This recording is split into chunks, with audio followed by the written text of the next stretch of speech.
Hey, what's going on? It's Inventor here. Back again on the Diablo 4 Season 10 PTR. Season 10 seems to be called Infernal Hordes and has to do with chaos powers and items, in addition to Infernal Horde reworks. I looked at some of the powers and Infernal Hordes on my first level 1 to Torment 4 run on this PTR with my companion Druid, but I wasn't able to test the Fleeting Hordes pre-Torment. Again, I'm making a seasonal character to access the seasonal content. Campaign is, as always, one of the fastest ways to level to 60 on a fresh character, but I want to experiment with a few things using my Thorns Barbarian for leveling, so I'm going to start with the campaign completed. I'm starting on normal difficulty to pick up some aspects, but with more tempers, I'm going to up the difficulty to expert or even penitent. But for now, let's do normal. It doesn't look like they've tweaked Thorns Barb very much, but the Chaos powers will help make up for this build's shortcomings, which, for the main weakness on this build, it's bosses. After I clear Torment 4, I'll make a build guide for using this build in Season 10.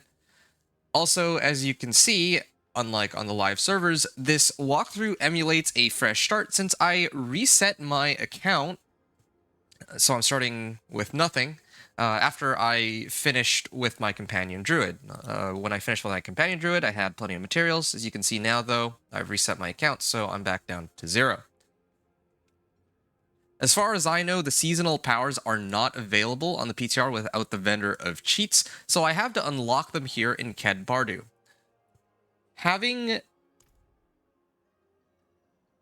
all these powers at the start of Season 10 is a bit of a stretch, so I'll hold off on using them for a little bit, but there are some powers that help the build quite a bit that I'm going to talk about now.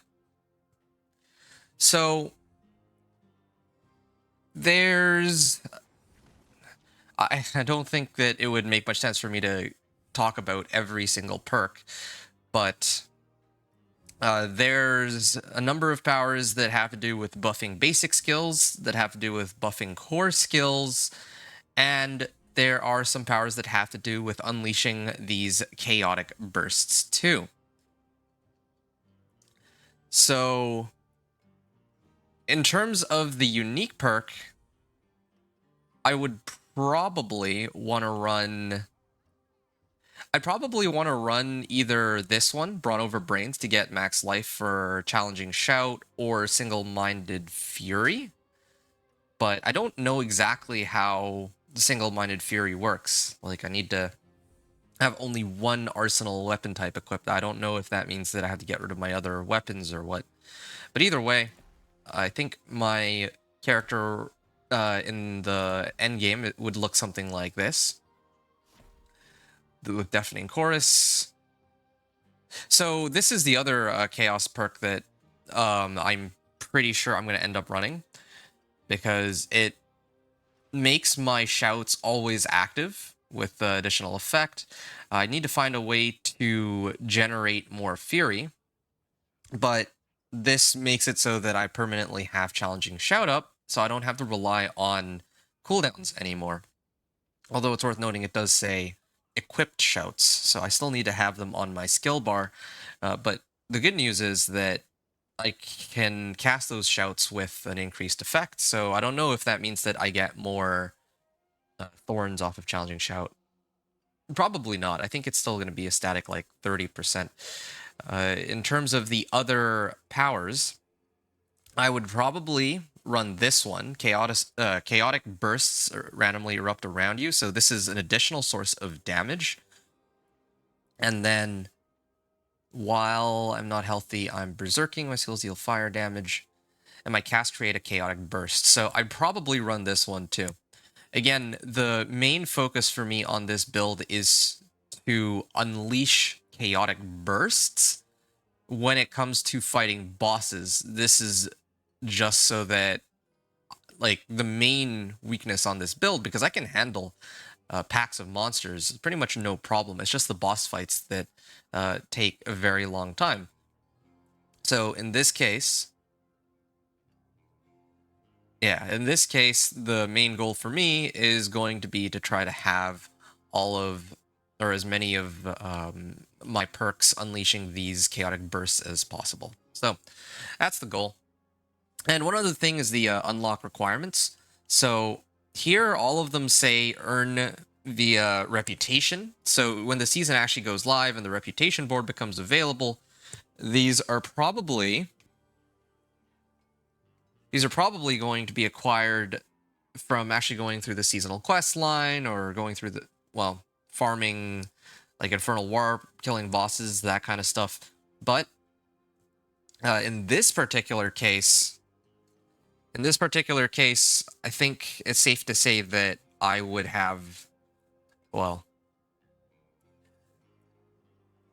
I will talk about using these perks in a second, but the unique perk is acquired by defeating Bartok and Infernal Hordes in Torment 1 or higher. So I definitely would not have my unique perk at a minimum. I just wanted to show that this is kind of the setup that I'd end up using if the powers were already available, such as if this is like a second character or what. But probably for the time being, I would just hold off on using the Chaos perks because I wouldn't have these on a fresh character, but just wanted to show that that's what I'd use. So, okay, as I usually do, I have to go over the character starter checklist. So, I'm going to start off by making my guy look all fancy. This setup is one of my favorites ever since the season of Belial's Return ended. Okay. Don't think I actually have one for my items, though. Seaver's Greatsword. Oh, I actually did pick that up. Yeah, there you go. Okay. That's nice. And then, of course, the pet. The pet's the big one. The pet, I'm going to use... I think this one's my favorite pet. Cute-looking owl. And then, of course, the horse just for good measure. Looking all fancy in time for the... or just for the PTR, of all things. But anyway, yeah. Okay. There. So, my guy's looking pretty good. And again, this pet is the main thing, so it can actually pick up materials and other things that drop on the ground that I don't have to go over and pick up everything that drops. The second thing I need to do is go and hire a mercenary, so I'll go pick up a mercenary really quickly.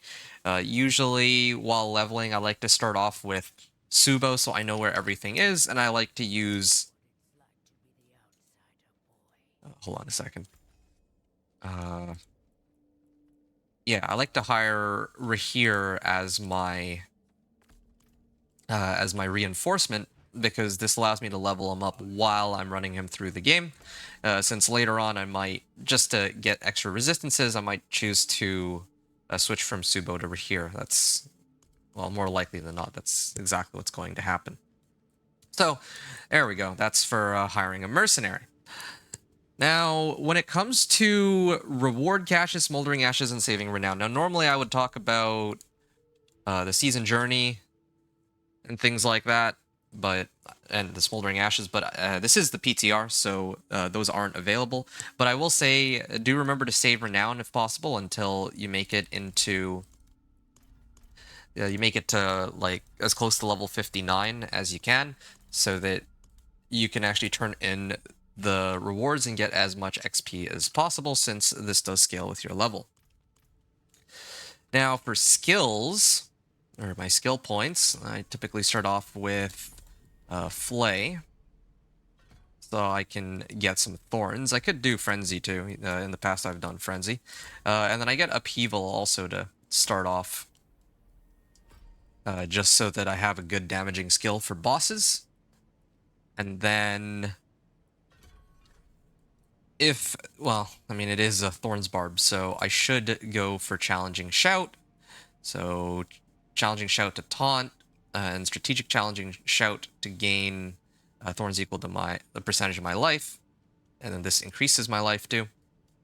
And then, because they actually reworked the way Outburst works last season, I can actually get some extra thorns from Outburst now. It's not like before where that just wasn't possible. So that's how my skill tree is looking. And then finally, aspects and tempering. Okay, so there's a number of aspects that can really help me here. But the two big ones that I'm going to go over are Death Wish aspect and Needle Flare. And of course, both of these can be obtained from particular dungeons. There are plenty of other ones that could be quite useful, but these are the main ones I would say that are pretty important. I could also say Juggernauts could be helpful. I don't know if I'll end up with too much armor even without Juggernauts. I don't think I will, but anyway. Yeah, I think that's the main one. Yeah, all the other ones are pretty interchangeable while leveling, so I'll worry about that when I get there. For resource aspects, there's Bold Chieftains, so every time I use my shouts, particularly challenging shout, if there's more monsters in the area, I can reset it more often. And then an aspect of vocalized empowerment, so I can generate more primary resource while that's active. Yeah, and that is the gist of it for my resource aspects here. Utility, I think everything else is...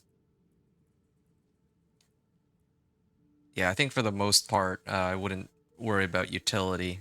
And then there's Perpetual Stomping. It's nice to get Perpetual Stomping, but it's not a must-have, so I usually pick that up later. Okay. Yeah, and then if I can get other ones, then why not, right? But not particularly necessary. Now, for the tempering recipes. Now, the main one to look out for is Natural Finesse. There's a lot of other ones that I can worry about later on down the line, but just while leveling, Natural Finesse is the way to go. It just gives generic damage. In the past, damage didn't really work with Thorns, but now it, like, in the past, as in, like, back in, like, Season 3 and all that, but now additive damage does work with Thorns, so you can run Natural Finesse and try to get damage if possible. Otherwise, closer or damage to close works too. Yeah. Defensive wise, life, total. Well, actually, max life would be very helpful because whenever I activate Challenging Shout, then I get more thorns, so that could help. But the one that I really and of course extra movement speed because why not? For this, the one that I'd be looking out for, I don't know where it is. Ah, yeah, here. There's Vehement Augments. And I could actually get Belligerence on this one. The Belligerence is increased damage whenever I use a basic skill. And yeah, later on down the line, it's probably going to be my main way to scale up my damage multiplicatively. So yeah, Vehement Augments, when I pick that up, would be a big help. But with that said, the one utility aspect that helps a lot, that makes a world of difference while leveling, is this one, Natural Schemes. This is the main priority. My weapon damage doesn't matter nearly as much on this build. It's one of the reasons I love Thorns Barb. It's quite unique in that regard. I just need to get thorns on all of my items, and then, well, yeah, I just need to get Natural Schemes on all my items, and then I suddenly do a massive amount of damage. But later on down the line, I can pick up Thorn Modi, which gives thorns while fortified. When I make it into Torment, this is the recipe that I'll be looking to use. So, yeah, that's for aspects and tempering. As a friendly reminder, if ever you get elixirs and incense, do make sure to use those. And As for the leveling process, I like to unlock my codex powers first. Hold on a second. Where's the... Oh, yeah, over here. Okay. So, yeah, for leveling process, I like to unlock the codex aspects first, the really important ones. So, again, in this case, Death Wish and Needle Flare. I like to do the seasonal quest line. Well, actually, yeah, I like to do the seasonal quest line whenever it becomes available. You can do it before or after, like... I usually start off with the first quest on the seasonal quest line, and then I do all the other stuff later. That's so that I unlock the chaos perks at least, and the reputation board. But in this case, yeah, so codex, seasonal quest line, then the class quest, if I haven't done it, but I've already done it on this character, of course. There's Nightmare Dungeons, Hell Tides, and Whispers that come after that. So again, this season, a lot of the emphasis is going to be on these on these Hell Tides and the Chaos Rifts that spawn from them. And then last, I would do the Strongholds and Renown. Strongholds, I start at like level 50, all the way up to 59, and I turn in my Renown rewards for level 60. So that's the plan for the leveling process. Now that that's all done, I can officially start the gameplay here. Let me just make sure that everything's in order. Okay. Okay. That's pretty much it. So I'm gonna get started here. And I'm gonna run this dungeon here. Oh, maybe I'll swing. Oh, should have grabbed the waypoint, but oh well. I should have gone the other way to pick up the waypoint. Anyway, so now that I've talked about all that, I've done all my preliminary yapping. Why did I use the Thorns Barb? Or why did I choose to open up with the Thorns Barb on this one? I think that the Thorns Barb is a bit of a fan favorite, even if you might not agree.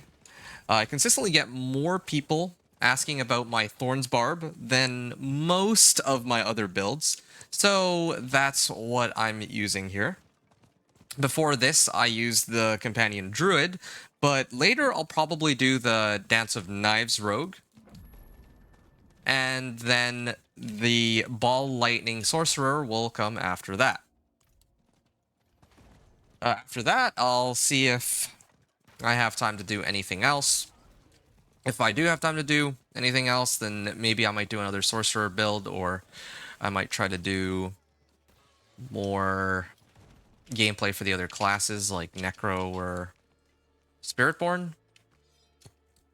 But I'll have to see. Anyway, hey, Austin. What's up, dude? Are you still in chat? You said cool, cool. Yeah, it's nice to have you here with me today. I'm just doing like a run with the Thorns Barbarian. This is...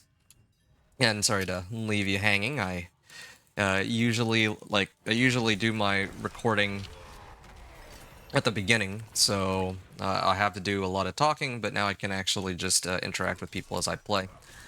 Hey, Lone Wolf.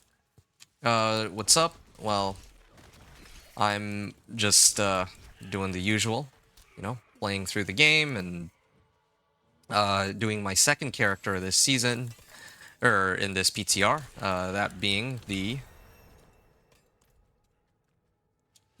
this this Thorns Barb, right? Okay.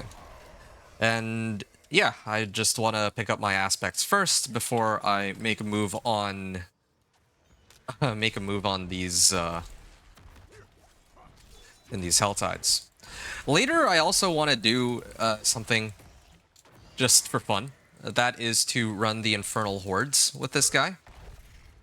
I'll probably do that when I get to a slightly higher level. Let's say, like, probably at the end of the first Helltide, I want to try running Infernal Hordes and seeing how much XP I get out of that, because during my first character, I didn't have access to... I didn't have access to the Chaos perks or the Infernal Hordes while leveling. Or, they're not called Infernal Hordes, they're called Fleeting Hordes. So, I wanted to do the Fleeting Hordes, but I wasn't able to. And the reason I wasn't able to... There. Yeah, the reason I wasn't able to do the... Oh, it's the other way. The reason I wasn't able to do the Fleeting Hordes while leveling is because I didn't know... Hey, it's a cursed chest. The reason... Like, I didn't know that Fleeting Hordes wasn't available to me.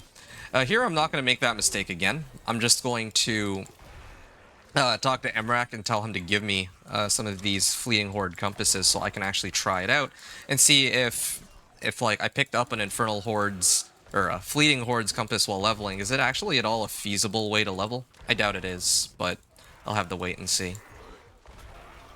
Yeah. How's it going with you, Lone Wolf? Just to give you the spiel on what I've got going today. I don't know why, but Barb feels easier to play than the last time I played him. I'll get a leap, I guess. Okay. Yeah, I feel like Upheaval is like overkill for early leveling. I don't know why it does so much damage, but okay. Ah, I got a Helm. My first legendary right off, or right from the start here. I don't daze anybody, but sure, I'll take it.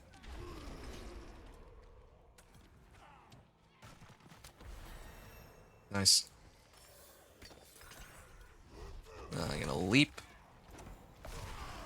Do I have any other mobility-based skills? I don't think I really do. I could grab this for... Yeah, just more movement speed, I guess.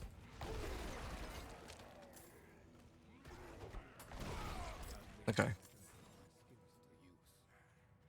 And this is not a cursed well. And this is the end of the dungeon, so I'm gonna go fight Resurrected Malice. Lone Wolf, you're asking if I've tried the Thorns Spiritborn, and I regret to inform you that no, I have not.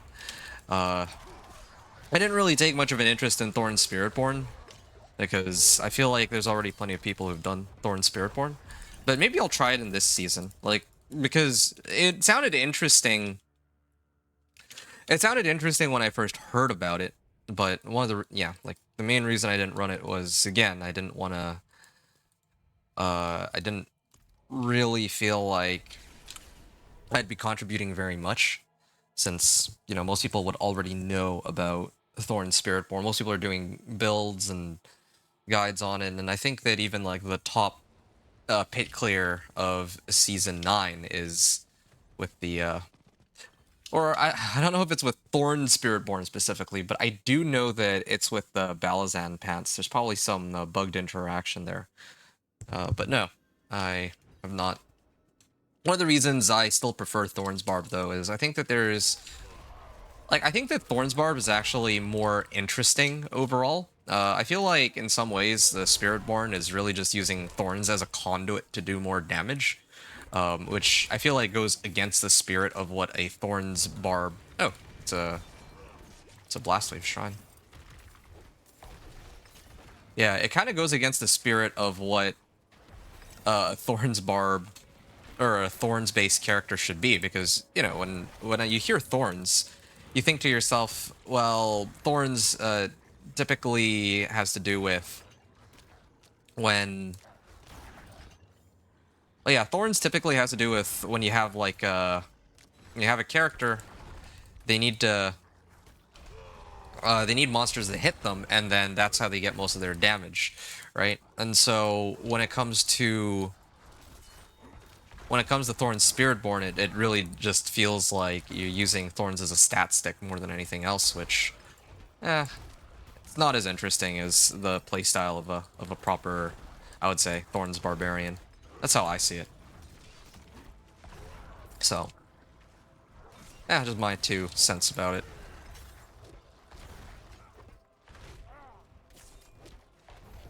Okay. And a number of items here.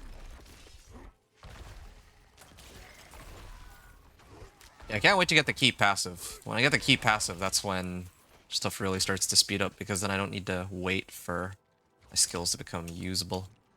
Slay all enemies.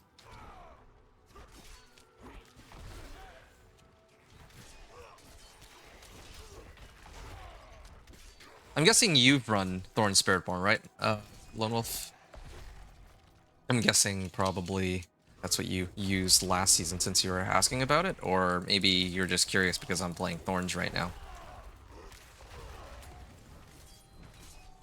And if anybody else has questions, then yeah, just let me know, because right now I'm just going through all this. I could set it to like penitent difficulty if I want, but I just don't think I've learned my lesson from some of my past runs where it takes me forever to kill the boss.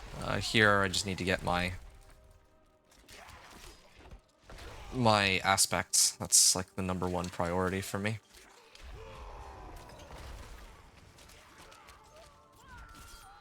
Wow. I really do like this change to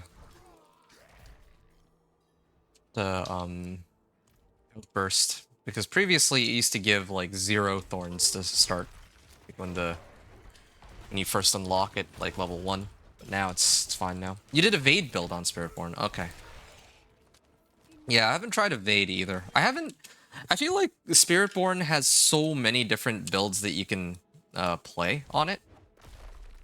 And there's just too many for me to try. Like, I've done Razor Wings, I've done the Seeker, I did like a poison-based build using... hold on a second. Yeah, okay. I did a poison-based build using some of the season powers, right? Like last, or 2 seasons ago, I think. I was running like it with like Noxious Resonance and all that. But now... Oh, there's the key of Ishari.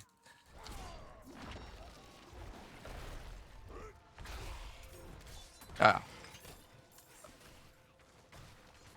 But now, when I do the Spiritborn this season, I don't really have some kind of poison-based power that I can use to detonate Noxious Resonance for huge amounts of damage, so I might instead try and run... Well, I don't know, actually. I'd have to think about it, but I think I want to try a Stinger-based build. I don't know how that works with that unique Balazans, though, so I have to read more deeply into that. Yeah, see, this is one of those bosses that are very difficult for me to deal with, because like, unlike some of the other bosses that hit me multiple times in a second, Mother's Judgment only has a couple of attacks, and most of them are very slow hitting, but they hit hard. There. Done. Okay, that was easy. Again, I just need... I probably do enough damage to take on hard for most of the regular monsters, but I don't want to be sitting here taking forever on some of these fights. This is sort of how I feel. Okay, so now that I've unlocked this aspect, well, both of these aspects, I can focus on putting my build together a bit more properly. I'll do that in a bit, though. Let me sort this out first. So, there's a few things that need to happen. Fury per second. Actually, Fury per second is probably more useful here for now. I mean, most of these are just going to get subbed out anyway, but might as well get some quick little upgrades until I get rares. I think the Helltides are still active, so I'm going to take some time to go and do some of the Helltides just to show those off. Maybe try and... With any luck, maybe I'll be able to farm some enough cinders that I can open a few of these chests. And then after this Helltide ends, I'd like to run some Infernal Hordes, or Fleeting Hordes, so that I'd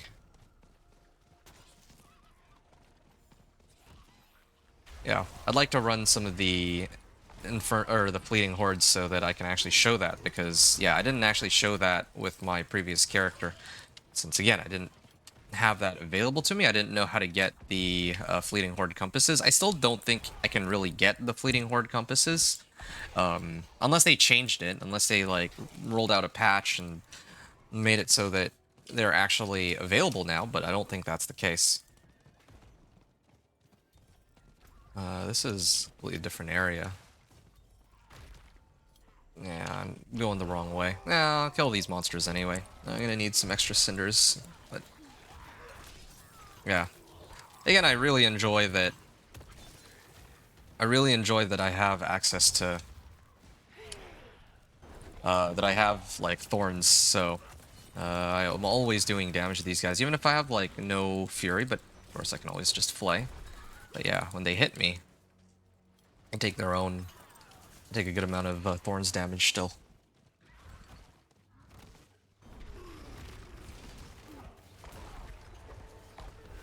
Okay. Good.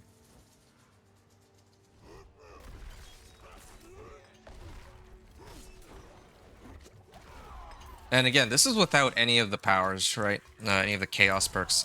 Of course, it would be a lot more impressive if I was doing this in, like, say, Penitent, but right now, I guess this will have to do. So after this, I'm going to run an Infernal Hordes via a Stinger aspect. What do you mean? VRN was saying via a Stinger aspect, but I'm not quite sure what you're referring to in this case. Oh, there's an event here, so I can run this really quickly. Hey, it's a Wayward Soul. Not the one that I prefer. I would much prefer Waves of Darkness, but I don't really seem to find Waves of Darkness in Helltides very often. I see a lot of the Helltide Commander one. That one's actually an annoying one for this build, since it takes a while to kill bosses, like the Helltide Commander, since I don't have a good source of single target damage on the build. Okay. So while that's all going, I think part of what I need to do is sort out the whole berserking thing. Although I could do that once I actually find something to imprint Deathwish aspect onto. I think that's gonna be the goal there. I missed a comment before that. Hold on. Did you have a link before it? Because I don't actually see. Yeah, I don't actually see any prior comment to that. I don't know if it seems to me like YouTube, like, probably blocked your comment for some reason. Despite the fact that I have it set to not really filter anything out. So, I no, that's like a YouTube issue, I think. Oh, that's why. It's because you had a link in it. That explains it. Oh, here's my Balazan's build using the Pestilent Swarms that increase damage. Okay, well, thanks. I can take a look at that a little later. Hold on a second. Why hasn't it ended? There, done.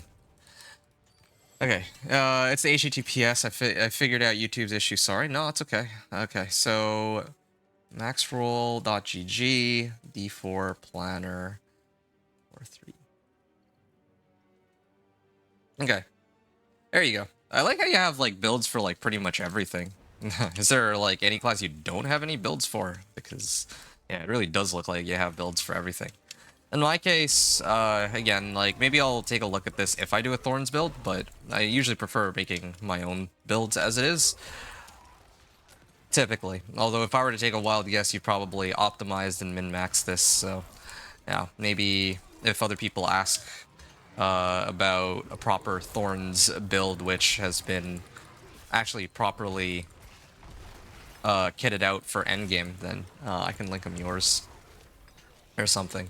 At least, yeah, at least until I play Thorns Barb, but I think, or Thorns Spiritborn, I mean.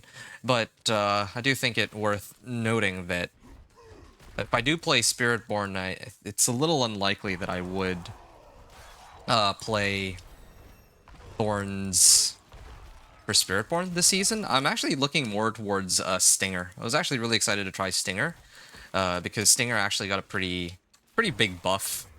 So it'd be really fun to try that out, is kind of what I'm thinking.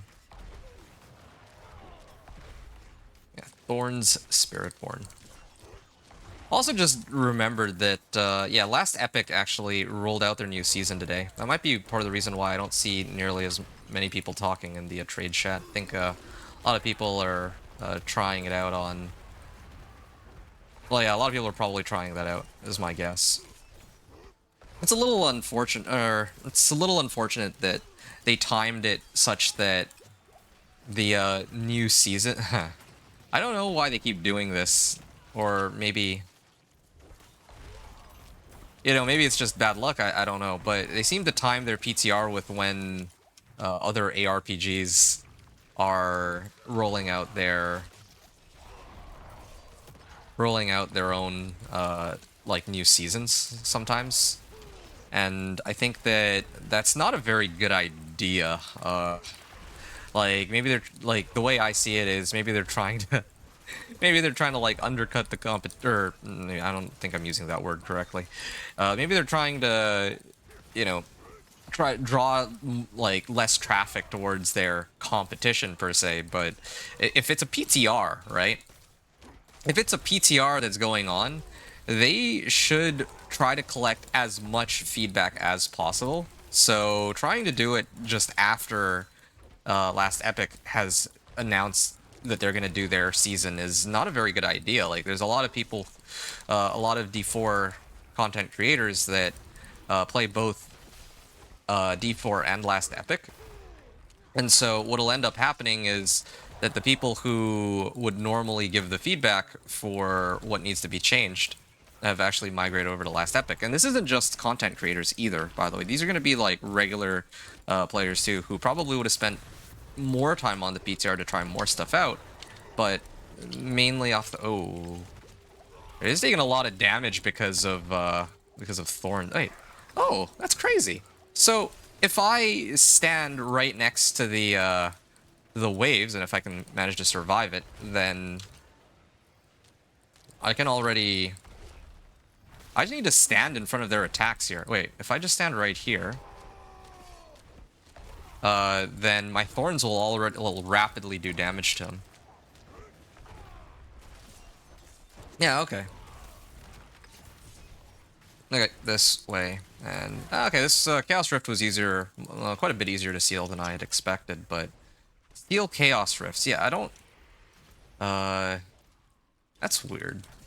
I noticed that the sealing the Chaos Rifts doesn't actually work the way it says, which is, a bit annoying, but... Alright.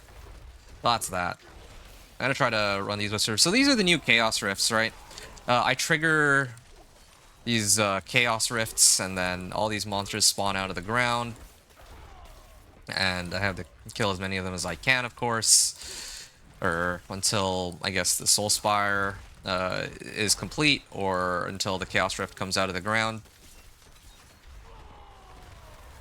And then I have to kill the elite that comes out of it after. Kind of a shame. This is still bugged. I had a similar issue earlier where I tried to do the Chaos Rifts, and then some of them don't actually credit me as they should. It's honestly suboptimal. Oh, okay, I'm only getting Rushing Claw to do a couple trillion with it. You'll have a better time with other skills than my build, unless you want a challenge. A couple trillion. I'm just trying to remember. How far did I get with my... Well, I remember my build was only hitting for a couple 100 billion. So, like, for my companion druid. So I feel like if you're saying that you're hitting for a couple trillion, you're basically humble bragging almost in my eyes. So that's actually kind of funny. But anyway, but although I guess maybe for Spiritborn specifically, maybe those damage numbers are relatively low in comparison to what other builds can pull off. Okay, I can't afford to get hit by all of these attacks. Yeah, see, these Chaos Rifts can be more trouble than they're worth, even for my current build now. I actually can't seal that Chaos Rift. There's too many monsters. I could eventually seal it, but it just takes so long. Maybe when I have, like, more Thorns... Yeah, more Thorns-related equipment, I can... Or more Thorns on my equipment once I get, like, rares and all that. It'll be a little easier to seal those. But until then, I'm gonna hold off on that and just focus on finishing the Whispers that I can. I can't clear Blood Maiden. I don't have enough hearts. But I can at least collect all the cinders. And I have almost enough cinders here that I can start opening these up. So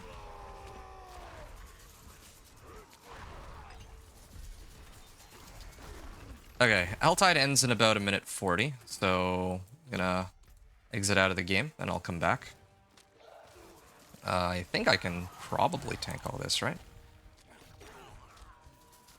Okay, really cutting it close on that one, but yeah, I made it out. I don't mean to be. Sure, if you say so. The same setup. Oh, okay, I see. The same setup on Quill Volley gets tens of trillions or more. Okay, I see. Well, I guess everything's relative. Those damage numbers, I guess, are impressive to me, but maybe for that specific, like for Spiritborn specifically, it might not be as impressive, I guess. Like, I don't know. I didn't actually take Spiritborn that far. If I'm being honest, I'm not all that interested in Spiritborn as compared to many of the other classes that exist in the game right now. Okay, so... okay, that's one of the chests. I have about 40 seconds, so... just gonna hit this one. And again, if this were... Oh, I got Artificer's Stones. Usually I have to wait until, like, level 60 for those. Kind of interesting that they allow us to get it earlier now, but I'm not complaining. It saves me a bit of trouble, too. And... there. Okay, cool. I've done all three. Yeah, so that actually buffed me up a couple levels. I'm like level 14 now, pretty close to 15. I don't know if I unlock anything at 15 specifically, though. I just need like a place to escape. Hold on. Where is Karagar? Protection Shrine. Oh, that's convenient. Alright, I'm gonna get out of here. VRN, you said, I don't blame you. I'm super interested in making a teleport sorcerer, personally. Yeah, that's fair. I have a buddy who was interested in trying out, or in making a teleport sorc build, too. But, I think that, well, yeah, last season Hydra was just way too strong, though. So, they ended up specking over into Hydra, but they wanted to try to make like a teleport sorcerer. So yeah, teleport sorcerer sounds kind of cool. Not as flashy, I would say, but definitely kind of interesting in the sense that your teleports will kill monsters too. So, you know, you have your killing tool and your mobility tool in one. Hey, Liebergus. Hey man, how's the game going? It's okay right now. I'm just trying to level up my character. I think what I'm going to do here is I'm going to run a fleeting horde so I can actually try that out, since it's between the, since I'm currently in between Helltides, because, yeah, I wanted to actually see these in pre-torment, so I'm going to cheat them in. If you got a problem with that, then all I'm going to say is deal with it. Grant Infernal Compasses, so... Again, like, I don't normally like to do this. The main reason I'm doing it in this case is just because otherwise I have no... there. Bleeding Horde Compasses, there it is. So that's the thing that I... Like, I have no way to pick, like, to get them. Like, I don't know what the unlock requirement would be. Because in... Like, on the live servers, normally to run an Infernal Horde's Compass, you need to do the quest, like Eyes of the Enemy, to unlock Infernal Horde But in this case for fleeting hordes, like if I if I need to be in torment to unlock or to do the quest to unlock infernal hordes, but like that would basically mean that I could only ever get the fleeting horde compasses on a second character. And I also don't know what the oh, I messed up. Hold on a second. The whole reason I was in Karagar in the first place was specifically because I wanted to adjust the difficulty over to normal. It's a little awkward.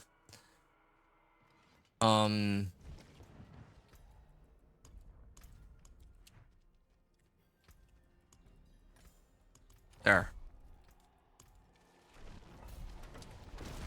Lee said, I'm so Hydra Sorcerer build today, before... Oh, so you're gonna play Hydra Sorcerer today before you play Borderlands for 3 more weeks? Okay, well that's cool. I'm gonna be on the PTR pretty much exclusively this week. I think after this I might play some Last Epic. I don't think I'm strong enough to take on the Butcher. I think I should do this one. Alright, so keep this in mind. I started off at level 14, okay? When it comes to leveling, Infernal Hordes tend, like, okay, the pit is, like, by far the best way to level. I'm a little disappointed they still haven't changed that. Because it'd be nice to have reason to do some of these other activities. But anyway, that's a completely separate discussion here. So, I think second to, the, like, pits, or running the pit, I think the other... Like, the second best method of leveling would be Infernal Hordes. If either Infernal Hordes or Forgotten Wisdom Nightmare Sigils, maybe. I haven't really tried that for leveling as much in Torment. But definitely Infernal Hordes is traditionally a pretty good way to level. Like, they spawn so many monsters, and you know, you can get some pretty huge, like, monster packs and whatnot if your build is strong enough. I just wish I had, like, a little bit more AoE. Like, I think that these hordes would be much better to run if I had Barbed Carapace. I think if I had Barbed Carapace, I'd have a much easier time. That's kind of the hunch that I get. So, +1 Hellborn when spawned, Hellborn grant +1 Ether. A lot of Hellborn related events. I'm probably... hold on a second. I just realized, too, I should probably try and do something about all these 8 points that I haven't really allocated yet. Damage increase. Injured and healthy. And then there's Iron Maelstrom. I could use that as an additional source of damage. I don't really need Wrath of the Berserker on this build. I don't need more damage. I just need more damage sources, if anything. I think that usually I don't even run an ultimate, though. I have too long a cooldown, at least while leveling. I think usually I prefer picking up, like, Warcry, I guess? Warcry, and then later... yeah, okay, it's starting to come back to me. It's starting to come back to me how I play this build normally. I usually sub out Upheaval, and then I try to get some of these brawling skills with, like, Battle Fervor to get Berserking. That's usually how I do things. Hellborn, grant +1 Ether, +1 Hellborn when spawned. Okay, sure. Okay, but yeah. Like I said, I'm a little disappointed. I really did want to try out Last Epic. I was, like, actually so excited for it. But, you know, I was gonna, like, take part in the launch. That would have been, like, a really cool thing to do. Play some Last Epic while I... kind of like... was it last season? I did get a chance to get in on Last Epic, but I can't remember which season. I think it was season 1 that I got to take part in, but that's the only season I've ever been able to really get in on Last Epic from the beginning. If we count, like, the preseason, too. This season, or last season, I think, also had a PTR. This season has a PTR. I could still play Last Epic now.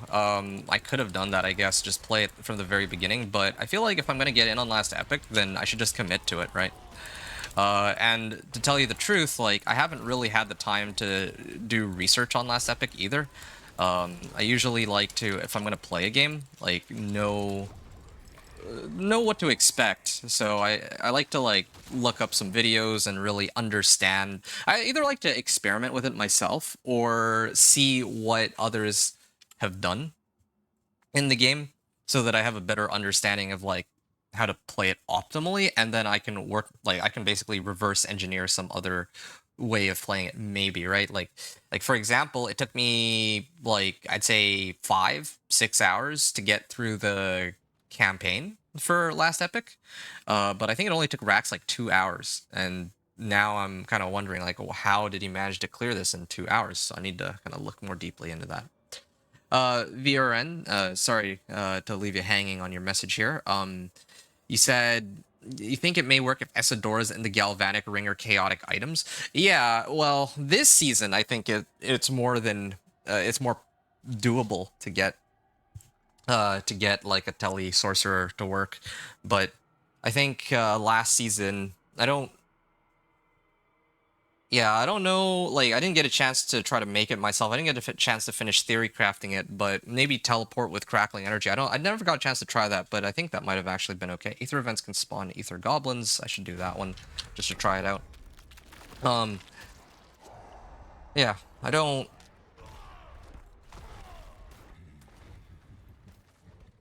know how all that would work. A lot of possibilities there for sure. But yeah, this season with the Chaos Uniques though. Wait, I didn't call in a butcher.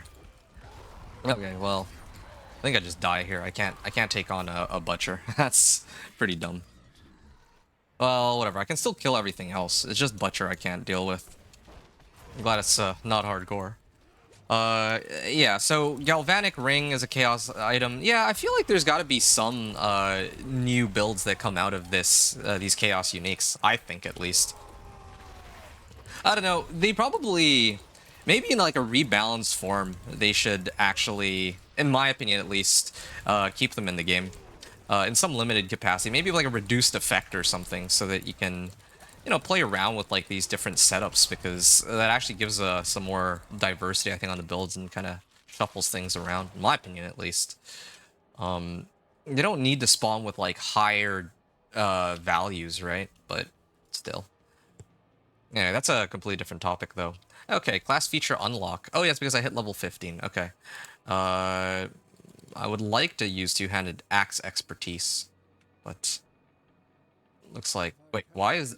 Oh, this is rank 5 because all I use is upheaval. I see. Increased damage while berserking. Deal increased bleeding damage. Increased damage while healthy. Yeah, it would be a polearm. I'd like to get a polearm. That'd be nice. Do any of these. Crit strikes have a chance to give me more attack speed. Really, the only one that's usable here is oh, this one's for lucky hit chance though. So as usual, I'd have to level up these two, and it's still gonna be the same two. Etheric masses have a chance to spawn more etheric. Yeah, I don't want to deal with Aether Lords. They look fun, but probably not, probably wouldn't make much sense for me to run it. And yeah, it was kind of looking promising at first, doing these Infernal Hordes. I mean, like, part of the issue is I don't have my key passives, so later I can come back and do more Infernal Hordes later. But, I mean, so far I'm just not all that impressed. It takes so long to clear this, and I've only gotten, like, 1 level. I mean, I say so long to do this, but, I mean, it's taken me, like, almost 10 minutes so far. To be fair, I've done a lot of, like, talking in between runs, or in between waves. But sure, let's say that in the best case scenario, each wave is, like, a minute and 15 seconds, maybe? And there's 4 waves, so it takes about 5 minutes just for that, and then probably the boss fight maybe takes like, oh, I don't know, let's just say an extra minute, just as just some like napkin math, I guess. So we have all these together. Oh, that was it. I didn't even get to farm 75 cinders.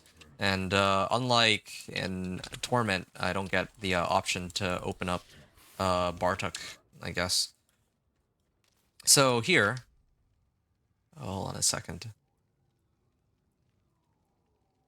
Yeah, I guess I'm working my way over to Battle Fervor. Alright, so now I fight the bosses. And I'm gonna actually do a lot of damage. Wait, what? Why? Is it because whenever he... Oh, it's the bleed that's killing him. The initial damage doesn't do all that much from Flay. That's the bleed. Yeah, this fight looks like it takes a while.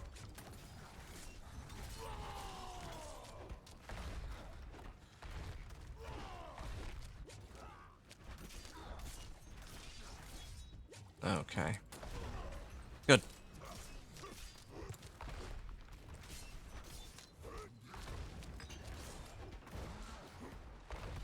I don't know how I'm going to deal with Ismail or Ismail and his barrier though. Gonna have to. That's gonna take a while. Maybe what I gotta do is I gotta pull them together a little bit, but man, his barrier's like barely moving. Like this actually just isn't worth it, I don't think. Unless you have like a really strong build for taking on bosses, or just a really strong build in general. Like if I came here with like my companion druid, I think I'd still be struggling to take down Ismail. I don't even see his health bar moving all that much. It actually takes so long. Like you can see his barrier barely moves on this fight. So at least I got a chance to try the Infernal Hordes, but I'm not impressed. If I have the Chaos powers, maybe. Might be okay. I also want to emphasize that, again, like, my first priority if I were... My first priority, if this were the live season, would be to do the seasonal quest line. So I'd actually have some, well, some of the non-unique Chaos perks. At least, at the very least, the ones that I need, I should have.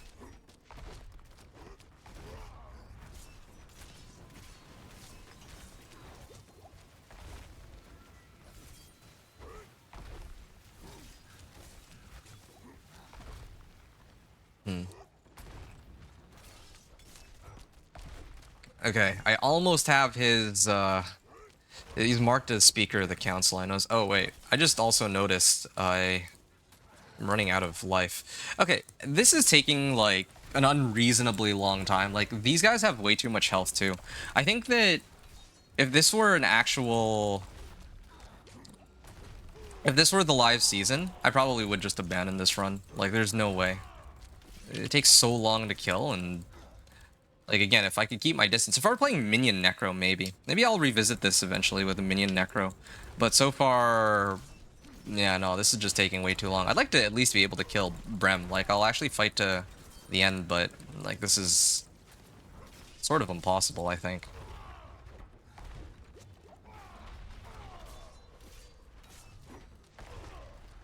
Can I at least kill Brem? This actually, in some ways, does feel like a true boss fight, but... I'm gonna guess the rewards for killing just one of these bosses isn't gonna be very high.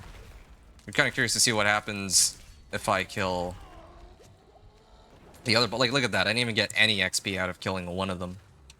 So now...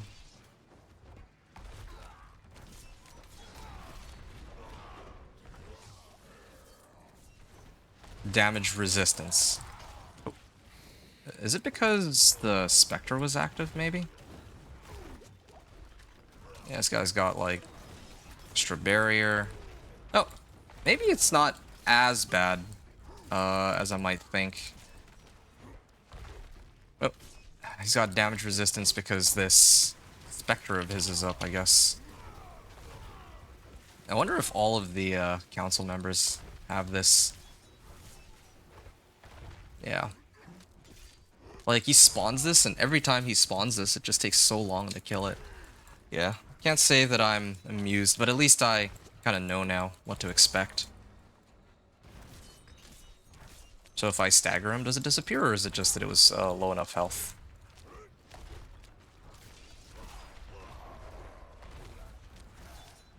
I'm kind of tempted to just... Okay, hold on. This is taking too long. Yeah, hold on. Let me take out some of my points here, and then dump them into evil. 6 skills, powering to increase damage. Okay. Well, I mean, it helps a little bit, but like I can feel a bit of a damage difference.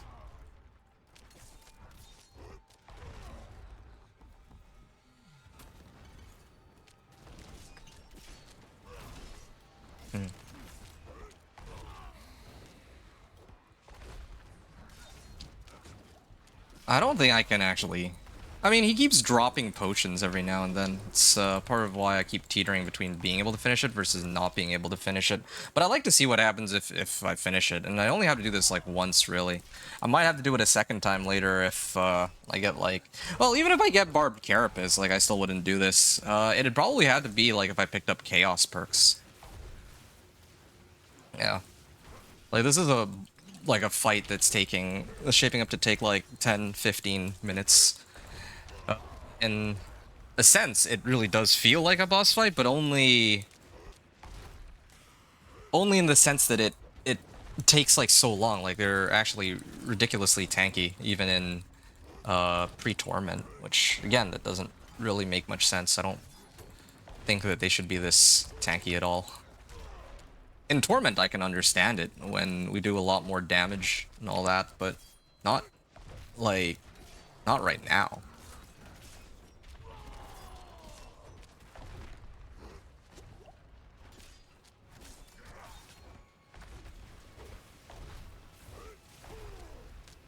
Okay.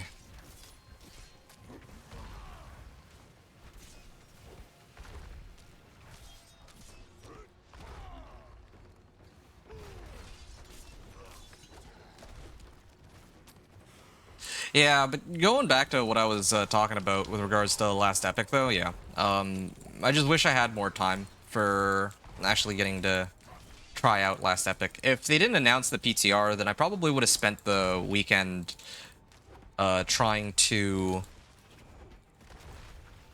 learn more about last epic, but instead I ended up spending a lot of time trying to get all of my IRL responsibilities in order before the season began, so that I could actually put my efforts towards making content. Speaking of making content, yeah, part of the, like, I don't know how many people here were waiting for my stream yesterday. I did say I was going to stream yesterday, but I didn't.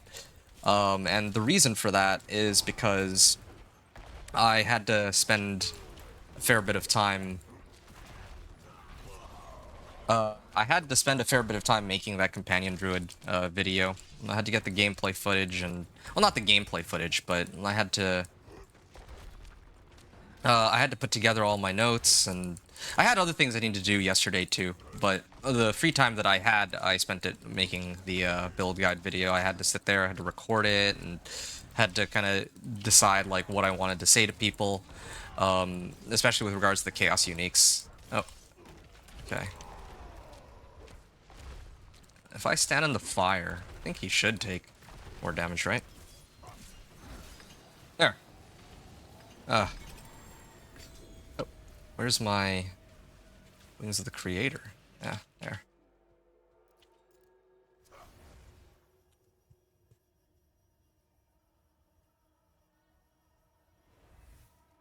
Okay. I'm gonna write this in for myself. Infernal hordes, or fleeting hordes at level 14.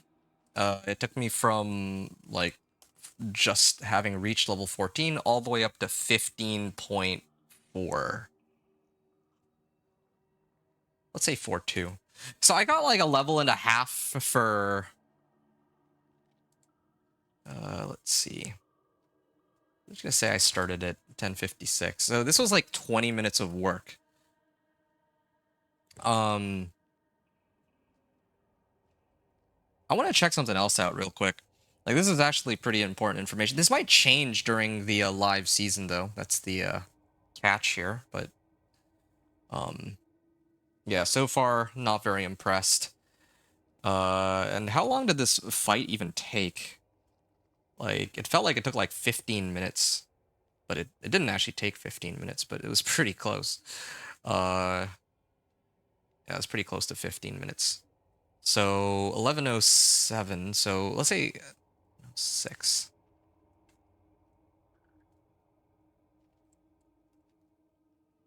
And then I think this is close enough.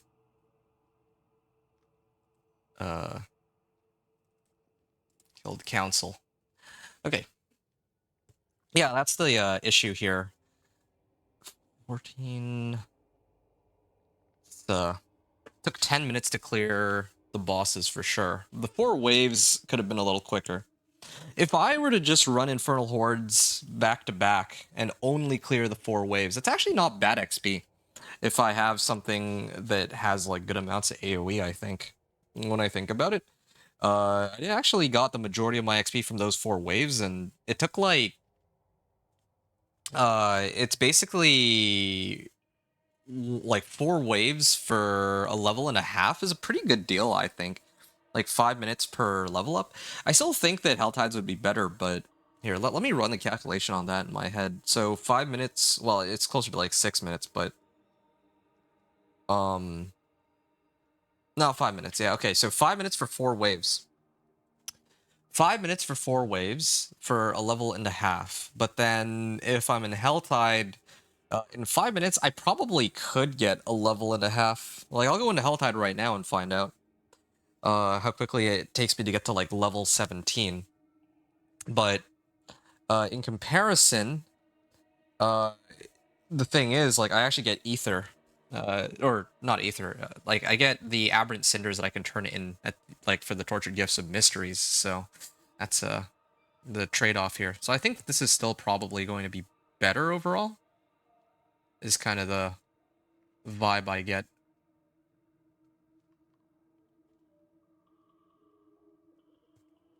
Okay, so I'm gonna go back to Helltides. This is at level 15. So 15.42, and then I'm starting it at, let's say, 11:20.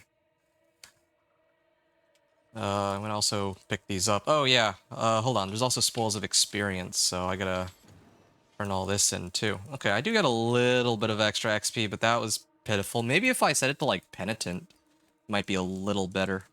But overall, not very impressed at all. This was 5-8, I think. And then not only killed council, opened XP chest. Okay. 0.58.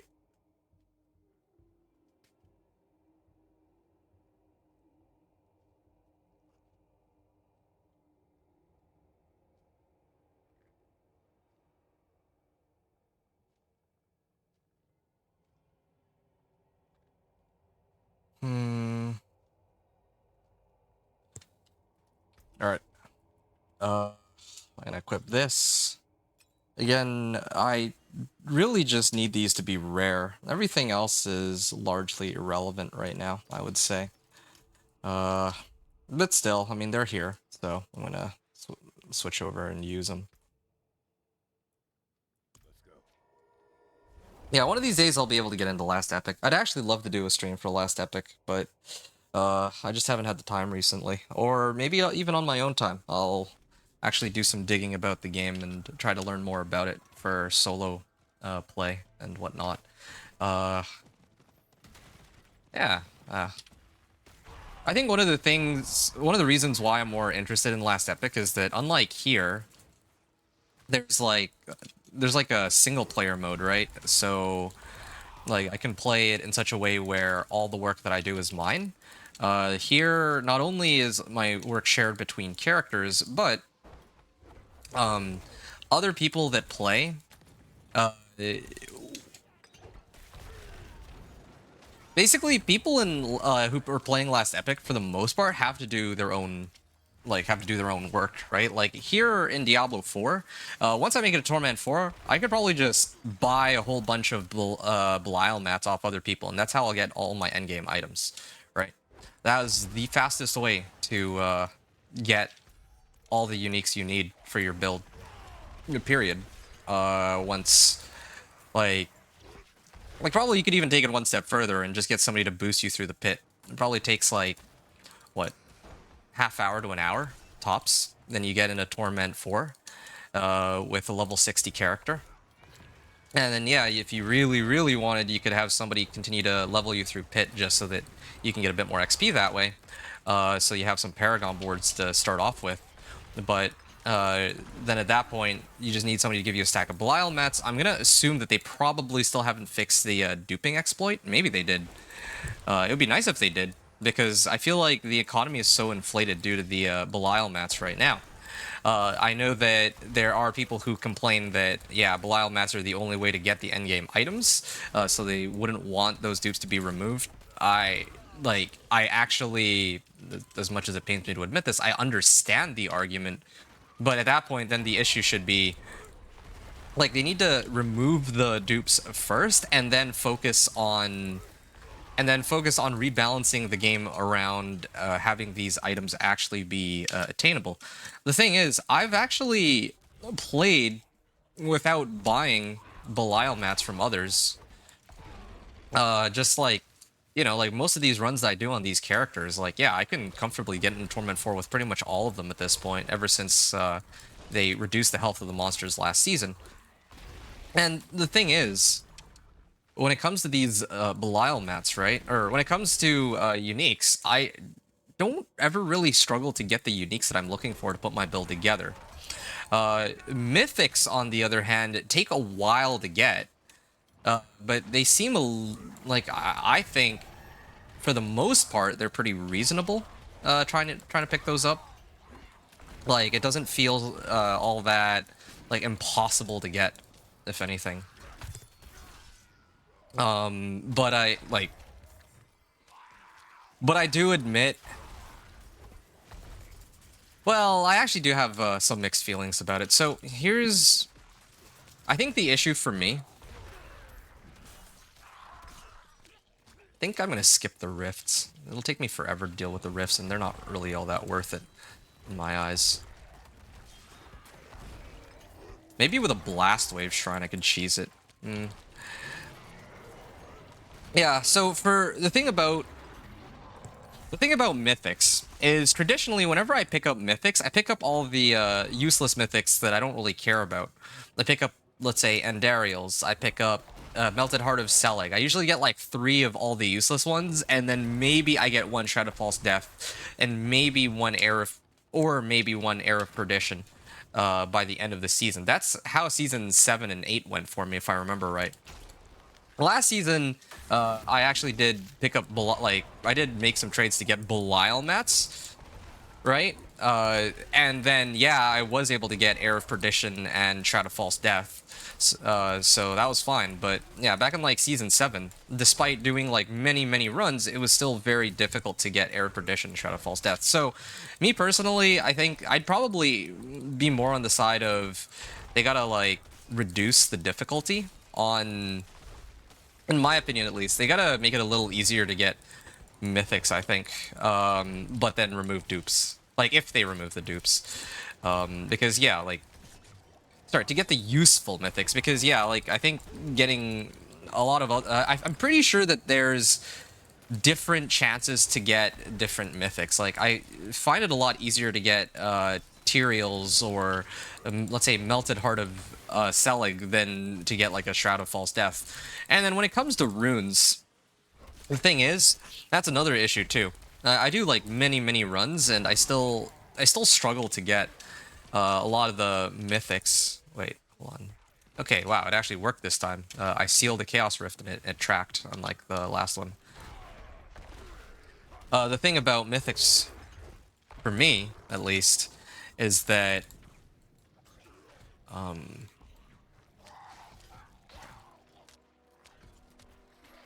sorry, 1 second here. Okay, there. Brawling.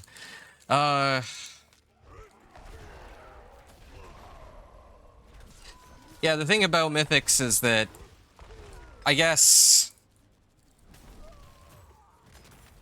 it takes like a very long time just to even have a chance at the mythics, and then when the mythics drop, it's usually the ones that I don't need, and I think that's because the odds are of getting like Air Perdition, Shroud of False Death are probably lower than the other ones. This is my guess. Okay, so 1127. I'm 16.65. Well, I'll just say 6.2. Uh, yeah. So in about 7 minutes, I've gotten a full level. But then on Fleeting Hordes, I actually got a level and a half. So actually, Fleeting Hordes and skipping, like if I did Fleeting Hordes and I skipped the boss, that might actually be okay. Yeah, maybe as like a second character if you have like Fleeting Hordes compasses lying around. You could maybe run it on like a secondary character. That doesn't sound so bad. But then again, at that point, if you do have it as a second character, then another option would be to just run the rifts, or to run whispers and then turn in.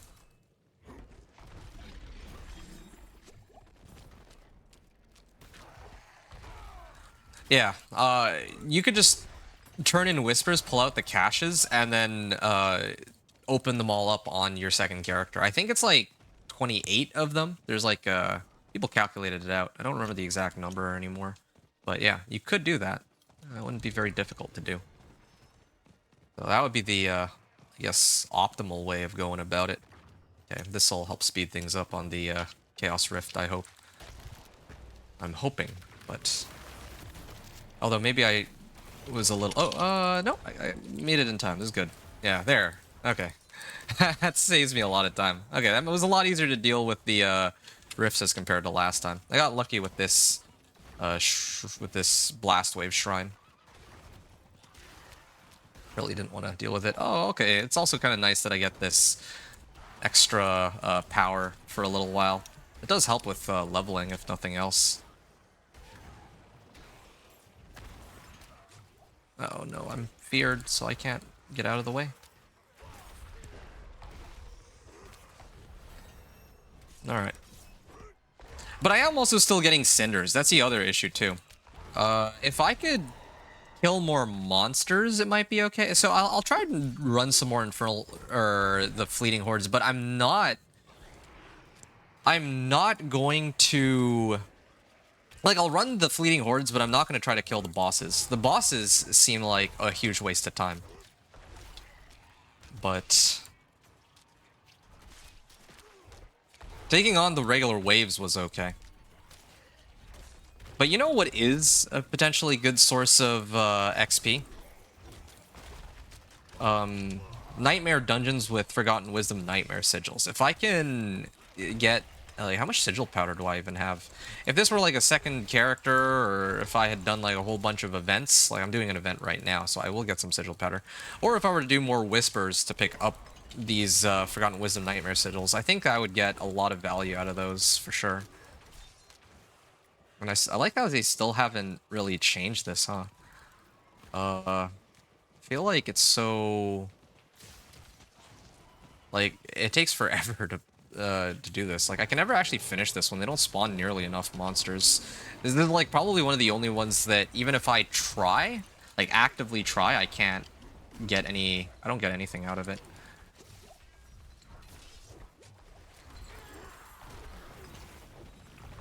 Oh, yeah. At this point, I could probably temper. Ooh, this one has movement speed. Yeah, I definitely want that. This one has Fury per second, but I don't really need Fury per second. I'm gonna salvage it and maybe try to get... oh, that's getting laggy. Can't afford to die either because I have like so many cinders on hand. If I die, then that's like 2 or 3 levels that I lose out on just by opening those chests.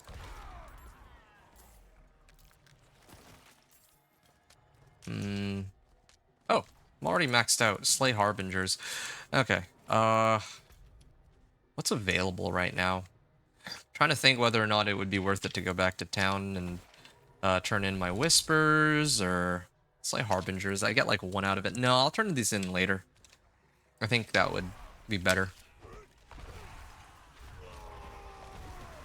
Yeah, there's the possibility that other people might try to clear a blood, like open a blood maiden for me.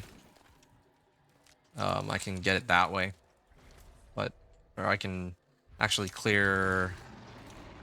Wait, is that the only one left? Oh, okay. Interesting.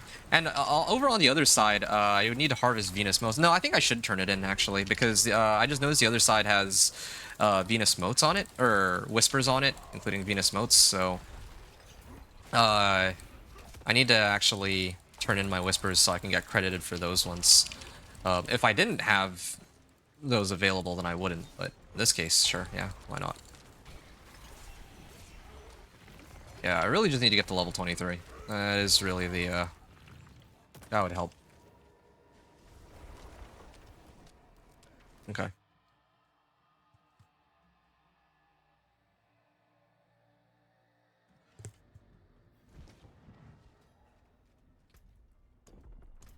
Yeah, I'll pick up the Chaos perks much later. I want to see what the base level of strength of this build is, for the most part.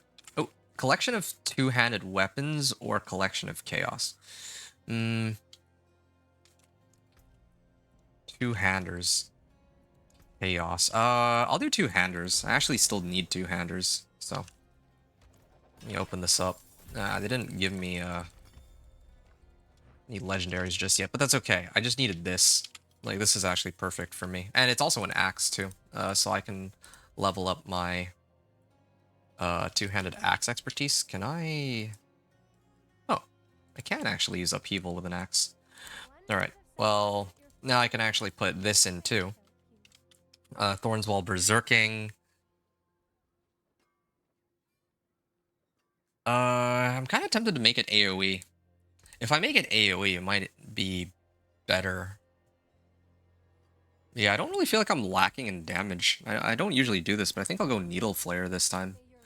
And then for my helm, the only one that I really care about is trying to get Thorns. Yeah, there we go. Thorns on this one. And then Barrier Generation. Okay, Thorns, yeah. So getting a lot of Thorns out of that. Maybe I can get these out for damage too, since I'm already here. Damage to close is okay with me. Damage to distant, that's also fine, as long as it's not damage to monsters that are like crowd controlled or something. There. Okay. Done. And... oh yeah, I did switch it to Penitent, so I gotta switch it back to normal. And what is this Quadrun doing here? Ah, movement speed. Yeah, I could use that later. Okay, so... now I have to run all the way down here. Okay, I want to actually pick up that waypoint on the way in. That would be a help.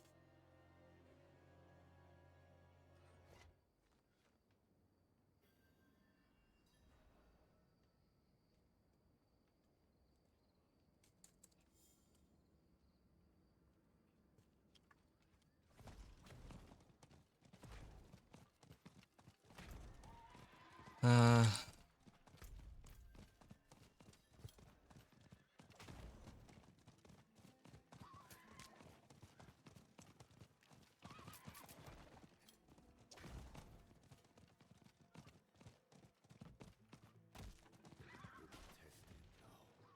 okay.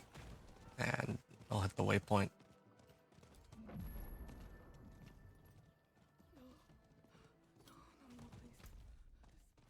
Okay. And I can actually start picking up some of the whispers here now, too. Yeah, whispers are pretty important, too. Like, if the sole goal were to farm cinders, then I would just stay here. I would have just stayed in the Helltide the entire time, but yeah, like if I clear whispers, I get like a level up for each one, all the way up to like level 40. And in addition, I get like lots of materials too, right? Materials are the big one, because if... let's say I do find like a two-hander. If I have no materials, which I probably wouldn't, if all I did was farm Helltide, then I wouldn't actually have a way to imprint aspects onto my items. So it's sort of important. Ah, there. I'm gonna keep using this axe. I think I have... oh, nice. I have this whole AoE thing going on with Needle Flare now. And I probably am at the point where I could take him on like hard. Oh, wait. I just remembered I don't know if I can really survive it though. I don't know if I have enough survivability to take them on in hard mode. I would probably switch out Subo for Rahir if I do that. Like, try to go for a higher difficulty. Because I need more resistances. And I'd also probably load up on some gems, particularly fire resistance. I guess those two are the main things I need to look out for.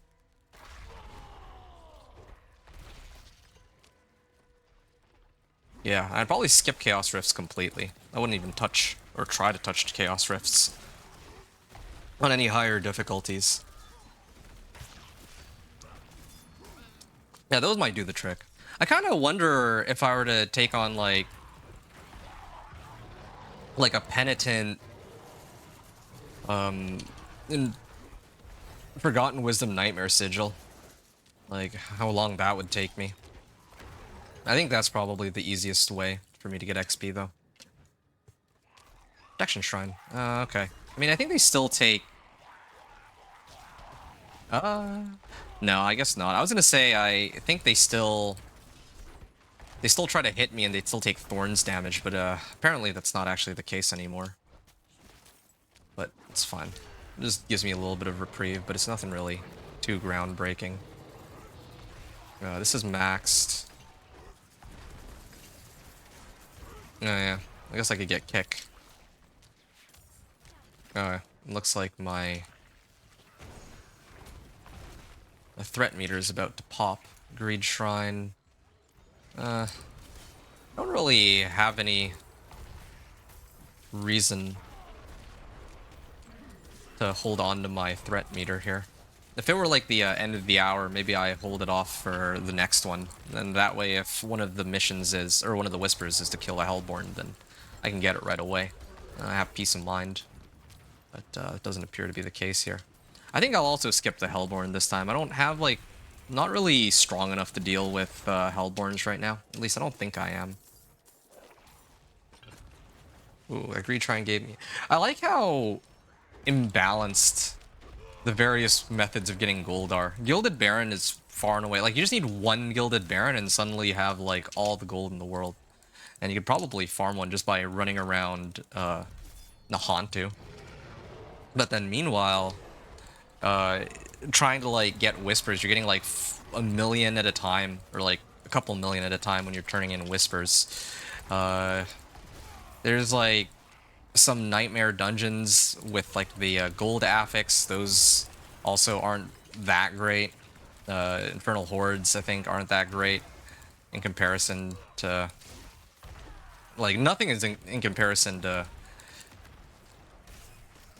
like, everything pales in comparison to getting, like, a treasure goblin to spawn. That's really it. Okay, I think I'm gonna aim for about 600. Yeah, I'll aim for, like, 600 cinders here. I think that should be okay.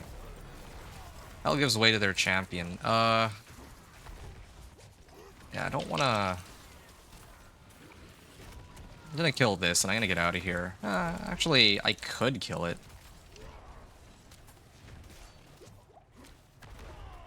Yeah, okay. I think I'm okay. Not actually struggling that much.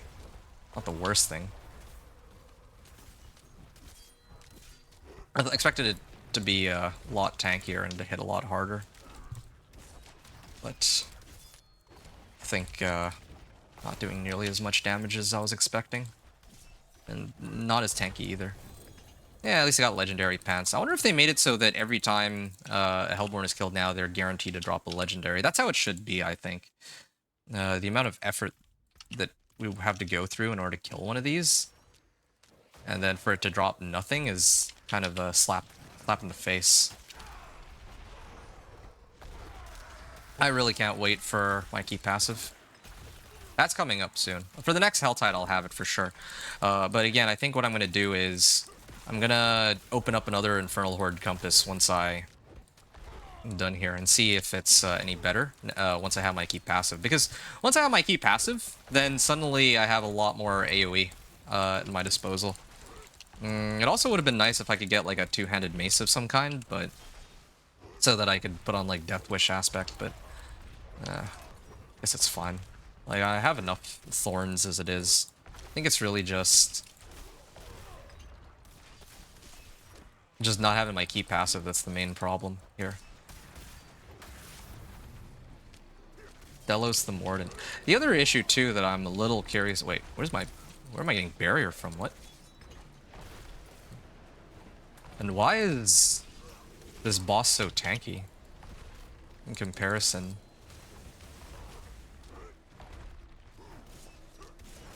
Oh. Oh.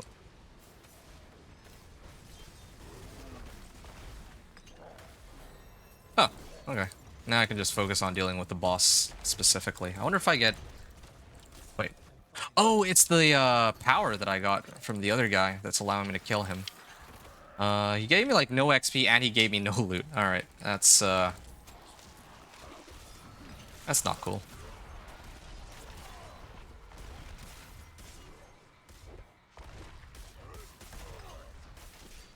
And I don't even know how many Aberrant Cinders I got out of that. I know that in, like, Torments I get a lot. But here... it doesn't feel like I get very much.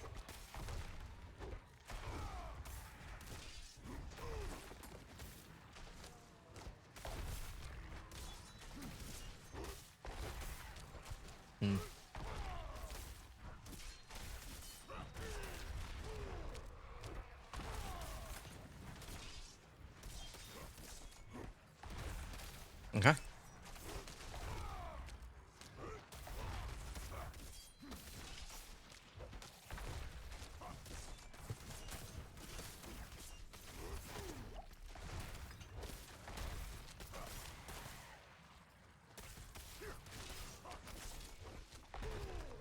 Another couple levels. I've almost made it.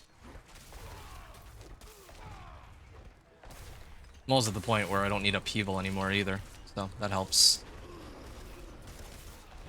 Yeah, I really do like that these guys hit pretty often, which makes it a little easier for my build because, you know, like the amount of damage I do is dependent on how many times they hit me, so they seem to be making it pretty easy for me by hitting me multiple times. Hey, there's a Nightmare Sigil. Chaos Rifts. You can get a bunch of Chaos Rifts with this, but... yeah, I feel like I'm having a much easier time with the Chaos Rifts now as compared to before, I must say.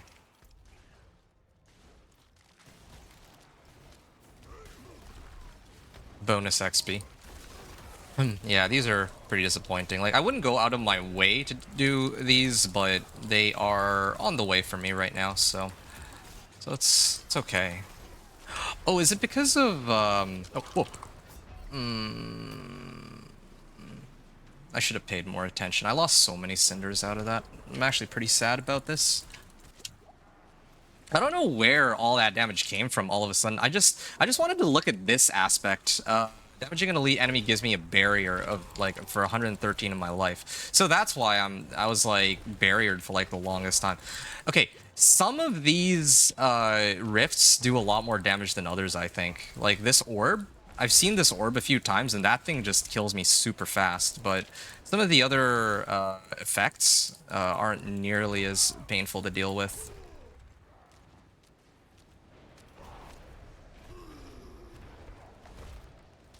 Yeah, no, it's not, it really isn't worth it. Like, okay, I get bonus XP, but I lost out on like 3 levels worth just by dying there, so There. It's done. And I got, like, not even... Okay, yeah. No, I'm done with these Chaos Rifts. I'm only ever gonna hit these Chaos Rifts from now on if there's... If there's, like, a Whisper attached to them. Otherwise, I really don't think it's worth it. It took me, like, 4 or 5 deaths to learn my lesson on this, but... Yeah. Really did think it was, like, okay. Like, I was actually handling them just fine for a while, and then...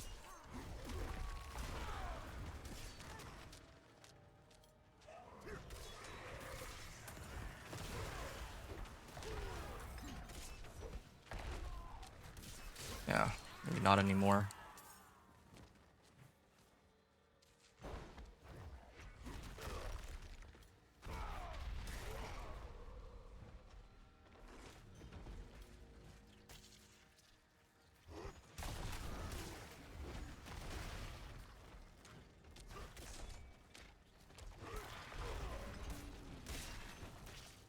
Okay.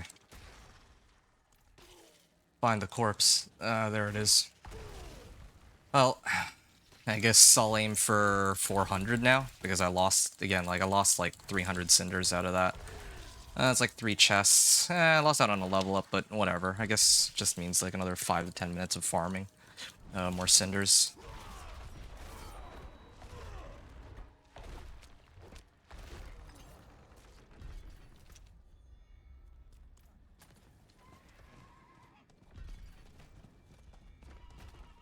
Yep, I'm just gonna ignore him.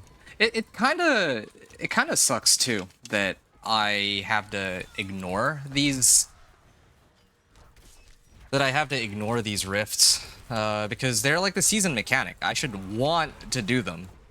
It should feel good to do them, but instead it's like high risk for like no real good reward. Like, I could open them in the Nightmare Dungeons, but what am I really running them for, right? I have enough Infernal Warp to get some powers, I guess. That's one upside. Maybe, yeah, maybe running those Chaos Rifts in the live season would actually allow me to unlock the powers, but then it said that it's reputation that allows me to unlock them, not Ether Warp, so I don't know what's up with that. Like, if I actually read the skill... Here, hold on. Like, if I read the skills themselves, it says... earn via reputation. All of them say earn via reputation. So if I need to get rep to unlock every single one, then I don't even really need to farm any ether. Like, maybe to upgrade them, yeah, but usually it's not the... It's the effect that I need, not the amount that matters. So, okay, it's tempting to hit this for Aberrant Cinders, but no, again, I've learned my lesson.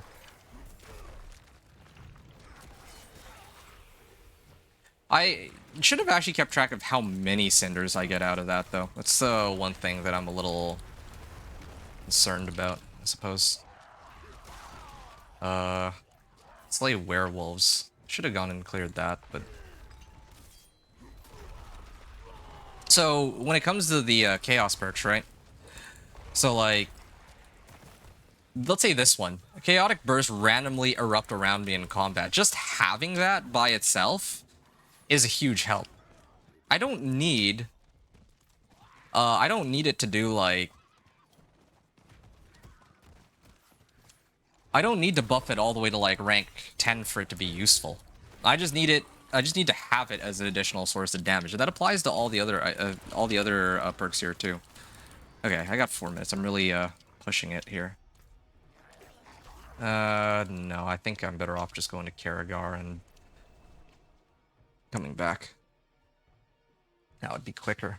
Have I still not gotten any elixirs or incense after all this time? No, I actually don't. So...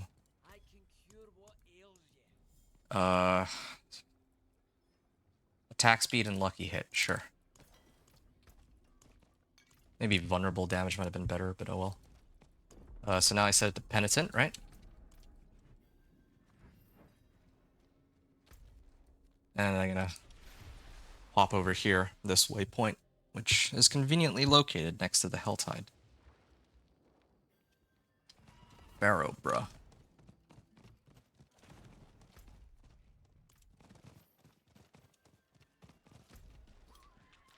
There's some over here.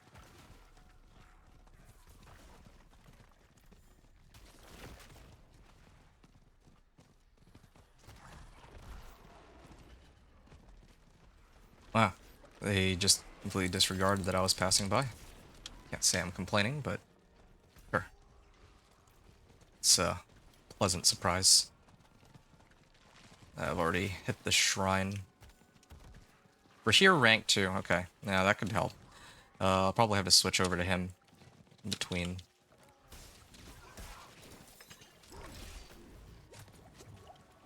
I'm gonna keep going.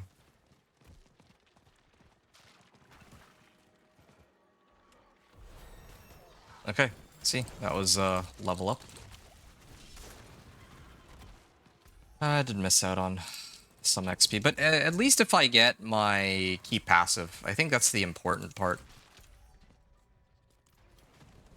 Yeah, as long as I get the key passive, it's okay. That's like the one thing that matters the most right now, because in between these, like me personally, I want to be able to run the fleeting hordes between health tides, like I mentioned earlier. So that's my plan there. Oh, protection shrine. That's incredibly convenient for me. Yeah, still picking up artificer stones. That's an interesting change. Making it so that now we don't have to wait until level 60 to pick those up. There. Yeah, I actually just barely made it to level 23. Lucky me. My shrine's about to wear off, but I have just enough time to make it back to Karagar without having to worry. I have like 4 Baleful Hearts, or Baneful Hearts, or whatever, so I can summon a Blood Maiden start of the next hour or two. That should load me up on my Whispers. Okay, so now I can actually start to fill all this out. Yeah. Fury per second, no. Anything to do with, like, anything that's magic, I just salvage now. I'm like, kitted out, like, why am I looking at any of these anymore? Yeah, this one's an upgrade over my existing one, but the only reason to switch would be, uh, to increase, but, oh, wait, hold on, I just realized something. I can put on Death Wish aspect on this. Yeah, there, now I can get Thorns Berserk. Not as much as if I were to put on a two-hander, but it's a start. So I have Thorns in some of my items, but I've picked up some upgrades since then. So I can get Thorns here. Like, Thorns is the main one that I care about, so... Oh, well, I'm almost... I'm all out. Alright, that's okay. So, we have Leap. I have Kick, but I didn't actually put it anywhere. It's now a core skill. Consumes all of my Fury, so... Yeah, I can use that. Oh, this entire time I meant to use... I was meant to use Furious Upheaval. I'm using Violent Upheaval this whole time. It's kind of embarrassing. Didn't even notice. It's been a while since I played Barb or Barbarians. I think this is fine for now. I'll switch it up a bit. I'll get rid of Rallying Cry too. Maybe that's where I'll... okay, I can also... Oh, no, hold on. I was supposed to pick up... Barbed Carapace here. That was the whole point. So then I can get Kick here and Leap. And yeah, Upheaval is fine. So it's between the hours right now. I'm going to switch it over to normal. And I'm going to open Fleeting Hordes Compass. I'm kind of tempted to set it to Penitent, actually. I feel like I might actually be able to handle them on Penitent. Potentially. I'll craft a Ruby. I don't have enough for diamonds, unfortunately for me, but I'd like to add a socket here. Oh, wow, I can. Okay, that's convenient. Okay. I just need, like, Rune of Ritual, and then I can maybe get some of these, too. But, yeah, there's some resistances that brings me up to 20% to all, and then I gotta do one more thing. That's to get the right mercenary. Yeah, Subo's been nice, but don't really need Subo.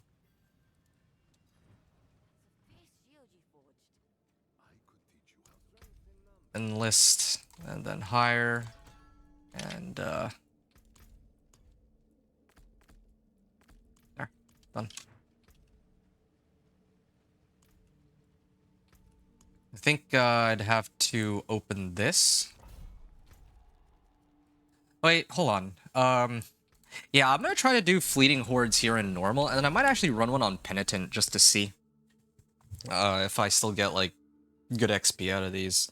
I wouldn't normally have this many Infernal or Fleeting Horde compasses on the live season, but again, it's more important for me to test things rather than, well, yeah, it's important for me to test these.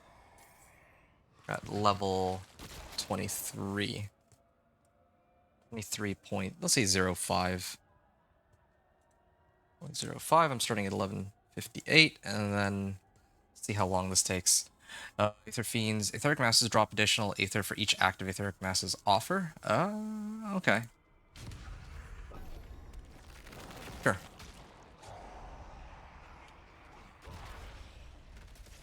So I just need to run at them and they die now. And I'm hitting for, like, really high amounts of damage, too. That's the best part.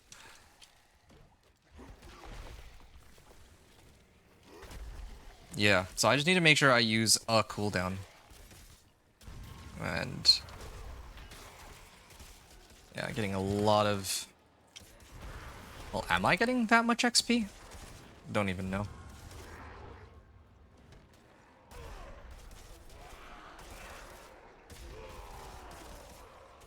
Yeah, like, look at this. This is, well, I think I do need to set it to Penitent. I think on Penitent I should be able to take him. It's just a question of survivability on Penitent. Total armor. I don't have enough armor to reach the cap. That's the other issue, but it's okay.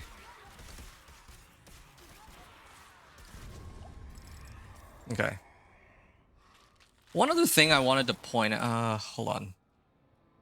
More health and spawn Aether Goblins. I wonder if this also applies to bosses. Because I don't know if I actually even saw any Aether Goblins. I actually think, if anything, Aether events might actually be better. If I'm being completely honest. And I'm here for XP more than anything else. I think I'm actually going to hit this. I've already done a few of the Aether Goblins and I wasn't impressed. The other thing I wanted to mention was... when I did my Hell Tides just now, I died once, but still, I got from level 15 all the way up to level 23. So that was 8 levels. Roughly 8 levels in about a half hour. Oh, wait, no. That was... Yeah, that was about 8 levels in about a little more than a half hour. Half hour. So that's like maybe a level every 4 minutes. Yeah, I think it's like a level every 4 minutes. But then here with the Fleeting Hordes, earlier I was getting like a level and a half per like 6 minutes. So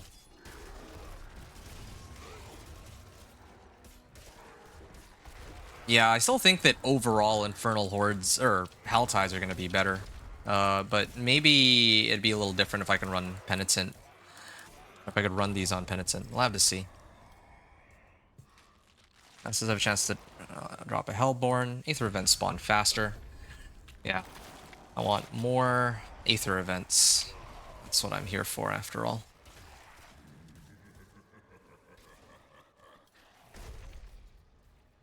Wow.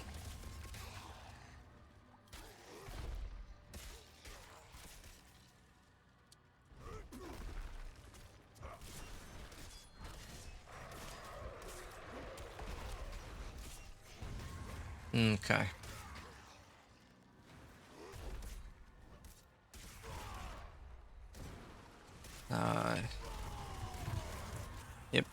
Just run around and hit everything with thorns.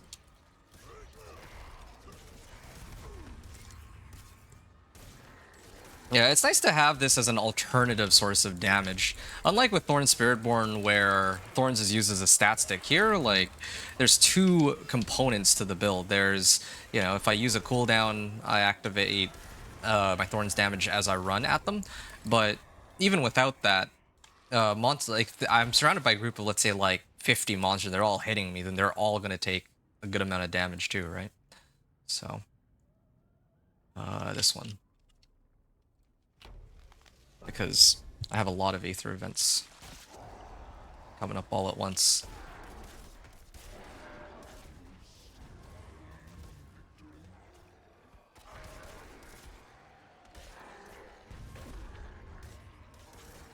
Slay foes near the Hellspire to gain invigoration. I see. So they bake that into the, as a mechanic. Into the waves directly. Because previously, no, like, I think most people would never take that, because who would take invigoration over getting, like, more Aether, right? So, yeah, this is good. This is, I think, a good adjustment. Oh, this is like the last wave already. Yeah, I'm getting a lot of Hellborns out of this, but...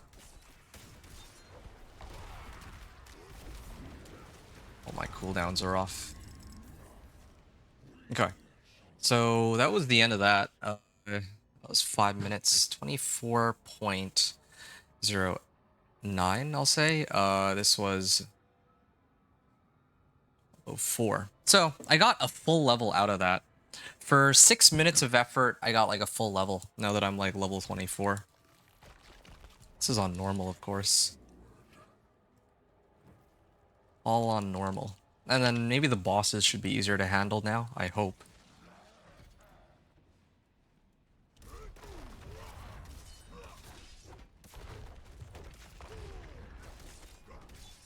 Wait, why is he, why did he take so much damage?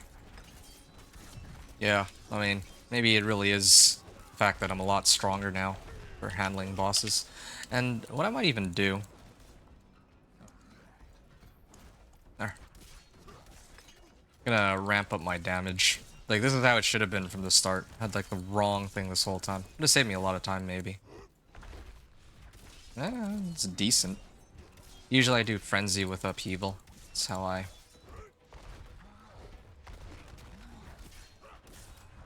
normally how I do things, but...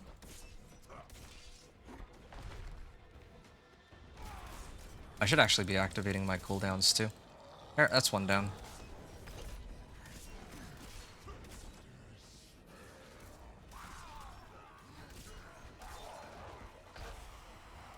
Yeah, but this is still far faster than the last time I was here, without a doubt.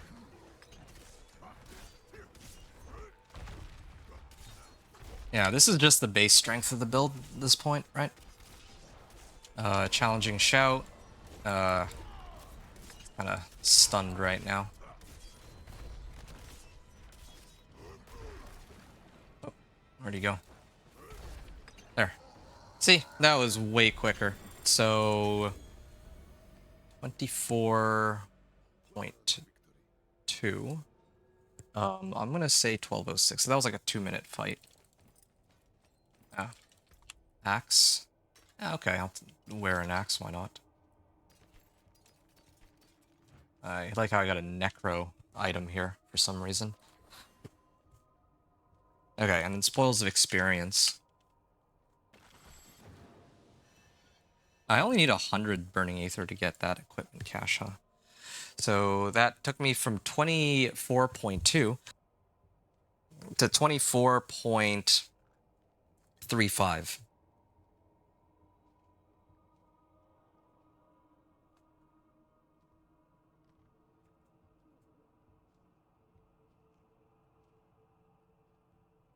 Yeah, okay.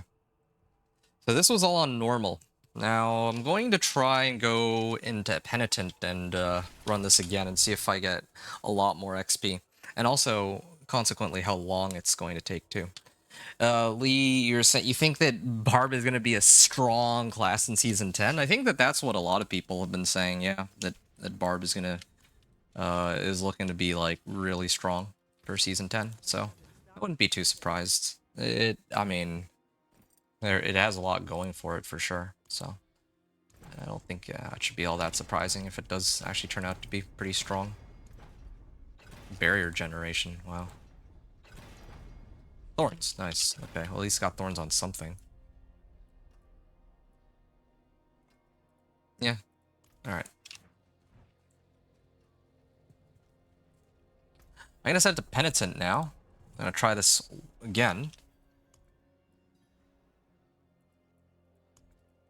This time this is on Penitent. And, yeah, let's see how this goes.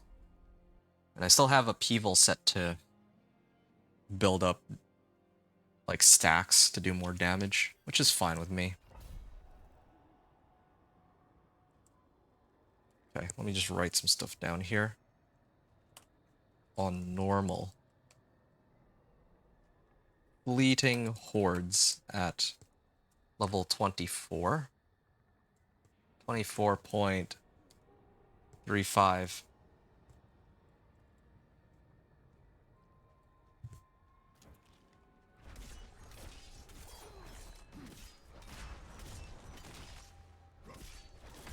Okay.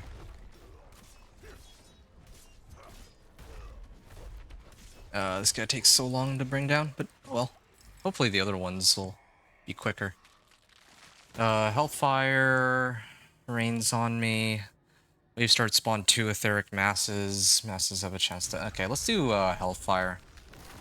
Probably end up regretting this later when it kills me, but I guess it doesn't matter if I die. I'm not like in a Helltide. Oh, like, look at that. I still do enough damage to like one-shot most of these monsters. So let's see if it's any better now. Yeah, elites are a bit of a problem though. They take a while to bring down, but these little monsters are easy enough for me to handle.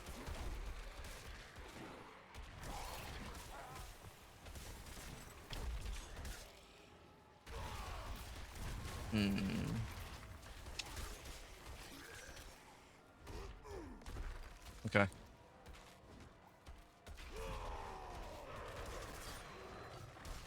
Stay near the Soul Spire and slay foes. I like how it shows us exactly how many we need to kill now, unlike before. Wait. Oh. No, I should be using the axe. Hold up. Nope. They all disappeared. Oh. There. Ooh. Hellfire intensifies. At the end of each wave spawns 6 to 12 ether. It's either that or spawning more like aether events spawning quicker, which I think that's what I'd want in this case. Again, I'm trying to maximize the number of monsters that spawn. I think more aether events means more monsters is kind of the reasoning here. Even though if the goal was to get aether, I would probably load up on the other one instead. Yeah, Hellfire. So far, I haven't really been getting that much ether in these runs, and I barely have enough. Like, I'm just barely short of opening the chest every time. Maybe like 20 ether more. Hellfire, I'm pretty sure would do it. Yeah, what do you plan to run for next season anyway, Lee Burgess? Yeah, what's your, yeah, what do you plan to play for next season, anyways? You didn't, I don't think I actually got a chance to ask you about that yet. Cool. Good. Hellfire. Masses have a chance to spawn a Hellborn. Alright, forget it then. Spawn 2 etheric masses. Yeah, okay, fine. We'll do this one. In the spirit of trying to spawn more monsters and get more aether events. Just waiting for more monsters to hit me.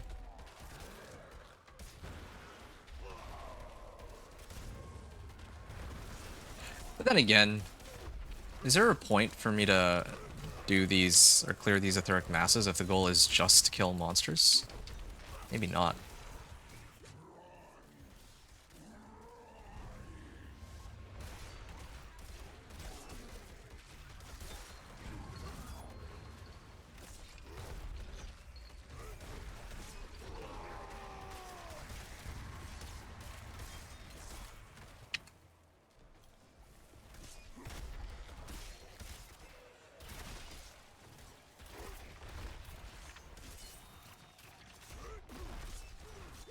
Hmm.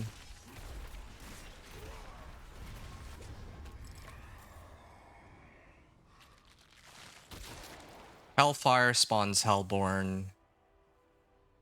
Oh yeah, if I could actually clear the Butcher, that would be an easy way to open that chest. But on Penitent, I'm a little skeptical that I can manage it. Okay.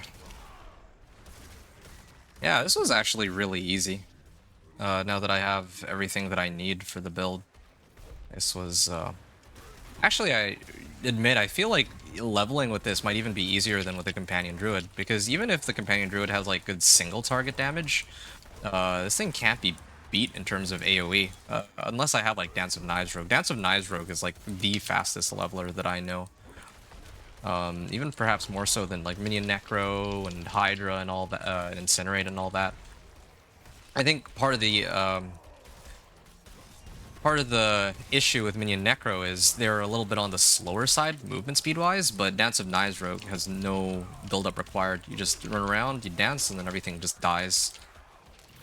So, it's just so strong.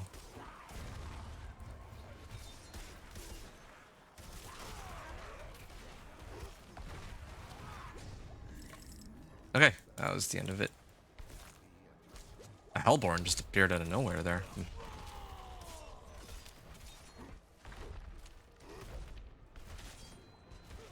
Okay. That was easy enough. Let me just see. Okay, 25.92. It took me about 6 minutes for that. That was on Penitent.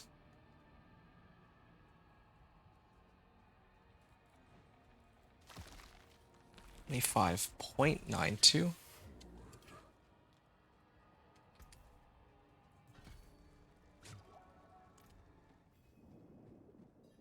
And yeah, I don't know if these fights or this boss fight's gonna take like forever or have we. Oh, he drains out some of his life to give health to the speaker of the council. I think that's what's happening. Oh yeah, these guys hurt a lot more than Penitent, and they also are a lot tougher to kill. I think them being tougher to kill is the main problem here. Well, actually them doing a lot of damage is kind of a problem too. I'd like to open the chest and see how much XP I get out of it, so I'd rather avoid dying, but I don't really think it's worth it for me to sit here and hope that I'm able to actually clear this fight by some miracle.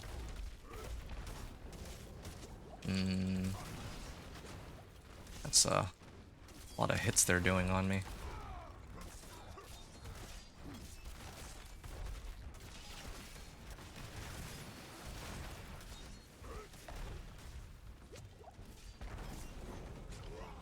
Yeah, I can't, no. They do so much damage. I'm like popping potions and, you know, activating Challenging Shout when I can, but this is just not a build meant for this, the council. Okay, so what do I gather out of this? So this was like, this took roughly the same amount of time as a normal, but this time I got like 1.6 level, or yeah, 1.6 levels out of just killing the waves themselves.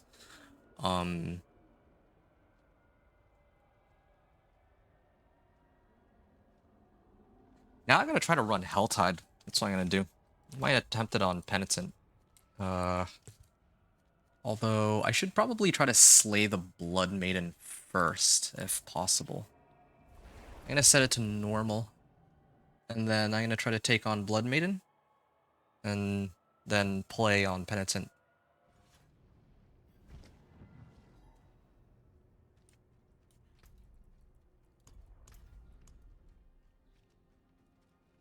Okay. Tortured Gifts opened. I can do the Tortured Gifts at the end of the hour, I guess. Harbingers and Cultists.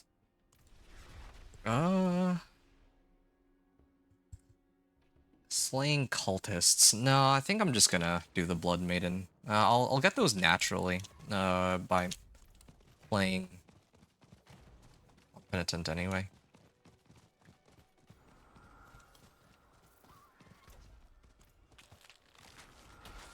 Then again, there's like an event right here, so maybe I'll just hit that.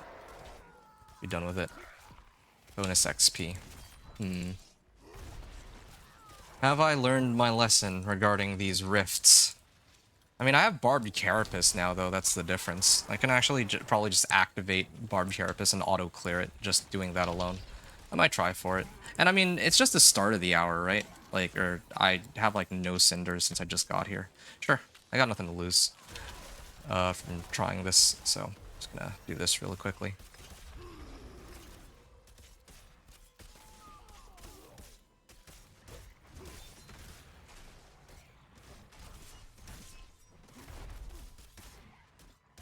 Why are these guys so difficult to kill? And why do they have Soul Spire sometimes, but other times they don't? It's a little strange, I think. Leap, I think I usually get Power Leap. Yeah, that's what's missing. I was wondering about that. I was sworn that there was... Like, I'm normally supposed to have another source of Fury.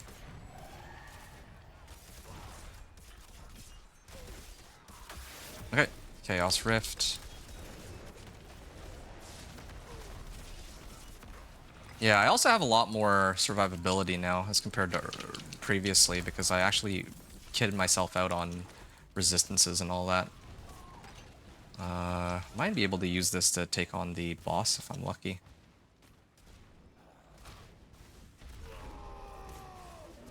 Yeah, I still have the power for a little bit longer, so I'm going to use it to my advantage. This is, it's actually worked out quite nicely. I think I took out the Hellborn, right? Yeah, that's the end of it. But, there. Done. Baneful Heart. And Greater Radiant Chest. What? That seems like a bug. Something... They spawn monsters next to me and now my entire screen is just covered. It's like all dark and whatnot. It's a little eerie, I admit, but it's not quite what I was looking for or expecting. Gain thorns while channeling and for 3 seconds afterwards. Well, that's a fun aspect. Too bad I'm not using like Whirlwind or anything like that. I could do that actually. I could run like Whirlwind Thorns. I've never attempted that before. It could be kind of fun to try out while leveling. Yeah, it'd be nice if I could see where I'm going. Okay. Blood Maiden here. At least I can see where the monsters themselves are. I don't even know, like, I've never seen this bug before. I wonder how they managed to introduce this one into the game. Maybe it's to do with the rifts, because I just cleared one. Yep. One.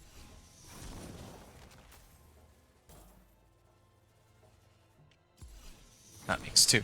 Alright.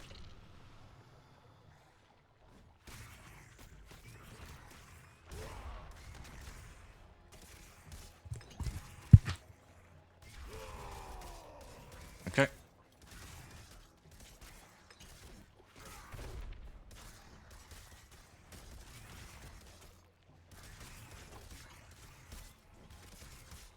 Yeah, that should be easy enough. Just clearing Blood Maiden here.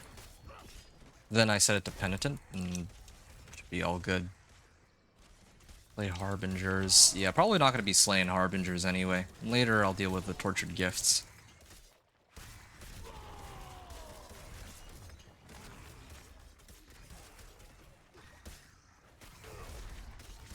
Or maybe I need some upgrades for my items.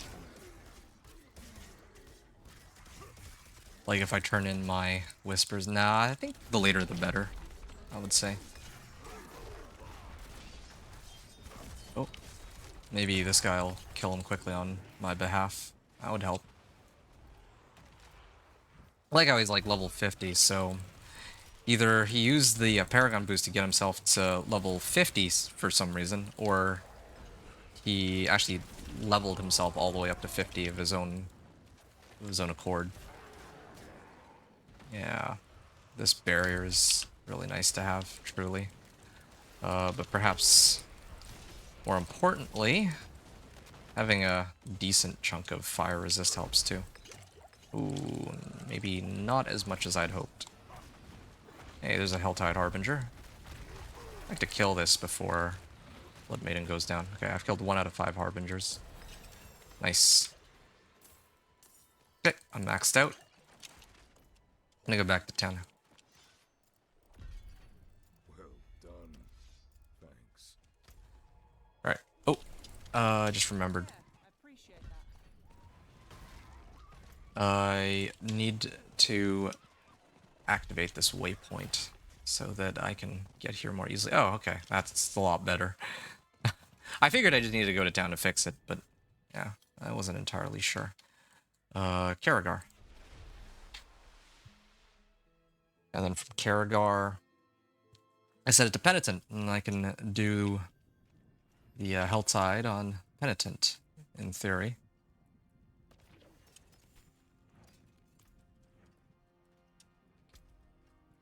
Is there anything else I can pick up right now? Oh yeah, right. I remember. I'm supposed to get this. Yeah. Let's salvage it all.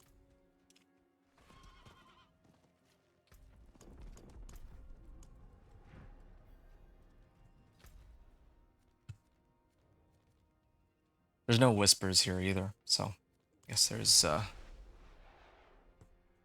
think it's okay. Right. So this was Helltides at level 27.15. I'm going to start this at 1225 and then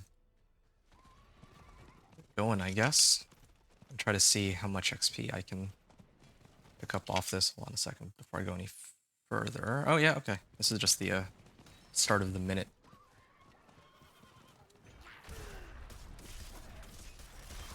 So I need to farm for like 5 minutes and see how much XP I get from running this on Penitent. Okay, this is where Subo would actually be pretty helpful, I have to say. Kind of miss Subo already. But indeed, I still have more than enough damage to dog walk these guys, even with no aspects. I think the main concern I have is my survivability. Like how much damage I'm taking and all that. My armor's not very high. My resistances could be higher. Yeah, if I had more materials, I'd load up on some total armor. I think that would help, but maybe I'll do that a little later. Right now, I just want to test and see how much XP I'm getting, or if running this on Penitent might be better, since I clearly have enough damage for it now. For all these, like, regular monsters, and this is where most of my XP is coming from, so... Yeah, keep in mind, this is with, like, basic tempering, or magic tempering recipes. I'm not even using, like... Yeah, I'm not using anything, like, all that fancy, right? I'm not using... Okay.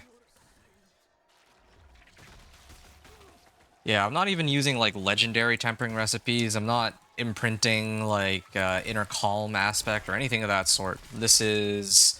just like a fresh Thorns Barbarian. Again, this is one of the reasons I actually really enjoy playing Thorns Barb. Thorns Barb or sorry, this is one of the reasons I enjoy playing on the PTR, because on the live servers, after I make my first character, which is always a companion druid, right? Uh, at that point, everything is already unlocked, so I think that's, like, for most people, I think that's better. Heck, I think that even I myself would agree that if I had the option, I would, I would keep it as is. Like, that's just better for the game overall for most people. Because having to regrind all of the powers is just not that enjoyable for many people, so I understand that. But yeah, it is nice to be able to try out, to see the raw strength of the character without... Alright, imagine to save one villager. It's nice to see the strength of the character without getting, like, handouts from other characters that I've already built up. That's kind of how I see it. Sorry, I missed this message, Lee. So, Lee said you got to pit 60 with your Barb last night. Oh, nice. Congratulations. Lunging Strike Barb, I just don't know... Wish it's Barb best build in Season 9? Yeah, in Season 9, I think Lunging Strike is one of the top dogs for Barbarian. You love playing with your Barb. I'm glad to hear it. Is there any class that you don't enjoy playing, though? I feel like you enjoy... Like, I haven't seen you complain about playing any of the classes so far at all, really. Unless I'm mistaken about something.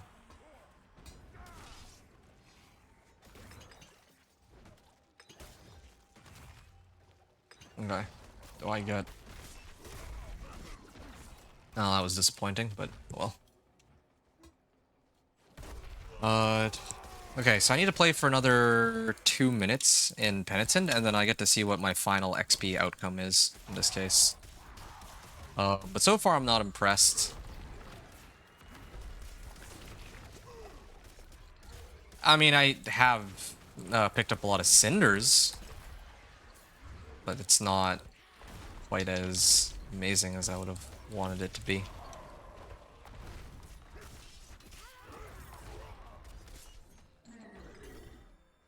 Her rune, finally.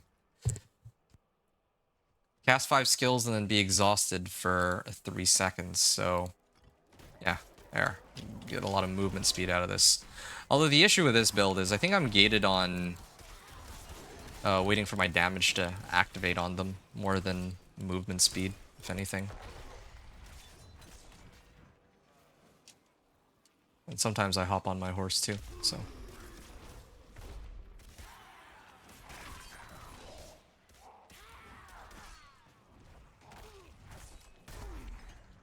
Okay, and... yeah, every time I get on my horse, I lose my bonus. I don't know if it causes me to lose all my offering for the next proc, though, of the rune.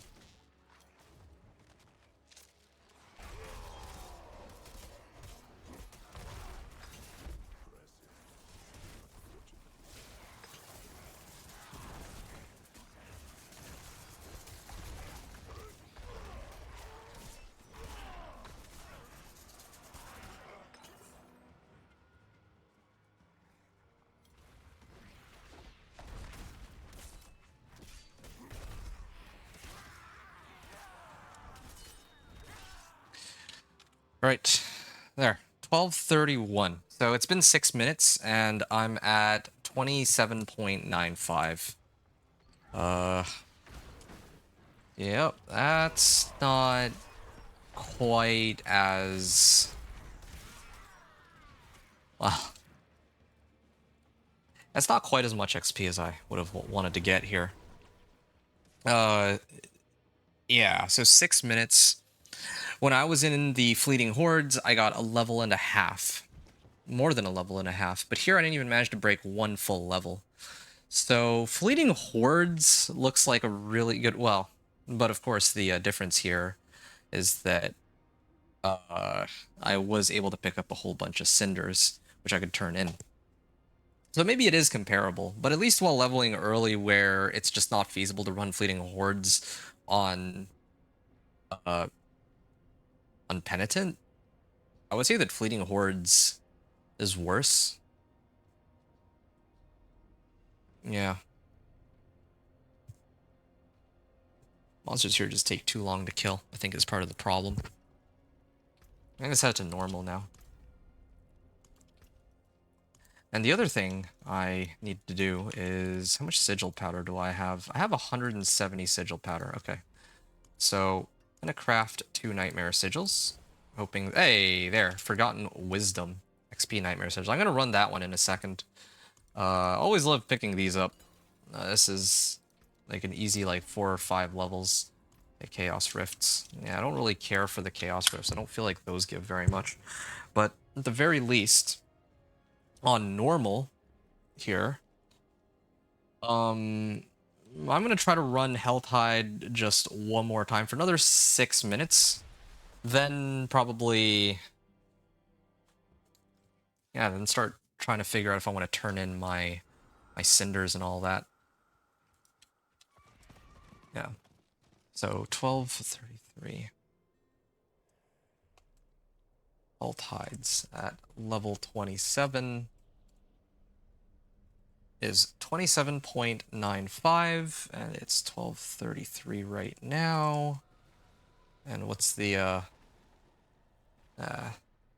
say 1234. Yeah, sure. That'll make things easier. Lee, you're saying you think all classes are good? Yeah, I did play with all classes this season. Okay. Well, I'm happy to hear that. That you're enjoying all of the classes. That's good. That's really good.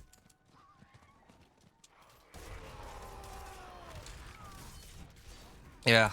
Oh, that's cool though. That you committed to actually playing each of the classes. Like I did too, of course, but I basically speed ran it, right? Like, I think part of the reason why I kind of got so sick of playing was that, well, yeah, I got pretty sick of playing Diablo 4, like, for a lack of better ways of putting it. And I think part of the reason for that was that, yeah, like, I really did, like, this is kind of on me, right?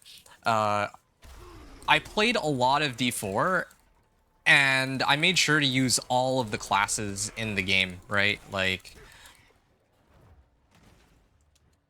yeah, I used every class, and I used them all within, like, the first 2 weeks of the season, like maybe even less than first 2 weeks of the season, just to make sure that I could get out all the content that I could with like all the build guides and all that. So that's one of the reasons why I kind of got tired out. Like I actually played all of the classes, and I did it like right from the get-go. But in your case, I remember you wanted my help with like leveling these characters and all that. But at the time, you only had like 3 of the 6, or maybe even like 4 of the 6 characters. So I think that you pace yourself really well on that. Like trying out the classes like later on. Yeah. Or like playing the classes in such a way that, like trying out each of the characters like one by one, right? Like over the span of like, I think the season started, what, July the 1st, if I remember right? And then now it's already approaching September. So yeah, you're just like bouncing back and forth between characters, which is great. I think in my case, the one thing I have left to do is to actually reach Pit 100 using just my own personal companion druid build. Because I didn't do that last season, or I didn't do that in season 9, like I was supposed to, but then Alpha Aspect was bugged. They just keep spawning monsters here. Okay, I'm gonna get on my horse and I'm gonna run now. Oh. Knocked me off my high horse. But yeah, like, I think that it's nice that you got to try out all the classes and that you weren't just like rushing through it. And in my case, I still have to, like, I didn't actually think they were going to fix Alpha Aspect, but they did. And, I mean, I'm trying it out here, and I think the damage numbers I'm getting are pretty insane, but I don't even... I think that part of it is from the boss power... keep calling them boss powers. The Chaos perks. But in reality... a lot of it, I think, comes from alpha aspect too, because again, I was like doing a third the damage that I was supposed to be, so now I feel like maybe it'll be easier, a lot easier for me, now that I have alpha aspect available. Yeah, that's gonna feel real nice. Yeah, again, my goal was to reach pit 100. I was pretty sure I could pull it off in Season 9. This season that's coming up, I think it'll be even easier because, like, in Season 9, they had a lot of utility-based effects. None of their... Okay.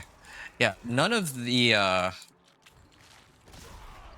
Heraldric powers that were offered directly boosted damage, which was a pretty interesting approach, and I kind of like that, actually, that a lot of them were, like, utility-based effects. But now, like, this season, they're more focused around just offense and defense, not as many utility effects. Nothing like, oh, you get, like, a free barrier, or you get, like, to teleport around freely, or have high movement speed, or anything like that. And, I don't know. I do have mixed feelings about that, but it is nice to see my damage numbers go sky high again. I probably clear higher pits because of this, just all this, like, free damage that I didn't have last season. But, yeah, I think this season, though, I'm not going to really prioritize buffing up my companion druid. It's not going to be like, well, who knows? Maybe the only way that it would be interesting for me to really grind out my companion druid from this, like, the very beginning is if... Well, sorry, the only way it would be interesting for me to grind out the companion druid next season is if I did it from the very beginning, and the sole goal was to see how quickly I can make it to, like, pit 100. Or something like that. But to tell you the truth, I don't even think that I really care too much to do that next season, because, ironically, the fact that the build is so strong, the fact that... Wait. Ooh, crit chance, movement speed, and more resistance to all elements. Nice. Strength, movement speed, brawling skills. No, I don't really need that. Anyway. So, I think part of the issue is because... Oh, yeah, I have another minute to go. Because Companion Druid is so strong, it's going to draw a lot of people to play Companion Druid, and I think that'll make it less appealing for me. I like to play these builds, or prioritize doing these guides for builds that don't really receive as much spotlight. Except for, like, Companion Druid, usually that's, like, my go-to, but this is one of those cases where I think it's actually gonna go from being, like, a solid A tier build to, like, now it's probably gonna be S tier, maybe a smidge beyond that. Like, usually by definition, like, S tier builds are, like, you know, top of the food chain, but I don't know if it's gonna be, like, just top of the druid class, or if it's gonna be just stronger than all of the other classes in the game, too. So I'll have to see. But, yeah.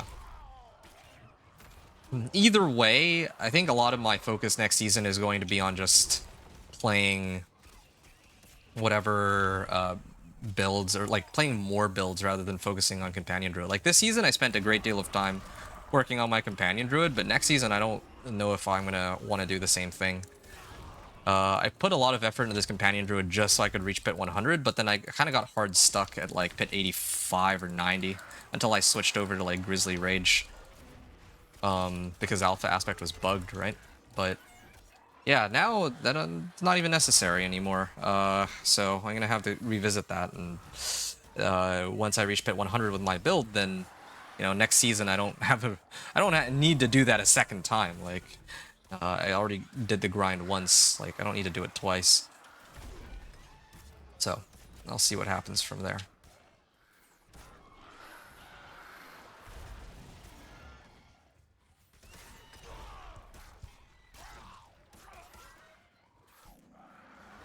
Okay, there. 10 waves.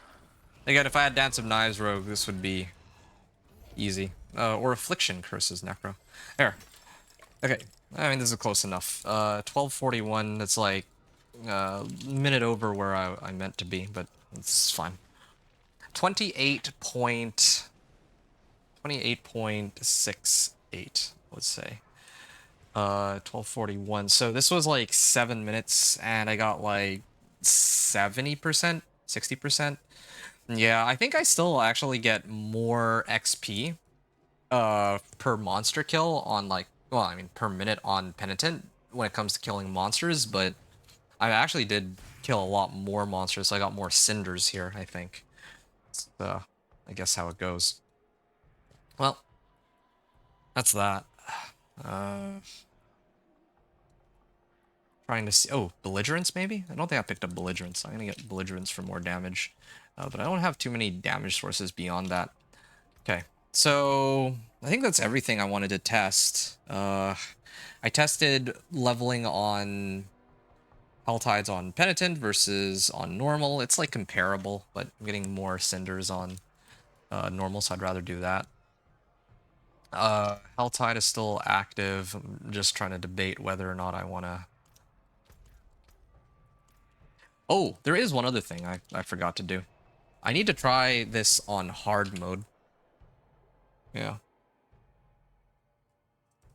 Because I think that hard mode might actually be acceptable for me. 28.68 to...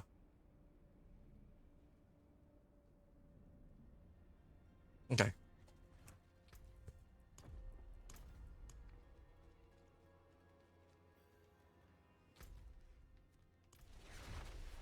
Yeah, I gotta test this. Even if I lose out on some chests or tortured gifts later, I need to know roughly how much XP I'm getting.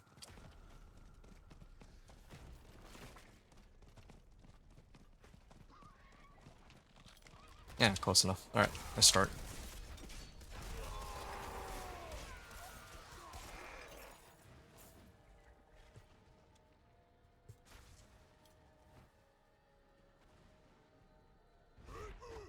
Okay, so this is hard mode. Hard is where I usually end up if I'm just trying to, like, a chill time. I feel like finding, like, 5 Harbingers should be, like, worth 3 Grim Favors, to be honest. Like, sometimes it's pretty annoying trying to find these. Although I guess you could find a lot of them pretty easily if you do the Hellspire, I guess.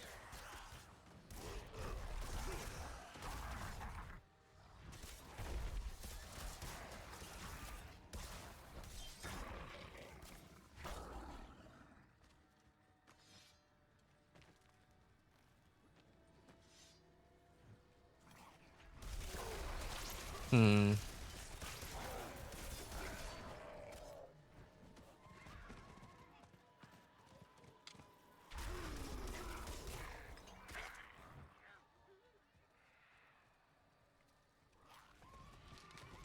Wait, is this a dead end? This is actually a dead end. Whoops. There. There's some more monsters here. After this, I gotta turn in my cinders, gotta turn in my whispers, and then I gotta do the, well, I think I turn in my whispers last, actually. I should do the Forgotten Wisdom Nightmare Sigil first. Unless it's tied to a whisper, then I would turn in my whispers first. So there's a method to the madness.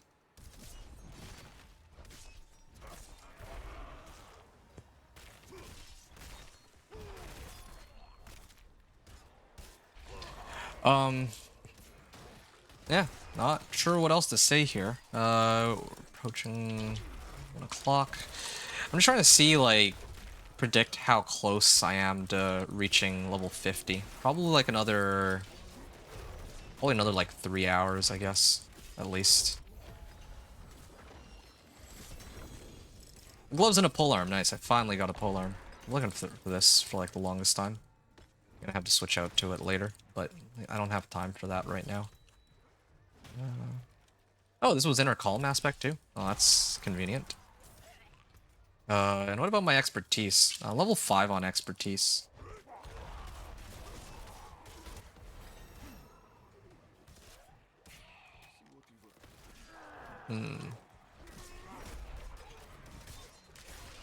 Yeah, when I get to Torment, though, it usually becomes a lot easier to run those. Okay.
Alright.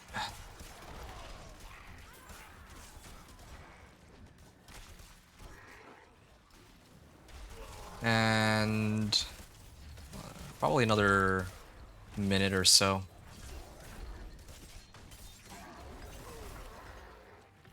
Yeah, I have a lot of cinders. I think I'll go for another minute. Yeah, well, and I think that's good enough as a sample for how much XP I get on hard. But I think that probably on the next hour I'll do hard mode as my main source of XP. Where's it gone? Where's all the monsters? Like in this. Here, yeah. Tell me they're running out here. I feel a little ripped off, to be honest. I'll go kill one more pack, and I think I can call that even. Is there any other ones here? Yeah, there are. A few. Okay. 1249. So, what am I at now? 29.3. 1249. So, yeah, it's like comparable, all three. But I just feel, well, I feel like it's better to do it on hard out of the three options because, well, okay. Yeah, out of the three options, I still consider hard to be the best because it's like the best of both worlds. Like, I get the extra XP from playing on like a higher difficulty, but I'm still able to kill them pretty quickly. But here, I set to Penitent. And I gotta remember to burn an elixir too while I'm at it.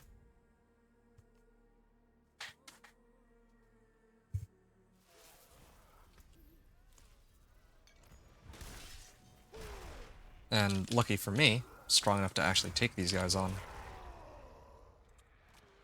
Now that my Thorns stat is high enough.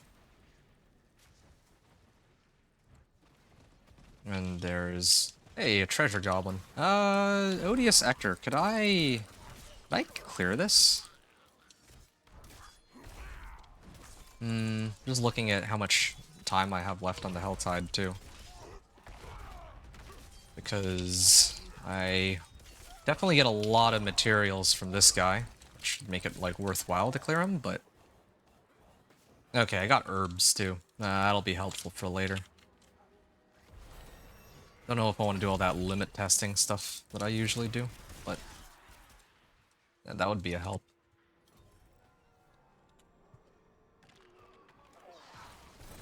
I don't know if it really helps at all, though. Like, practically speaking, I don't use that information for anything, really.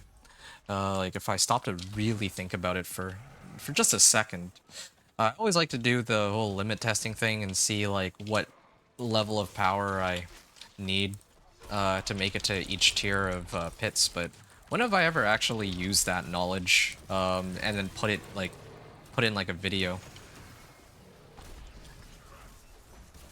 I don't think I ever have, as much as I hate to say it. I don't remember the last time I even bothered doing anything like that. I might talk about, like, I pretty much say or I always recommend the same things for each of the builds, depending on their level of power. Well, here, hold on, let me just clear this real quick. There, that makes 31. Then I guess this would be next. Travel time is probably the worst. I know that there's chests up here. I'm gonna go this way. Yeah, when it comes to leveling, right? Like,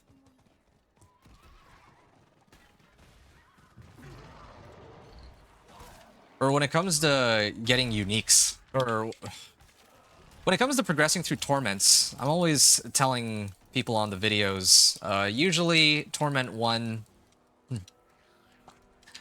The goal in Torment 1 is to get, like, an ancestral weapon, load up on 750s, and then you could probably get and get, like, whatever aspects you're missing. And then just... Well, actually, yeah, even just getting, like, 750 item power stuff. with an ancestral weapon is enough to get you in a Torment 2 usually. And then getting from Torment 2 to Torment 3, you probably want to get your uniques and maybe like tempering recipes and aspects. And then from Torment 3 to Torment 4, just masterwork. That's usually what I tell people to do. So, I don't know if that would change much. Even if I do like limit testing, like I'm not gonna recommend anything like all that different, really. I can't even go this way. I'm actually gonna lose out on some chests here, unfortunately. There's just way too much travel time and way too many monsters that are surrounding these chests. Sad to say. 75, 150. Okay, I'm just gonna be short one chest, I think. One, maybe 1.5 chests. Unless there's like miraculously no monsters around these chests, but I doubt it. That would be a little bit much to ask for. Alright. Oh, come on. I think the other problem too is I should have been using I should be using Wrath of the Berserker to scare these monsters off. Like, look at how many monsters are here for no reason. Why are there so many monsters? I really missed last season. They had like utility effects that allowed me to avoid getting hit by stuff like this, and I might even actually just die here at this rate. Yeah, I can't even open this one chest. It's so stupid.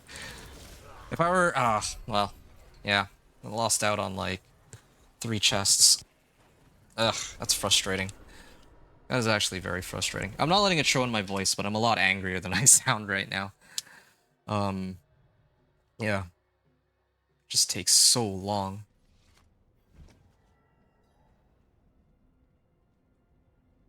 Takes so long to open these. There's like so many monsters that surround the stupid thing.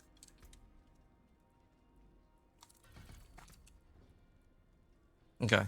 I'm getting real sick of this. I gotta actually start kitting myself out. I'm in Penitent right now, right? Is there anything that I'm missing? When I get CC'd, okay, yeah.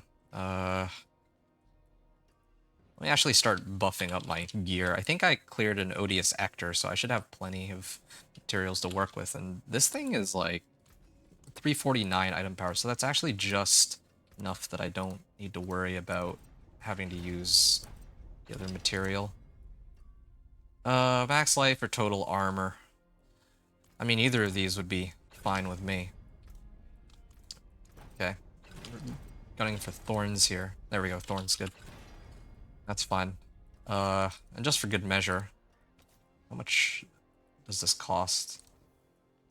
Fury per second. Yeah, why not? I value that over, like, 3 Thorns. So this is good.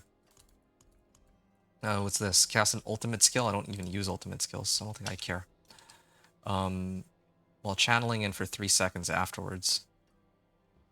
Yeah, I should just salvage this. I don't know why it's not being ordered correctly. This has a higher item power, so this should have actually been first on my roster. Polearm.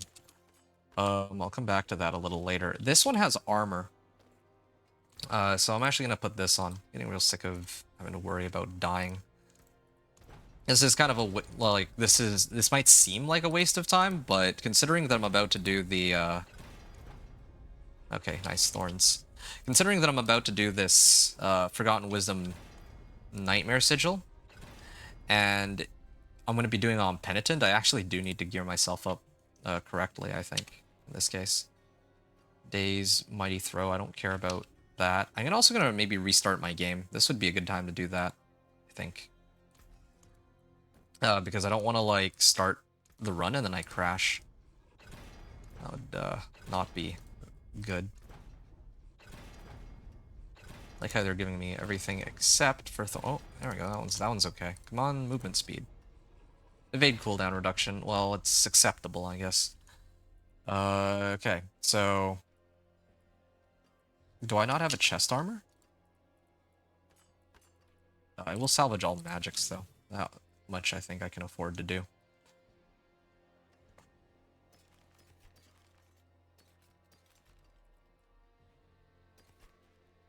Can get more resistances if I replaced my ring for this one.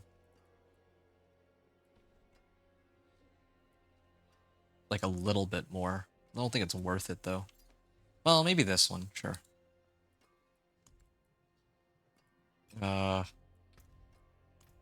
Resource generation, I don't need that.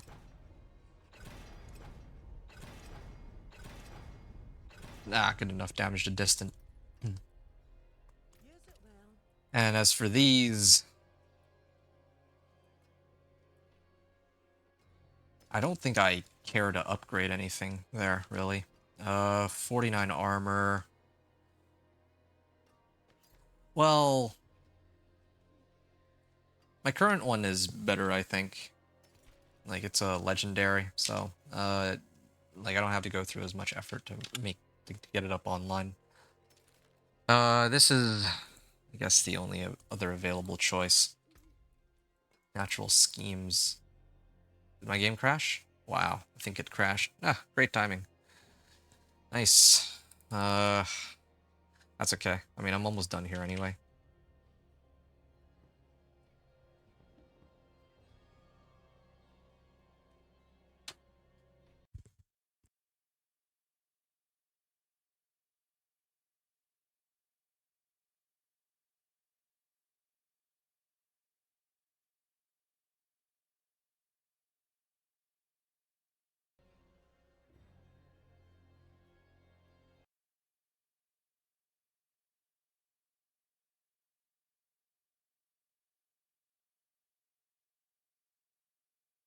Okay, yeah, my game froze and um yeah, my game froze here, so I'm gonna have to restart all this.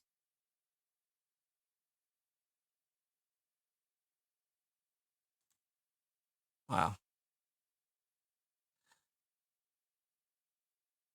Well, this is too bad. Hold on, I'm gonna need to stop the recording here. I'll continue it in a second.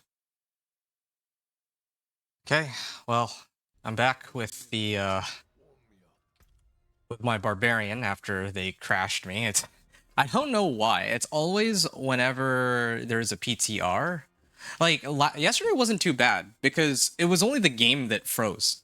Like the only issue was that the game would freeze, but it didn't take that, like it didn't freeze my entire PC and everything else with it. So I'm kind of glad I got my companion druid out of the way there at least, but now it's just kind of annoying that every time I want to uh, you know, do like a gameplay recording that I run the risk of having my entire PC just freeze up because of Diablo 4. The PTR. Oh, and look at that, it's still choppy. Yeah. I'm gonna try to get Thorns on this. That was the plan. Yes, good. Well, I'm gonna salvage everything here. Maybe even this too, Kirkwa. And then maybe try to get an aspect on this. I'm sure I have some defensive aspect, right? Any defensive aspect is okay. I just need it so that I can throw on total armor here. There, good. So I have a lot higher armor stat than before. Have an extra point. I maxed that out already. Trying to see where else I can get some points. I'm kind of tempted to run Whirlwind, just so that I channel and I get more thorns that way. I've never done that before, I admit. Might be good. Yeah. Next, weapon mastery. Okay, sure. Why not? I mean, I'm not really using anything to do with weapon mastery anyway. Bleeding effects deal more damage. And I think... Ah, yes. Counter-offensive. When I fortify for over 50% of my max life, I deal increased damage. Yeah, I'm gonna want that. And then... Overpowers crit strike damage using bludgeoning weapons. Yeah, these are for skills, though. So, I think I'm almost like, I'm almost like maxed out. Okay, so, and there's the elephant in the room, this thing. I think what I have to do is put this on, and then get Needle Flare on my sword. I think that's what I'm gonna do.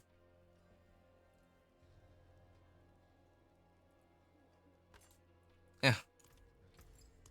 And then add sockets. Yep, add a socket in here. Maybe get 2 diamonds.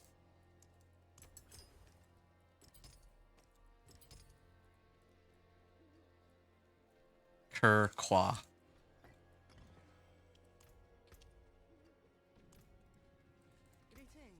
Alright. And I think for this one, I definitely don't need offensive. I actually think that this could be better. Well, this is definitely Thorns as one of the options. But then I'm actually even tempted to do defensive, but I'm actually pretty good on defensive, I think. So probably here I should go for natural motion for movement speed. Yeah, there you go. So now my movement speed is 143%. And then I get an additional 50% from Qua. So that's a big help. Everything else seems to be in order. I thought I was missing something. Oh, yeah, right. I remember now. I was supposed to get AoE on this. You know what? I might even actually put Needle Flare. I don't think I've ever done this before. I'm going to put Needle Flare on my amulet. Yeah, put Needle Flare on my amulet. Never thought to do that before. This is not... Yeah, I think this is fine. Okay. 203, gain Thorns while berserking. Definitely gotta get Death Wish on here. I'll get more damage if I put it in my ring instead. Okay, I'm ready. That's my setup. Again, I don't usually like to do this. It takes some time, but again, it's sort of important because I'm about to run this. If I don't actually have good stats and all that, then it takes a lot longer. Or if I haven't kitted out, then it'll take me a lot longer in the long run, I think. Horadric Gold Reserve and Horadric Strong Room. Yeah, I already tested these with my companion druid, and I wasn't impressed with most of what they offered there from those nightmares dungeons and whatnot. Okay, so this nightmare dungeon then, hallowed stones, and I don't believe that there's a whisper attached to it, so it's fine. On Penitent. This is going to be an NMD Nightmare dungeon. This is going to take me from 31.97, I guess. And this is...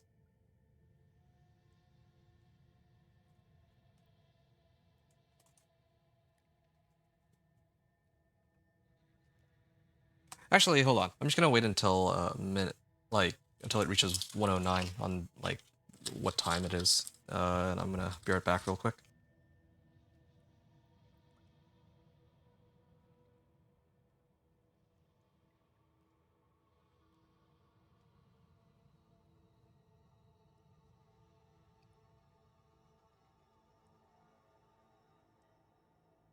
Okay, I can start the run and see here. Why do these guys take so little damage in comparison? Like, I feel like... Okay, maybe I'll just start spinning with Whirlwind. Wait, why are they not... Huh, why does Whirlwind cost so little? That's kind of strange. I have... So I have Thorns on, like, everything. Whenever I'm berserking, I get an additional 40 Thorns. Let me take a look at this real quick. What's my Thorn stat actually at now? My Thorn stat is at 64. Okay, there's something that I'm missing here. I just remembered that I should have actually used since earlier, but I didn't think to use this. So, it's part of the problem here. An elixir. I crashed, so I forgot to put on, or my elixir wore off. But Ah, I need diamond fragments for this, huh?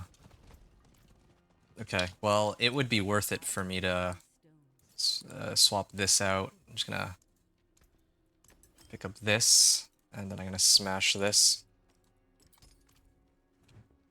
That would give me enough for one. I just need one.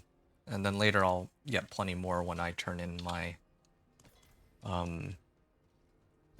whispers. But this by itself gives 150 thorns. So I could have already used this since earlier, but I guess for starters the thought hadn't occurred to me. Yeah, this is a big help. There.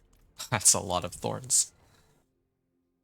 Now, this run should be a lot easier. In fact, I probably could have just done that. I didn't even need to temper, like go through the trouble of tempering everything. I could have just thrown just that one thing on, and I would have been perfectly fine.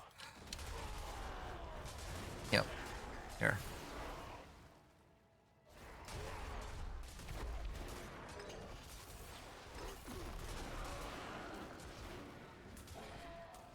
Okay. Making sure I'm not missing out on any XP orbs.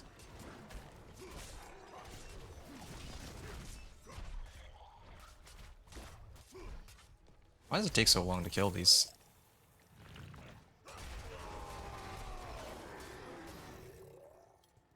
Okay, no extra orbs.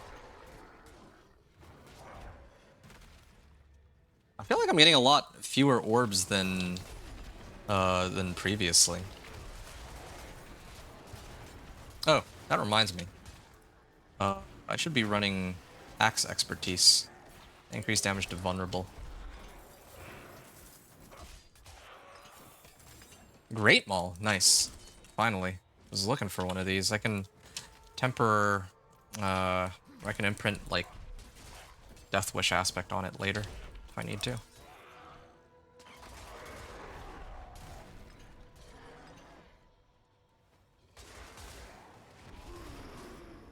Alright, there's the orbs.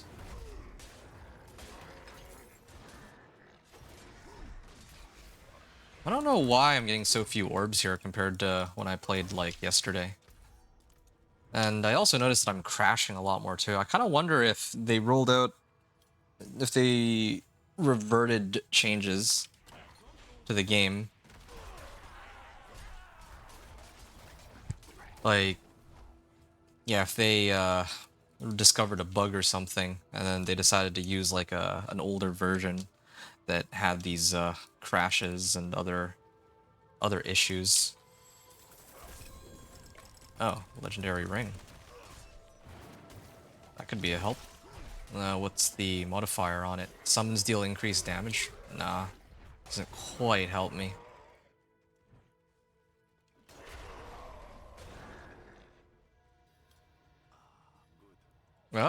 Yes. Yes, I actually do need to run this. Because if I don't, then I'm losing out on a source of potential orbs here. But, of course, this is like one of the worst possible events. Never mind that even, but this dungeon as a whole has given me, like, pretty much nothing. I was expecting to get, like, 4 to 5 levels out of this, but so far, I've barely gotten, like, 1 level, and I'm already, like, a third of the way to the end. Well, I guess at least I still have... Yeah, I just wish that it was one of the other, like, not this event. Like, I feel like this one is a little slow. If it were, like, Waves of Darkness or something, then yeah, I'd be getting a lot more out of that.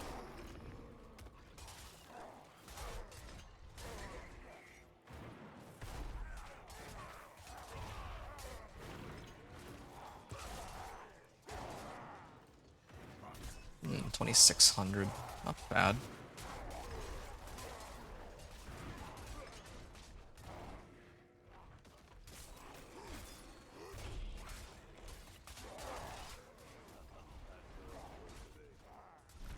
Right, is that it?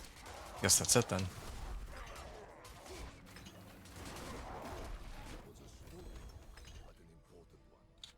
Alright. They gave me level 1 items again. Not sure what's going on there, but... this is also a level 1 item. At least it's a legendary, but yeah, there's definitely some bug with that. Ah, edge match, but this is for skills. I don't think this really helps me specifically. Because of most of my damage is supposed to be coming from Thorns, and even Challenging Shout technically gives me more Thorns, but it's not the source of my damage per se. I take it back, actually. I'm getting a pretty decent amount of XP here, now that I really look at it. I'm already, like, level 33? I just don't know why I'm not seeing as many orbs as I would have wanted.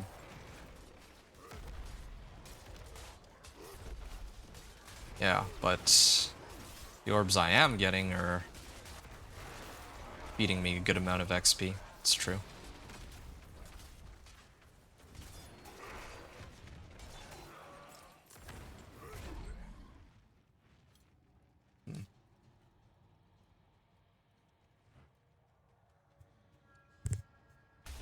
Yeah. Kind of wish there was a way to, like, craft specific nightmare sigils. Like, you can trade in, like, 600 sigil powder to get the one that you're looking for, or, like, different nightmare sigils have different costs. That would be cool, rather than having everything be random. Nice to have a way to, like, work towards it or something.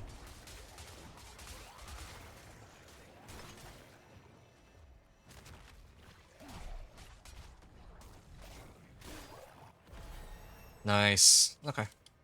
Level 34. Yeah, I definitely don't regret leveling my, like, buffing up my gear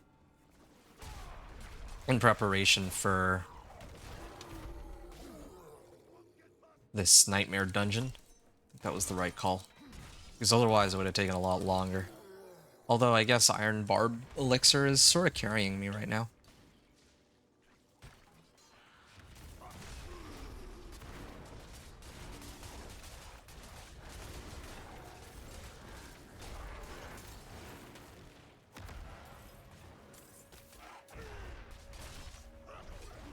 Also can't wait to try running the Vessel of Hatred campaign. Like, I think my next character is Dance of Knives Rogue. That one I'll still do, like, this Helltide stuff, except I'm going to try to prioritize running Helltides on Penitent, because I think that build might be strong enough to take it. I'm going to have to see. Or maybe I'll try it with the Chaos, or leveling with the Chaos Parrot. I don't know, I'll have to think about it, but the next character after that will be the Sorcerer. And with the Sorcerer, well, I think that one I'd rather do Vessel of Hatred campaign leveling. Not just on the PTR, but on, like, live servers. I typically prefer doing Vessel of Hatred campaign for the Sorcerer. Like, the way I like to look at it, Affliction, Curses, Necro, and Dance of Knives Rogue are two of, like, the fastest for leveling. The traditional way, which is just, you know, like, Helltides into Strongholds. I call it the traditional way, but I guess that's my traditional way, because some people do it a little differently. Like, I know, like, Ponyhoff does his leveling. He kind of, like, alternates between running Strongholds and doing Helltides. And he doesn't like to do all of the Strongholds. He likes to skip the Strongholds, which take a lot longer to do, which is understandable. But either way, my preferred method of leveling is either Vessel of Hatred campaign, or the seasonal questline, or by doing, you know, Helltides into Strongholds. And the thing is, when I do my Companion Druid, I always try to prioritize seasonal questline, although usually they kind of gatekeep missions on the seasonal questline behind very specific, you know, like, you need to get, like, some reputation before you go further a lot of the time, right? And so, if the season is anything like the past ones, I think it really just boils down to Helltides and Strongholds versus Vessel of Hatred campaign leveling. And so there's some builds that are really good for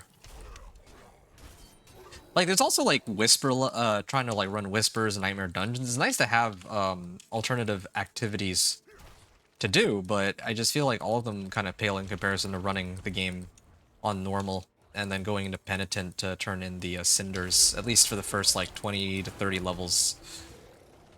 I just haven't, despite my best efforts, found a way to top that. Especially because with the nightmare dungeons, the only way to really make the nightmare dungeons worthwhile, in my opinion, for leveling for XP is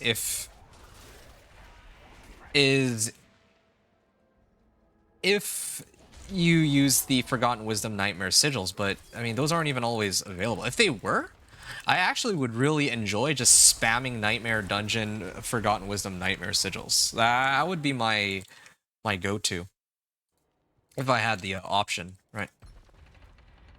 But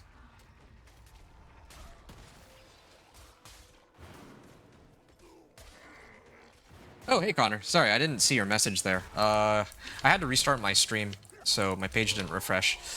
Like, I had to restart my stream because the game kind of like froze up my entire PC. But yeah. What's up? I'm just trying out the Thorns Barb and the PTR. How about you? What are you up to? Hope things are going well with you today. I'm gonna head up north here. Okay.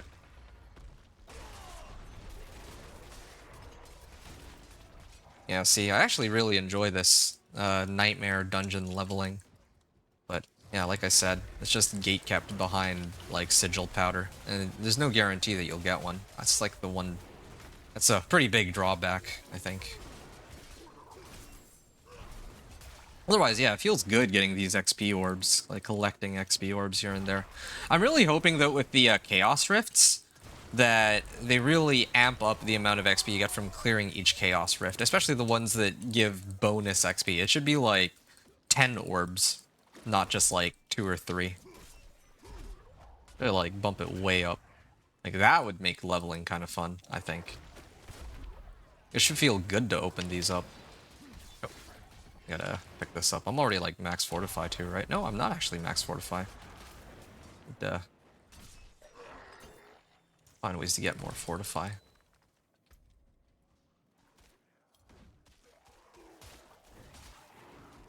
I don't know what else to pick up. Pretty loaded on stuff already. Oh yeah. I think it was this. Make my shouts last longer. Absolutely nothing right now? Ah. Well, are you playing the Diablo 4 PTR? If you're doing absolutely nothing, yeah, you can try the stuff in the new season. Unless you're trying to, like, hold off on... Like, I know there's some people who are trying to hold off on trying out the new season because, you know, they want to actually leave it as a surprise for themselves. Like, in my case, I'm already kind of spoiling the surprise for myself. I already kind of know what to expect with the Chaos Rifts. Like, yeah, they might change it before the season comes out, but now I already know what these Chaos Rifts are. So, that's kind of the drawback to trying it out, I guess.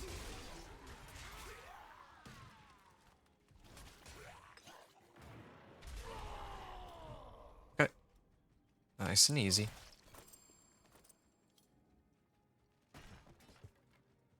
Anyway, oh, come on. Were there no shrines? It's actually quite disappointing. No cursed shrine, no cursed well, and yeah, I think this will cap out it. I mean, I still walked out with like 4 levels out of this, which I'm okay with. That's pretty good, I think. For 15 minutes worth of leveling, I'd say that's pretty decent. Especially when there's no like drawback. Like, I'm not really at risk of dying, but even if I did die for some reason, it's not like that would cause me to lose like half the cinders like earlier. There, level 36. Cool. Herodric Strong Room. Yeah, I don't really think I care about any of these. At least they're all legendaries, though. So I finished at 124. And I'm at level 36.25, I guess. Yeah, that was 4 level ups. A little more than 4 level ups for 5 minutes. Or 15 minutes, sorry. 4 level ups for 15 minutes. But this is like a much higher level than I was in the past, though. So this is like really good. These Forgotten Wisdom Nightmare sigils are always a very handy thing to pick up and take advantage of. Oh yeah, I can get extra life here. You never play the PTR when they come out. Yeah, I think that's. I remember you mentioning that it's because you like to actually play it on the live season, right? Or is it because you're console and can't play it? Can't remember. Oh, World Boss coming out in 4 minutes or 5 minutes, I guess. Collection of helm, amulets, and rings. Let me do rings. You try to get some resource aspects. Yeah, resource aspects would be most important right now to refresh my shouts and all that. Rune. Yeah, I definitely think that this Chaos perk right here, I don't quite know how to unlock it in the live season, but this is probably the most important one by far. Out of all the non-unique Chaos perks. The unique Chaos perks are a whole different discussion, but are all now always active. Like, yeah, so then at that point, I always have Challenging Shout active, meaning that I don't need to run I don't need to run Bold Chieftains anymore. And I don't even really care that my max current Fury is reduced, really.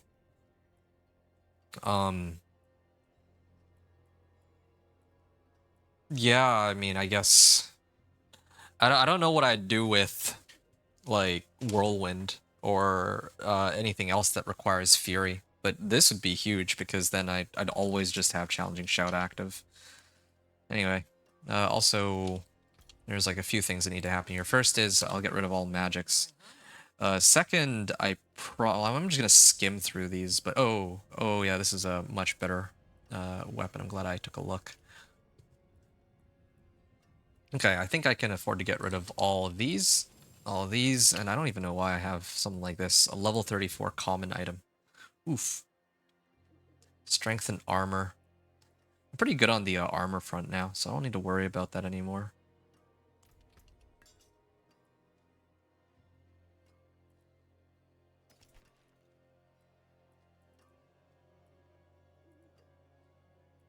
Yeah. This ring could switch out my existing one, but I don't think there's a point. I'm not going to switch out my current one for this. It's not worth it. Same thing with this one, and I think I'll just salvage this to get Edge Masters. Yeah, that's fine. Alright, strength and armor, though. Do I care to get more armor?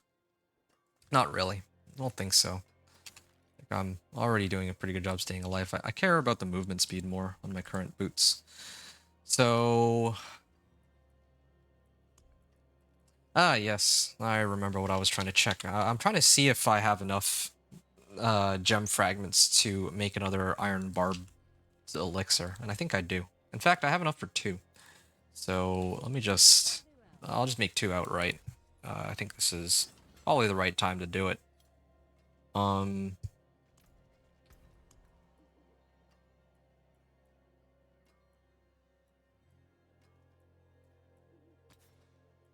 +1 brawling skill. I mean, I guess that gives me extra damage, but... I'll try 3 times. Fury per second, I don't really need that. Oh, let me look. Oh, there you go, armor. Okay, there. That makes me feel a bit better. Yeah,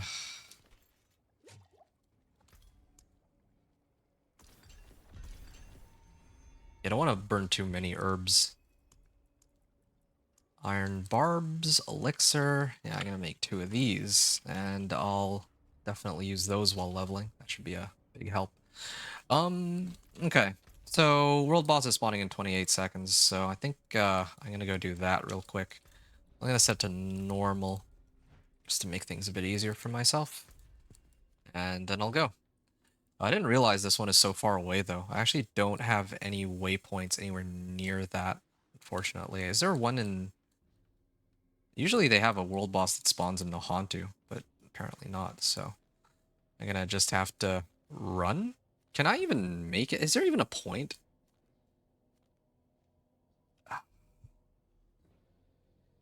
I'm just trying to figure out if it's remotely worth going to it. No, I'm gonna skip it this time. I'm just gonna go here and then just clear this. Like, I clear the world boss. I've done that before, and what am I doing it for? Just some whispers? It takes me 2 minutes to run all the way over, then I have to go kill the boss himself. No, I don't think it's worth it.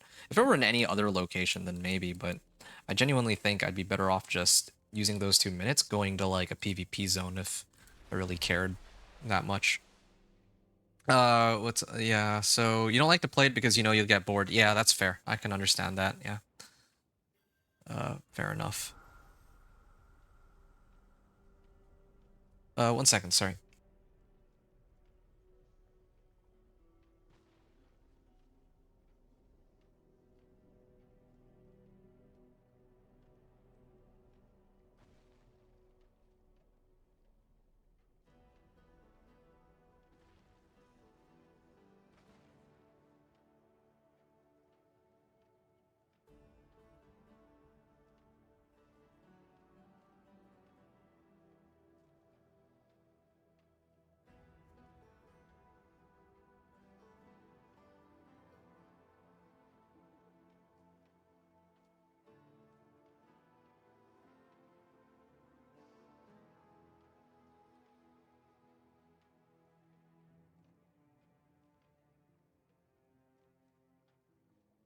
Sorry, okay, I'm back now. You need to make adjustments on your lunging strike build because Torment 4, you're killing bosses really slowly. Yeah, that's... Yeah, that is... I guess that wouldn't be good. I feel like there's probably okay, so what's the situation with your lunging strike barb? I'm guessing you probably still... Like, do you have all your uniques? Like, what... Is it, like, an issue with your glyphs? Or what do you think is the main problem for your lunging strike barb in this case?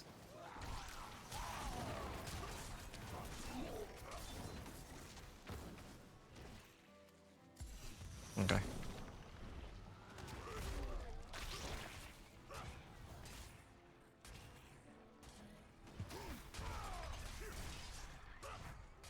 Yeah. I really do want to try this power though.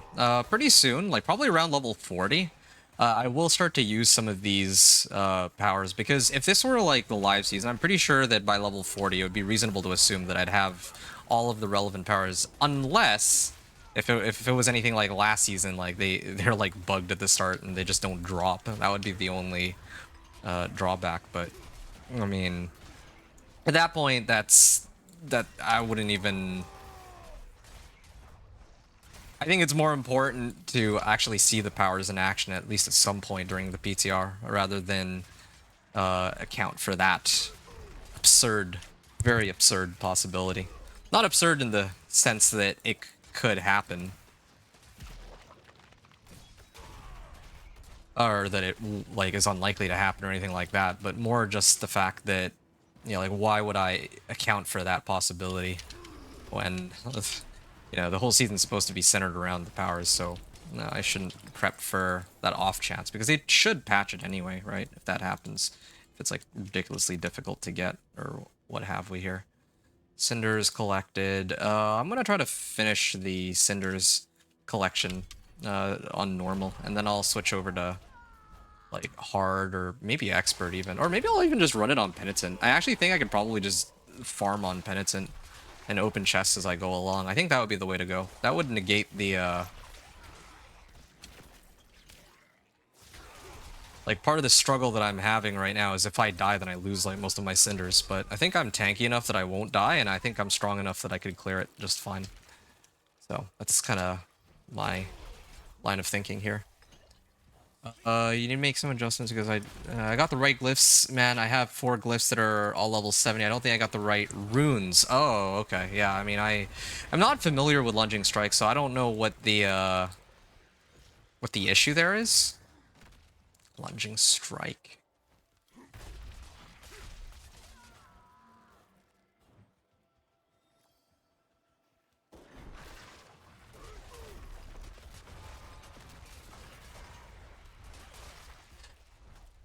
Yeah, I don't know if Lunging Strike, huh? Yeah, I don't know like what runes Lunging Strike uses and um how much how reliant they are on runes. I just realized I never finished what I was discussing earlier with regards to leveling with different like builds and classes. What I was trying to get at was that there's like some builds that are like much stronger for leveling via running like hell tides and all that, in my opinion. Like I think that my record for getting like 1 to 60 like after season 8 made it a little more difficult to level because in season 7 my record is I think like an hour and 50 minutes with the minion necro. I think I did that like off stream, or I think it was like an hour 59 or something like that. But when it comes to that was also a pretty crazy season with the witch tides and all that. But when it comes to season 8 and onward, I think the fastest clear I've done was with either my Affliction Curses Necro or with my Dance of Knives rogue. I can't remember which of these two were faster. I think it might have been Affliction Curses Necro, just because I think in that run, like, everything went my way. Like, I got all the right aspects, I got all the right recipes, I got, like, double Hell Tides. Like, I got one in Nahantu, and I got one like the standard regions. Oh, Slay Cultists. I'm like really close to finishing that. I might as well turn it in. So,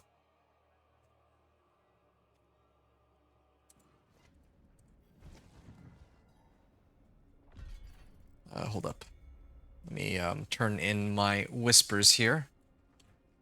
And I think that should give me close to a full level. A greater collection of helms and a greater collection of chaos. All right, let's see what I can nab out of this.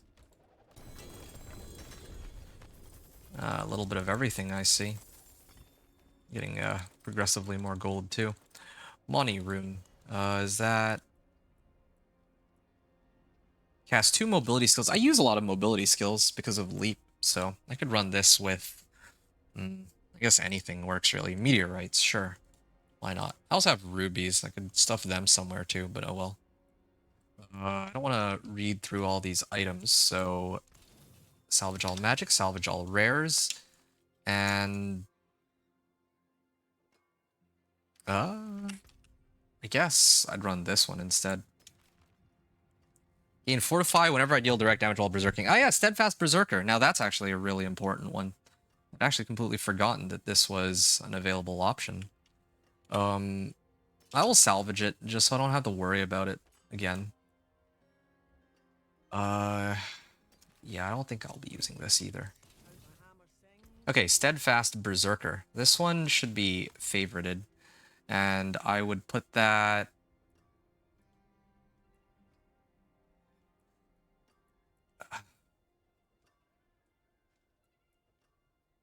Maybe this one? I don't usually care for barrier, and it only comes up every now and then, so... Yeah, I think... Steadfast Berserker on here, and then Iron Blood goes in my pants. Okay. There. Done. Oh, and I'd almost forgotten. I think I'm supposed to get Needle Flare in here, although it does require some Baleful Fragments. That's okay, though. That's perfectly fine. My potion's about to wear off. Yeah, before I forget, I'll activate it. I don't think I got the right runes. Can take a look at my Barb build later, man. Let me see if I can... I'm not going to take a look right now, but I don't even know if... is that you? No, it's not, right? I don't think that's you. Okay, slew all the cultists. Harbingers. Okay, I could sit here and wait for the Harbingers, but... I think I'm probably better off just... Oh, there's a Harbinger. Wouldn't be that difficult to find the remaining Harbingers, right?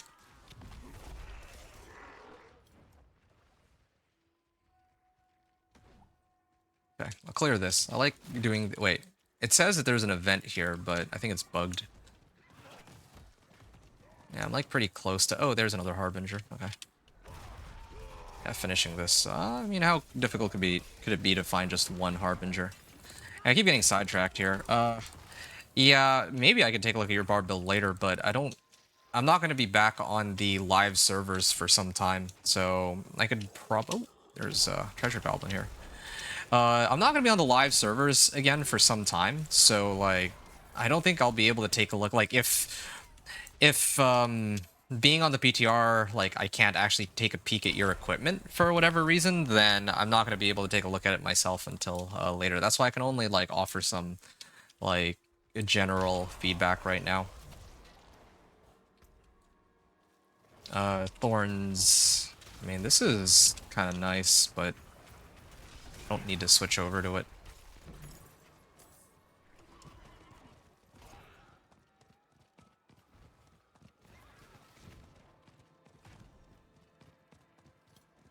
Yeah.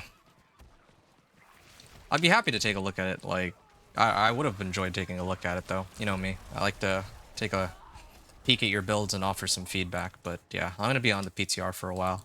You know how it goes. Like, I am committed to PTR because I kind of need to... I need to make content while the PTR is available. That's just how it goes. If I'm being completely honest, I actually really enjoy trying stuff out on the PTR. I think the thing I dread most nowadays is that at the end of each of my Torment, or level 1 to Torment 4 runs, I have to then go and make the build guide, which sounds fun, but it is a bit annoying to have to, like, gather my notes and, figure out what I want to say for the video, and then piece it all together, and then have to commentate over it. I actually just want to play. I think I enjoy that most of all, right? As one might expect. Okay. On the next Helltide, I think there should be a next Helltide, but yeah, the next Helltide... Ooh, this is for a Nightmare Sigils. No, I need to do that one. That's kind of important. And I don't think I'm at risk of dying. This is the normal mode, and I have, like, good armor and stats, so I don't think I'll die here. But, yeah, on PTR, I'm pretty committed to running these, but yeah, making the build guides is great because I get to, like, help people out. I really enjoy that. But on the flip side, like, me personally, maybe as a gamer or what, but I actually also really enjoy just playing the game too, and committing to, going as far as I can go, as fast as I can go. Like, for example, with a companion druid, one of the things I've always wanted to do season after season is see how quick I can speed run getting to, like, pit 100 or something, right? But I never really get to do that, partly because I'm trying to make content too. Okay, I'm gonna skip that one. I don't care for that. I'm really just here for... Ah, Harbinger, yeah. There it is. Oh, Treasure Goblin. And it's a Glittering Prim, so... that should give me plenty of gem fragments.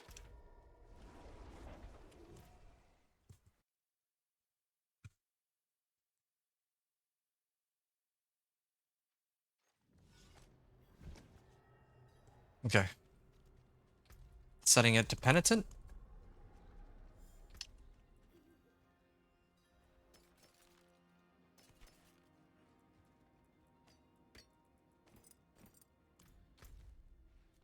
And then... yeah, I'm gonna go and actually start turning in my cinders and all that.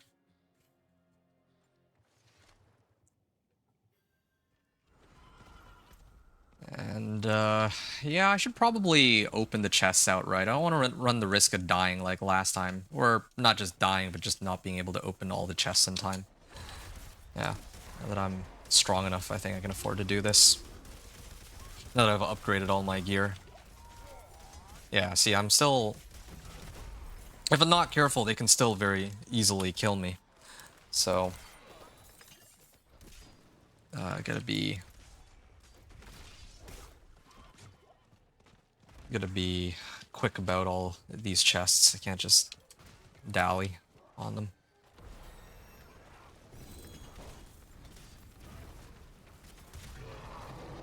Okay. And I got plenty of XP from farming these guys too, but again, I gotta be careful about it, so I don't just run the risk of dying.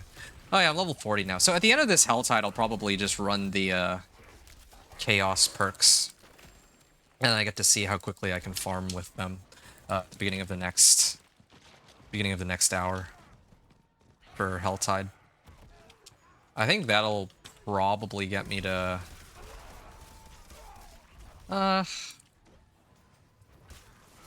I'm just trying to calculate roughly how far I'll get. I think I should be able to get to at least level 46 on the next hour.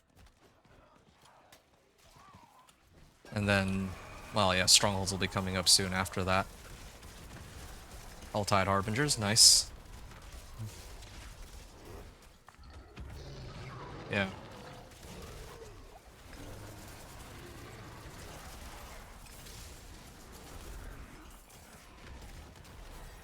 Okay, good level up there.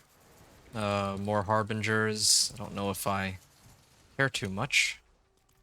I can kill them for fun, I guess.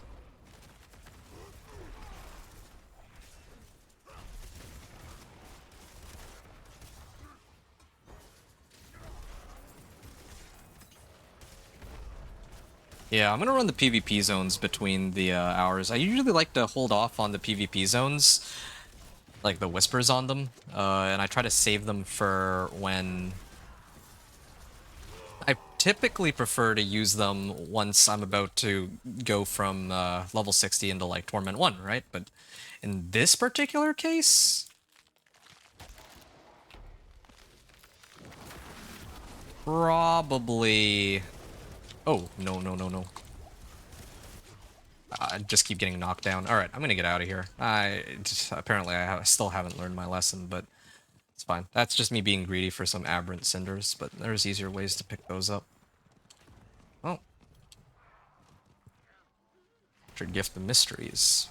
I think probably end of this hour I could make it to level 42, maybe 43. If I can find some more monsters to clear.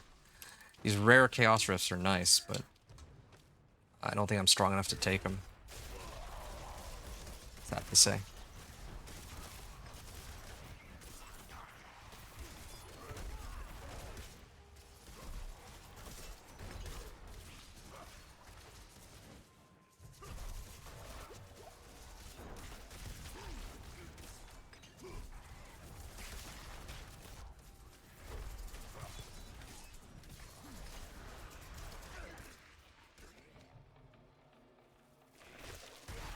I'm also like max Fortify now with Steadfast Berserker, so that helps. This is, I think that aspect... I knew I was forgetting an aspect of some kind. I think this is an aspect that's going to last me all the way until the end of my leveling journey. Follow the Wicked. Okay, this should be easy enough for me to do.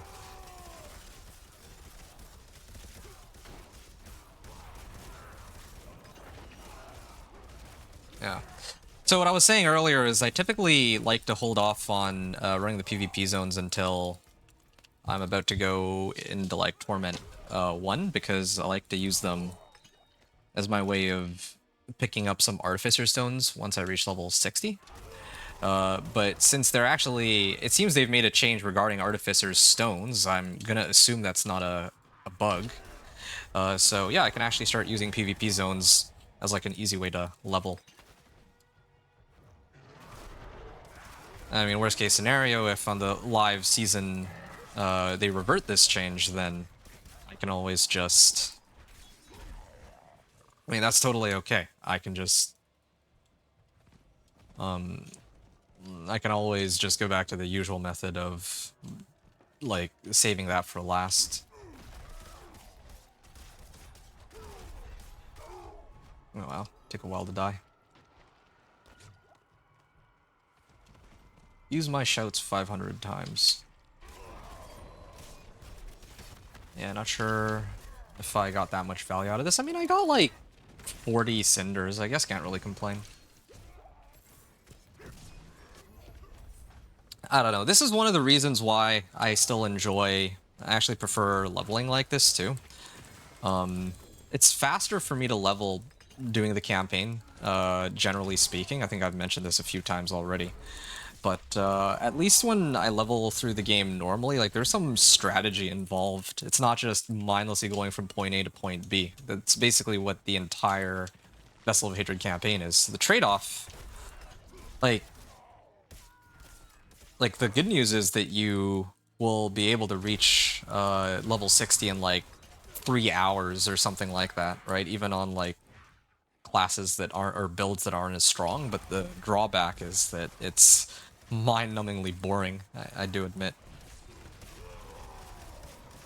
Or, well, for me it's mind-numbingly boring. Not everyone's going to share that opinion. Some people are going to really like it. Yeah, so that's just kind of me sharing my thoughts on Vessel of Hatred leveling. Anyway, yeah. So, I'm just gonna clear these mods. I have like 4 minutes left on this hell tide. I'll play it all the way out to the end. I got to open 2 more chests with the number of cinders I have right now. I haven't died, so it's not like I've lost out on any. But I didn't actually start this hell tide from the very beginning because I had other stuff I was doing. I think I was in the Nightmare dungeon, right? Like the Forgotten Wisdom one, so... No regrets, of course. That was a lot of good XP. All of these are really good XP, but...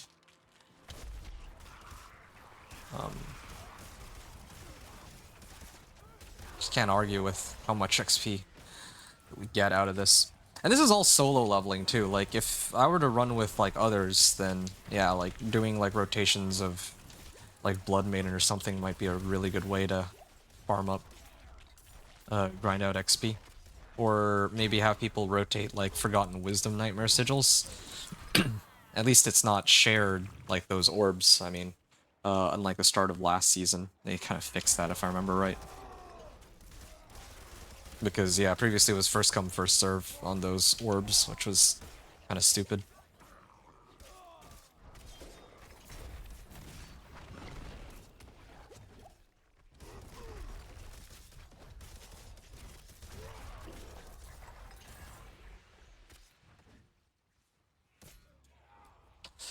Okay, Tortured Gift of Mysteries.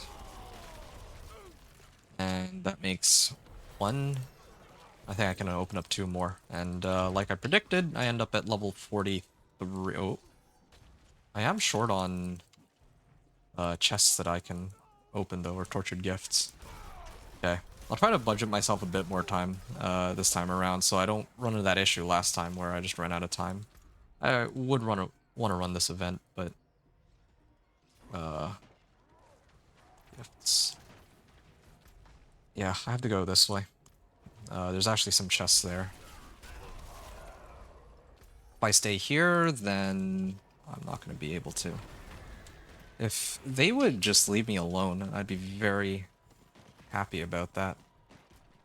I can't even find like a safe spot. I might actually lose out on my...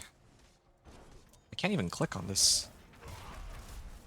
Okay, I'll try to clear all these monsters so that I can teleport out. Okay, travel to Fate's Retreat. And yeah, I don't even know what killed him there, but I'm not complaining. That little maggot that was crawling my way. Okay, I have 1 minute. I have exactly 1 minute to pick up all of these remaining chests. So I'm gonna have to hurry here. Oh, yeah, that's convenient. 1 here. And there's no guards. So that's convenient. And then I have 1 up there. Alright, there. Those are the last 2 that I can manage. Okay, I take it back. I guessed that I was going to be like level 43, but I think I'll be just a little bit short. The previous chests I opened were giving me like half a level, but here I'm...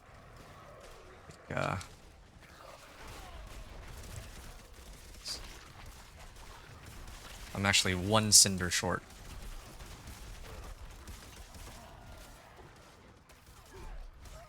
Huh. Why do they have to have all these ranged monsters hitting me at the same time? Ah, that's too bad. Yeah, if I had even like 3 cinders more, I think I would have been okay. Oh well, that's okay. I mean, I still, at least I didn't die, and that was a lot more value than I got out of my previous, the previous chest set, or the previous Helltide I did, where, I died with, or the Helltide ended with like, where I still had like 200 cinder, or 150 cinders, or maybe even more if we count the death. Okay, level 42, we got 5 points. I'll ignore the points for now, and I'm actually going to try to run the PvP zones. As I said before, that should take me... each PvP zone usually takes me about 5 minutes. To reach there, and then... Wait, hold on a second. Oh, I think I went to the wrong waypoint. I think there's a faster one. But yeah, it usually takes me about 5 minutes to run each PvP zone, or to run to the PvP zone, and then hit all of the whispers that go with it. I guess it's really the same distance. I'm just gonna go from here, I guess.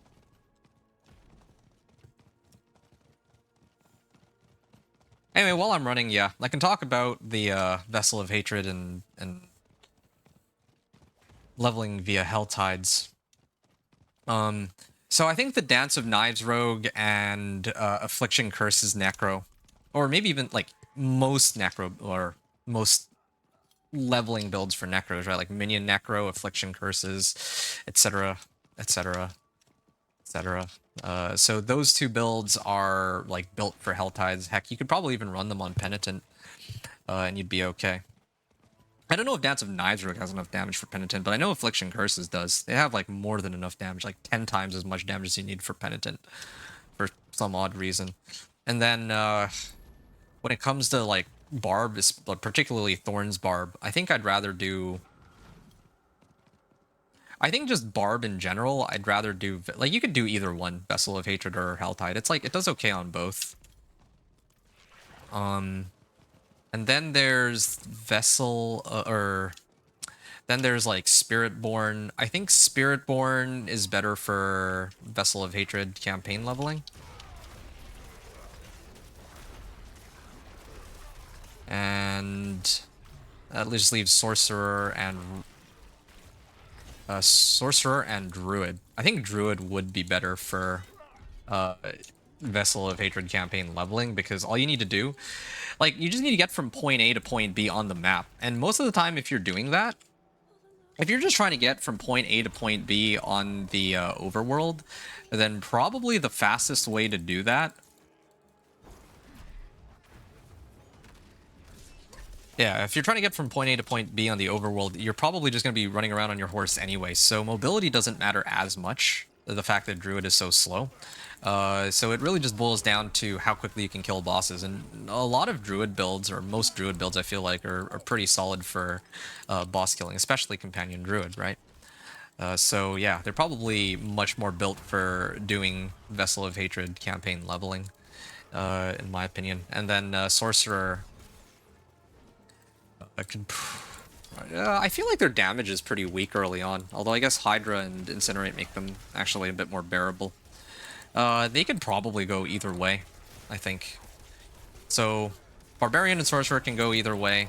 I think Rogue and Necro would be better for doing the traditional leveling method with like Helltides and all that, and then Druid and Spiritborn are better off doing the Vessel of Hatred campaign. That's how I see the fastest ways to level for each of these characters being. Like, in their best case scenario, I guess.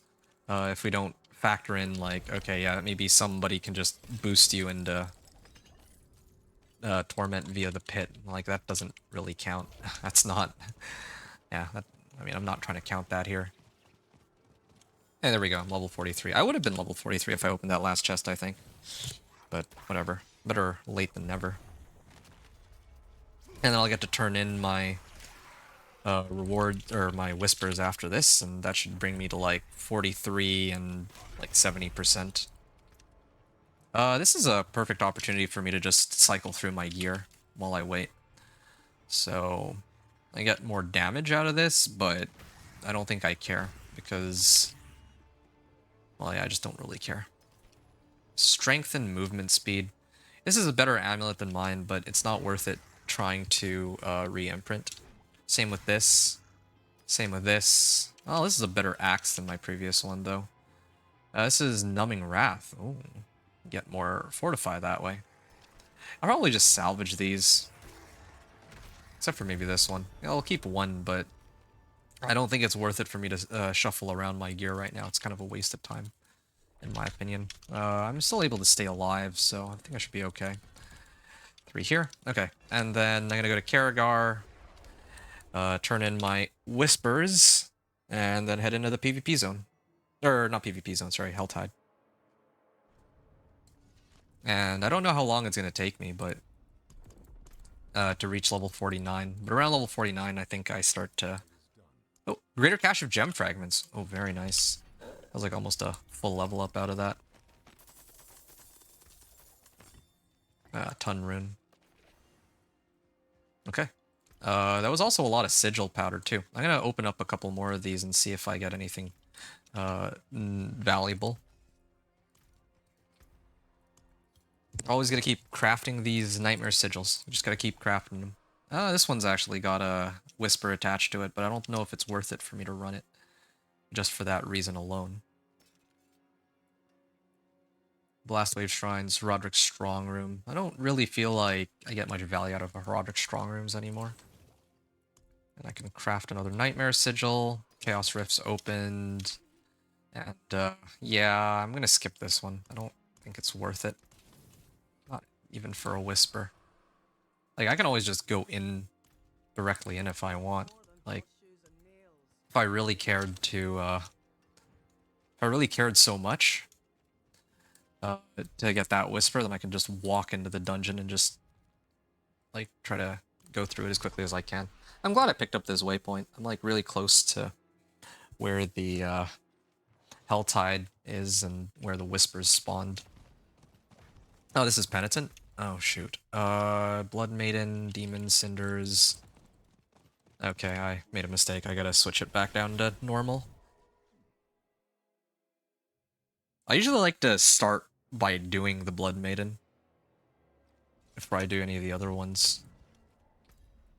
Just because it's easier for me to, like, finish that first and not have to worry about it later, since it's like a pretty big chunk of XP that I'd be missing out on if I don't do Blood Maiden and the Whisper attached to it. And it's like free too. It's like a lot of value I get out of it.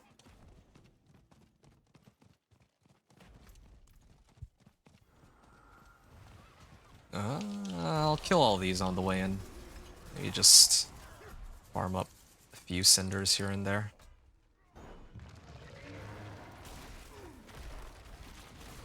Yeah, I like that I have some movement speed, but kind of wish I were a bit faster. Ooh.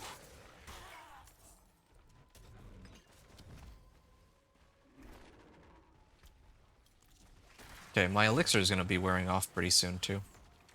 That's a problem.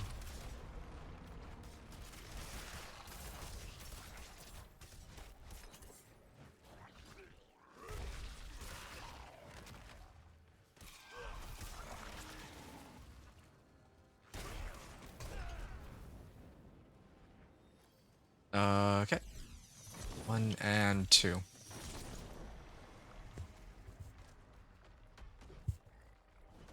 Challenging Shout. I don't really need... I'm actually kind of curious to see if you could reach, like, 100% damage reduction with Challenging Shout. It's 2 per level, right? So, in theory, you need about 30 ranks to get it up to 100%. I don't think that would be possible to reach, like 100% damage reduction, but that'd be kind of funny to get, like, pretty close to that, I suppose. Oh yeah, I was supposed to have the Chaos perks active, too. Might do that now. It's about time. So, here. I would use Deafening Chorus. Like, this is the one I wanted to try out. I mean, I got Fortify, so I can just sit here and... Oh, these are all just permanently active. I don't even need to cast these. But the problem is, even though they're permanently active, they, like... I don't have anything to trigger my Barbed Carapace. That's interesting. I don't know how I would reduce damage taken. Does Barbed Carapace always stay active? No, I don't think it does. Does it reactivate the cooldowns? It doesn't look like it does. Here, I'm not activating any of my cooldowns. Yeah, that's a bit of an issue. That's a bit of a problem here. And then if I kick him, then yeah, then Barbed Carapace is active. So these shouts are just always active, but they don't reactivate. So I have to really think about that. I mean, these have like an increased effect too. Oh, it actually works for the modifier too. I gain thorns equal to even more of my max life. So I should have this, but now I need to figure out a way to trigger something that has cooldowns. Maybe kick. Maybe I could keep spamming kick. Kick, leap, kick. I don't know. Normally I'm used to rotating, challenging, shout and all that for Barbed Carapace. Yeah, I don't know what to do there. I had to play around with it a little bit, I think. But Cinders collected. Okay, I'm going to finish that one. Slay Harbingers, that one might take a while, so I'm okay just finishing this up. It's not like I can hold off on Cinders anyway.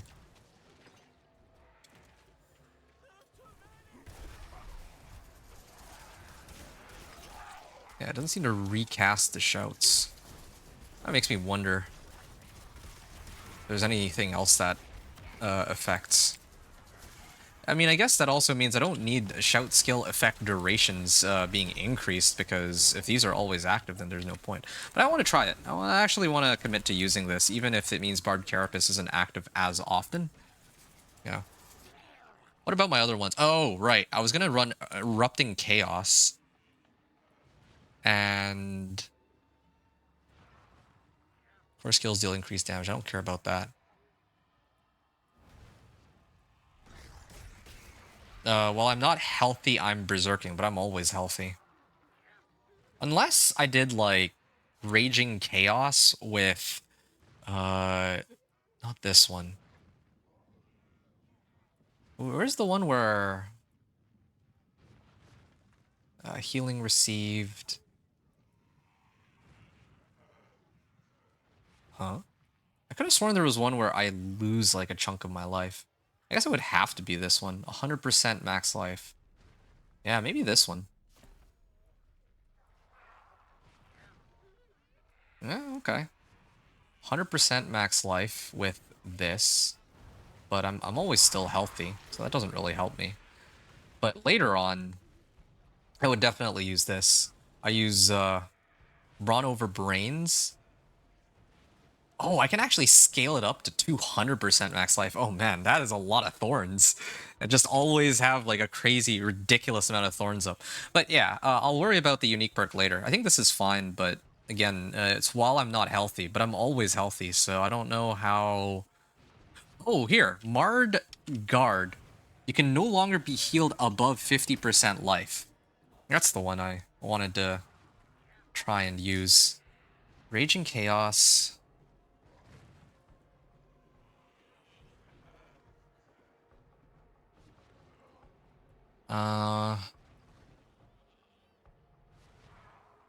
while I'm not healthy, I'm berserking. Then that way I wouldn't need to keep trying to use skills to make me berserking. But then again, since I have Warcry, I'm always berserking anyway. So what does that matter that I'm always berserking? Hold on. I think if I use Leap, I should get berserking, right? Yeah, no, this... okay, just double checking. This says increases damage and movement speed. I'm pretty sure that's the berserking icon. So I don't even need to always be berserking. Your skills deal fire damage. I don't care about that either because it's Thorns damage. Your casts create a chaotic burst for 110 fire damage. So I guess what I could do, my cast. So I basically just need to keep hitting Flay. If I keep spamming Flay, then I would create a chaotic burst, is what this means. Because this is a cast, right? But for some reason, I need to run these two together, though. Deafening Chorus. So there's a couple ways to do it. Using a cooldown unleashes a chaotic burst. Yeah, there's like a few ways I could operate this. Deafening Chorus could work, or I could do like chaotic, like that would be like a true AFK Thorns sort of build, or I could do chaotic cooldowns. If I do chaotic cooldowns, like I could really lean in on this chaotic burst stuff, but I don't want this to be a chaotic burst sort of barbarian, but still. Unleashes a chaotic burst. Okay, so it goes between 2 seconds and its base cooldown. I don't need it to be up that often. An enemy, maybe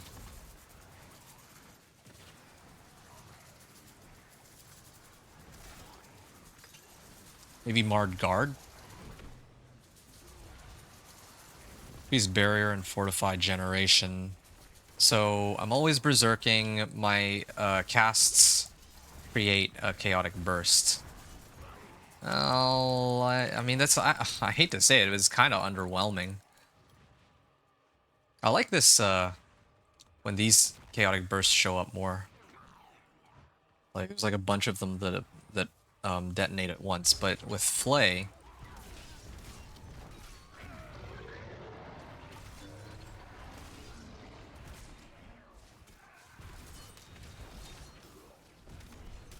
Here, let me I don't really like this combination though, because not being able to reach above 50% life is a little scary. Maybe later it's not gonna be as big a deal once I have like ridiculous amounts of life, but at least right now I feel like there's better options. Create a chaotic burst. Okay, so what if I take this off and then put on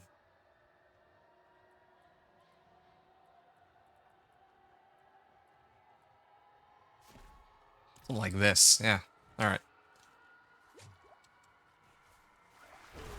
There. So if I keep spamming something with cooldowns, no, I don't like this one.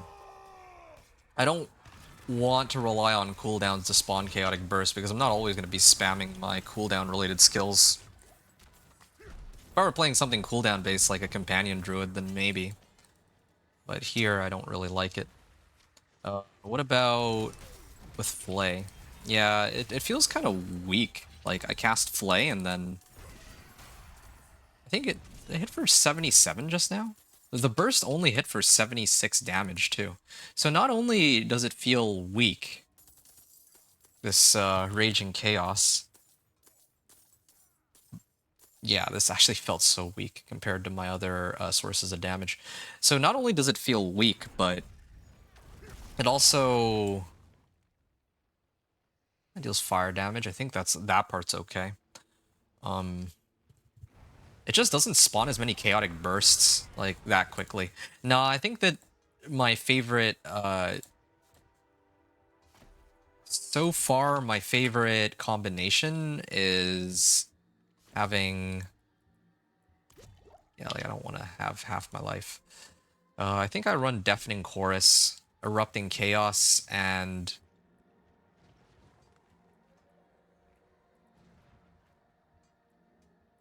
where's the other one? Reduce a random active cooldown by 0.5 seconds? What if I did this? My shouts are always up, but let's say I want to prioritize maxing out kick.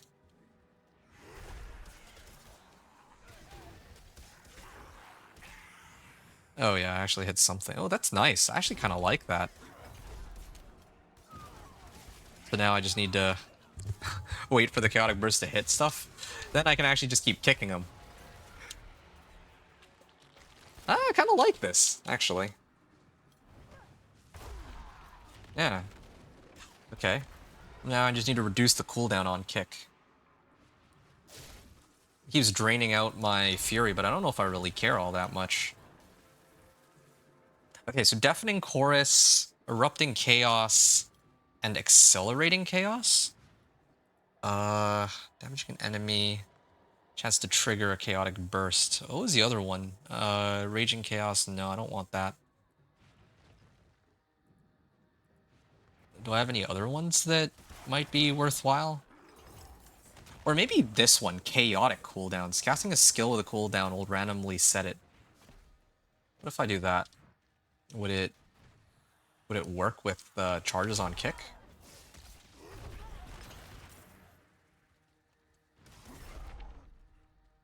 Well, this is like always up now. What? Okay, now it's taking a while to come back.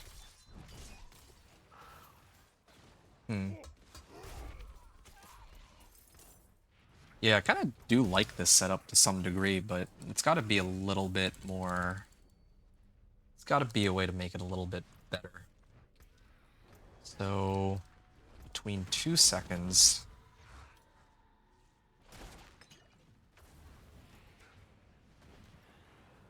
So, okay. Randomly erupt around you. I do like this. I'm gonna keep that.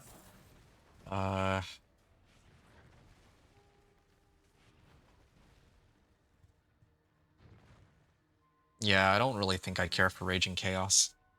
This, I can get by without it, for sure. Like, the survivability will never be an issue there, and I don't really think I have anything that interacts with Marred Guard that I would want. And then, what? Chaotic cooldowns? I guess that's it, yeah. Except for this one, Accelerating Chaos. I'm just debating whether I'd rather have Accelerating Chaos or Chaotic cooldowns. Because if I run Accelerating Chaos, right, then I can just kick away. What's my lucky hit chance on this? 40%. Yeah, and then I just wait for the detonations to go off. But then if I use the other one, then I can actually get the cooldown on my kick to go really low.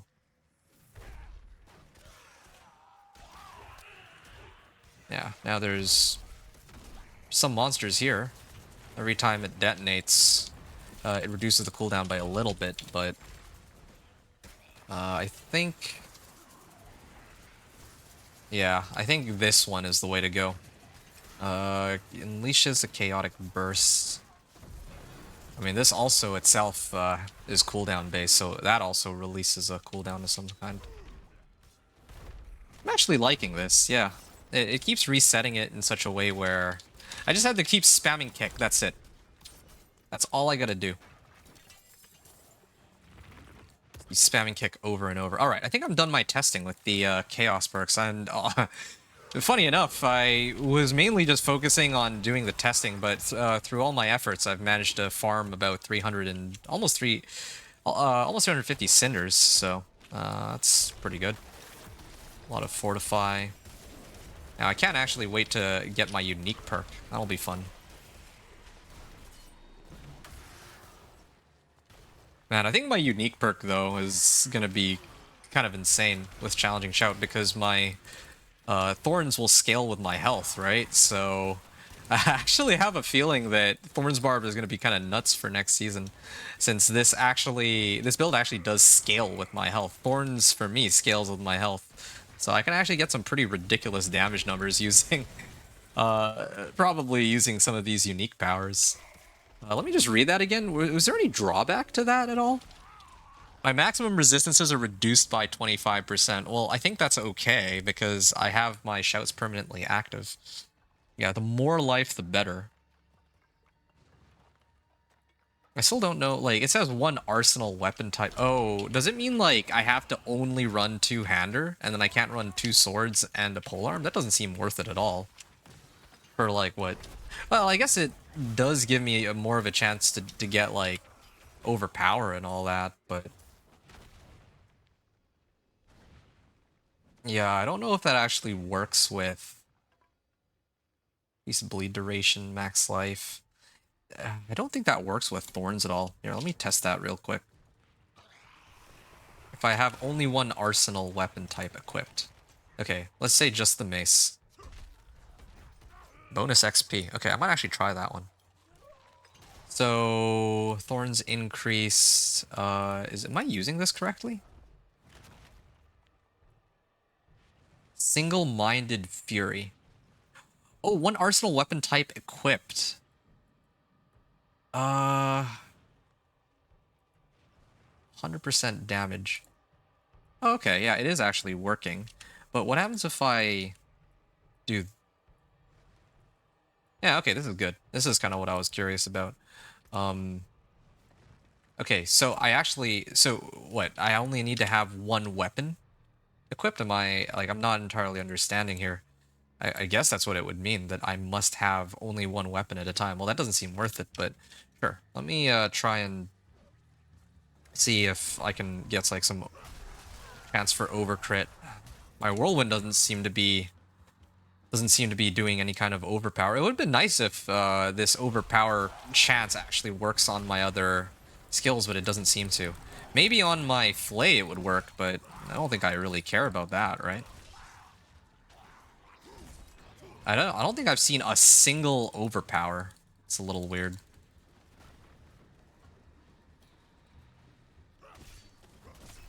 Oh yeah, there we go. I saw one overpower. No, I don't like that. Okay.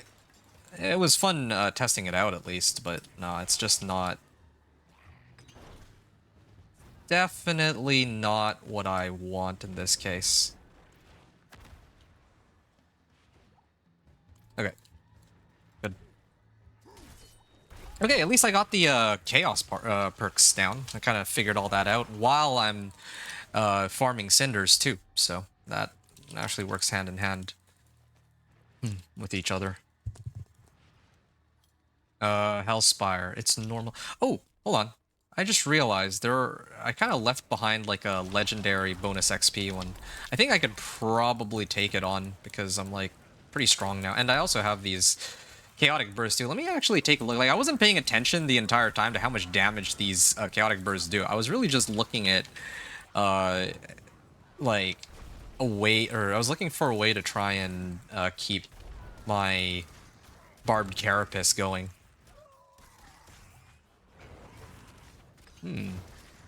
I could probably also get, instead of evade cooldown reduction, I try to get a set of boots that have, like, maybe even Rakanoths. Rakanoths would give cooldown reduction by itself. That could help. And if I didn't run it with cooldown reduction, I could instead get...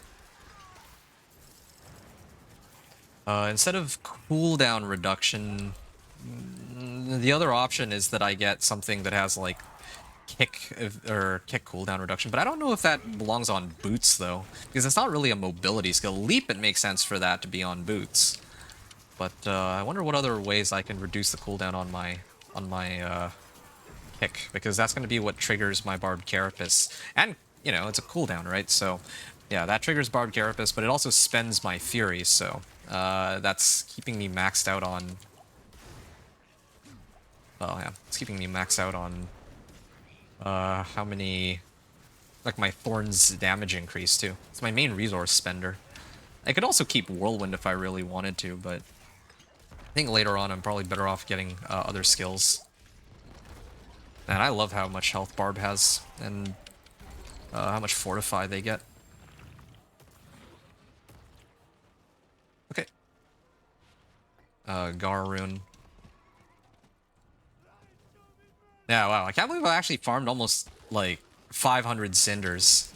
And I'm not even actively trying. If I was actually here actively paying attention, I think I could have farmed a lot more.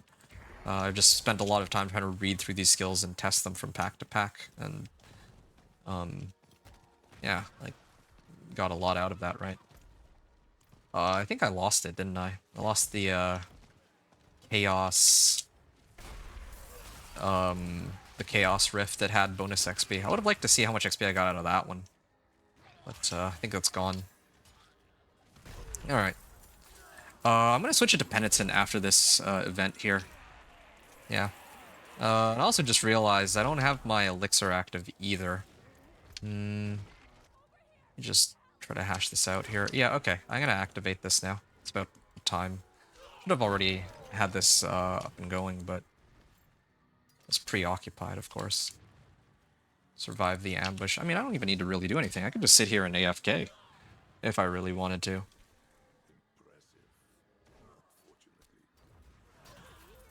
While above this amount of fear, I'm Berserk. But again, I don't even think it matters anymore. It doesn't matter at all, because... It doesn't matter for me to get Berserking anywhere else, because this... this Chaos perk I have already activates Warcry and Challenging Shout, so... Doesn't even make a difference. Maybe what I could do...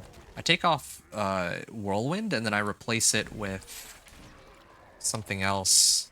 What happened to my Rallying Cry? I need to try Rallying Cry and see if I can get some benefits out of that. Hold on. I think this one is... Oh yeah, there you go. Generates me Fury. So, when it reactivates, does it generate me Fury? It doesn't seem like it does. Oh, maybe it did. Here, I just need to wait a second. Yeah, it reset, but it didn't actually generate me any Fury. Yeah, it would have been much better if it actually casts, but it doesn't seem to. Hey, Wicked, what's up, dude? Yeah, sorry, I think I told you yesterday that, or, well, 2 nights ago that I was going to stream yesterday, but, well, let's just say that I wasn't able to make that work out. Partly because of, well, for a few reasons. Strength max life. Well, this is better than mine. So there were a few reasons why, but I think one of the big ones was that I was working on my build guide video for the companion druid. That took a good chunk of time. It usually does.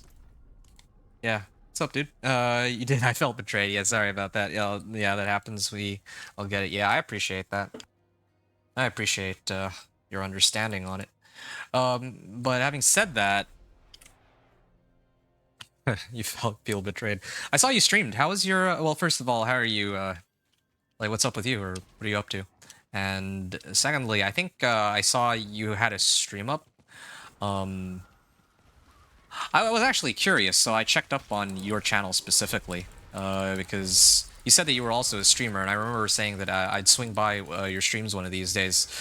And yeah, like late last night, it was like 11 p.m. my time.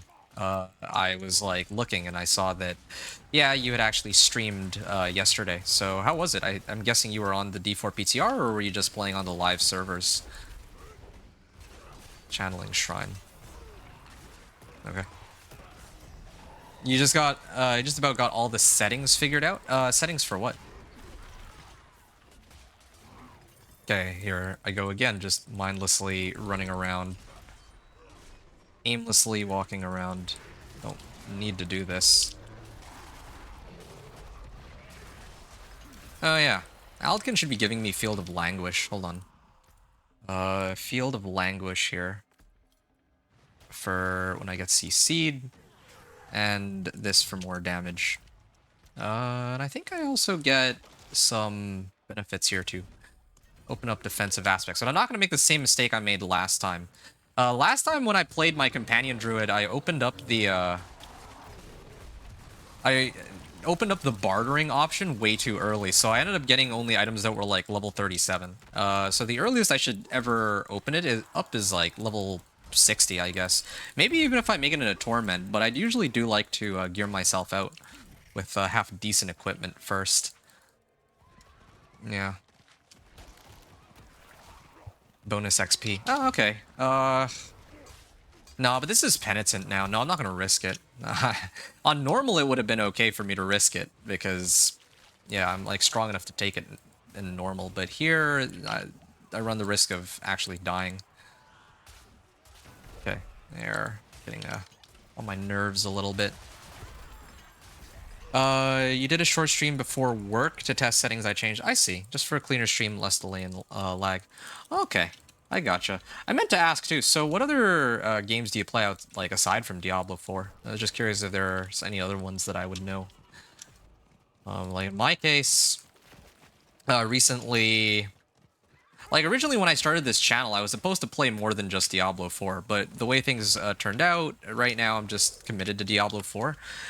In the future, though, I really would like to start making content for some of the other ARPGs, like Last Epic. And I think there was also some of the shooters, too, like Call of Duty, but Call of Duty has been in an interesting, to put it lightly, state lately. And so I don't know if I would ever end up making content for COD. Maybe when Battlefield 6 comes out. I'd be excited to make content for Battlefield 6. But I think my issue with making content for Battlefield 6 is that everybody's going to be on the same page. Like, everyone's going to make content for Battlefield 6 when that comes out. Anyway, yeah. You're thinking about changing the overlay to something not as big at the top of the screen. Oh, okay. I can get behind that, yeah. I don't really run an overlay. I actually don't really care much for an overlay personally. I think the one thing, if anything, I prefer not having an overlay. The one thing that would be nice, though, is to actually have chat be visible. I need to figure that out. I just haven't gotten around to it yet. But, yeah, that would be a help. Yeah, I'm actually really enjoying this build. Yeah, I gotta admit, with the ability to just activate the shouts all the time and then increased effect on them, too. I'm actually quite happy with how they're turning out. And I think when right now I'm going to run them as rank 1s, but later when I get into Torment, that's where I'll begin farming the, I mean, I don't even think it'll be necessary, but sure, I can farm Infernal Warp so I can get even stronger benefits out of these, particularly Deafening Chorus. I'd love to see my Deafening Chorus reach max rank so that my Challenging Shout gives me... I just realized something. Earlier I was talking about, wouldn't it be possible for Challenging Shout to reach like 100% damage reduction? I actually still do wonder if there might be a way for that to happen with this perk. If I buff it up enough, maybe I can actually reach like close to 100% damage reduction or something. That would be kind of nuts. I'd basically be immortal. Would be kind of ridiculous. My focus is probably going to be dungeon crawlers mixed with strategy and survival games. Oh, okay. What kind of strategy games, if you don't mind me asking? I'm not as well versed for survival games, though. I know there was like DayZ and some other ones, but I never really got into those. It was never really my cup of tea. The closest thing I have to those is like battle royales, I guess, but those aren't really survival games, or at least not in the strictly speaking. It's not that hard. Just get a free overlay and disable everything except the chat box. Oh, I see. And it's all done for, and you can change the details after that. I probably wouldn't even go that far. I'd probably just figure out how to add chat specifically as like an overlay. Well, you're talking about like a full-on overlay with like all these like crazy graphics, but I probably wouldn't even run that. I'd probably just do... Oh. Yeah, I probably wouldn't even try to run all these, like, crazy graphics. I'd probably just need, like, a text, or, like, a chat box. And that's it, really. That's my plan, anyway. Okay, yeah, this Hellborn is probably close to immortal. I'm not gonna... Okay, I just realized something. The reason I do no damage is because my my items are, like, so out of date. Like, how far back are they? Level 20... Oh, this one's level 35. Yeah, my Chaotic Burst right now are using this as its source of damage. That's probably why my...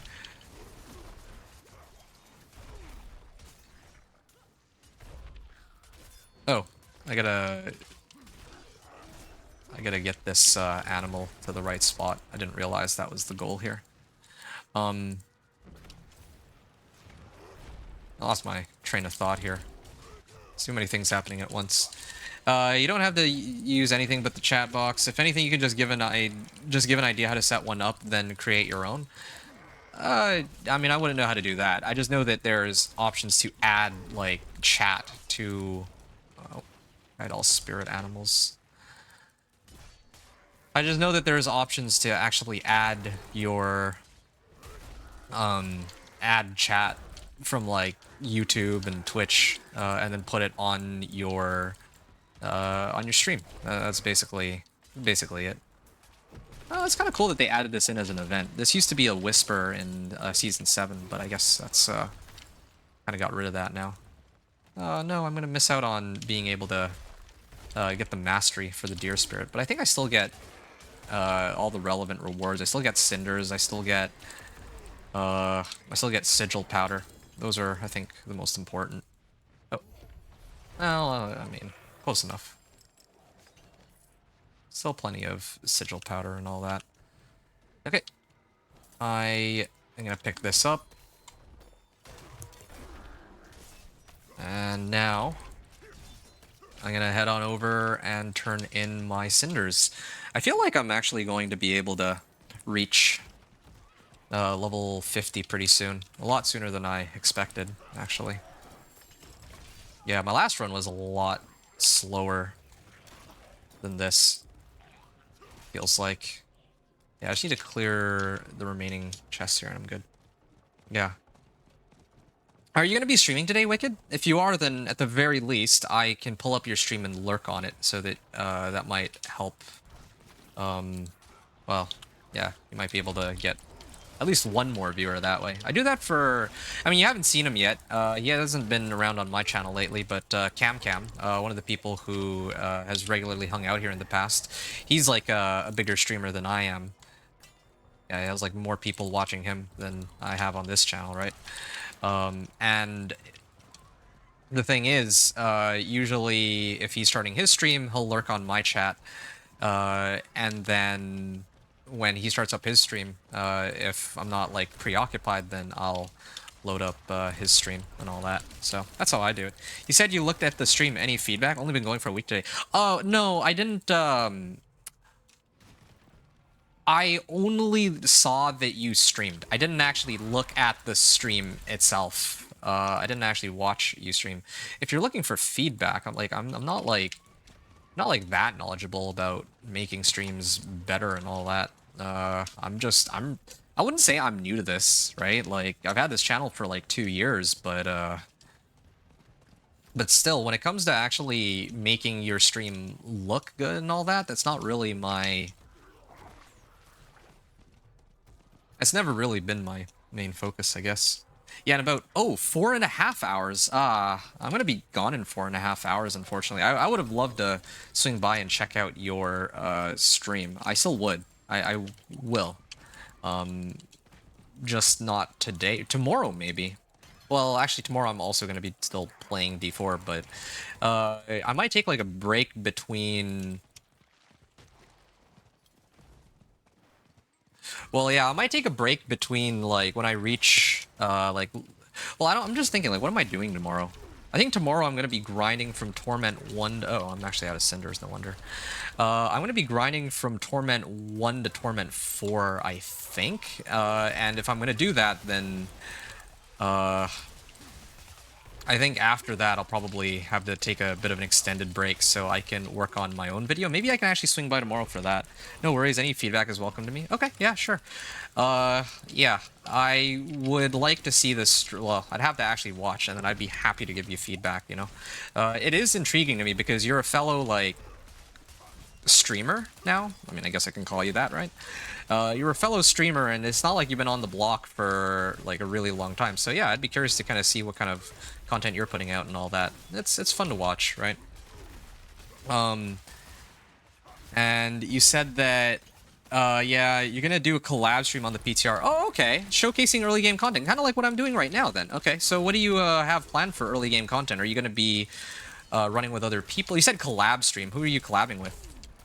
And what what do you think you're going to be playing? Like in my case, I'm playing like Thorns Barb, right? I don't know if you've decided already, if you have like a build in mind. Like maybe you feel like playing a Fireball Sorcerer or something. I don't know. So there's like a lot of options there. Just kind of curious as to which one it might be in this case.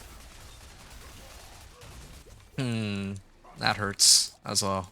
They do a lot of damage, but I actually do damage to them as well. So.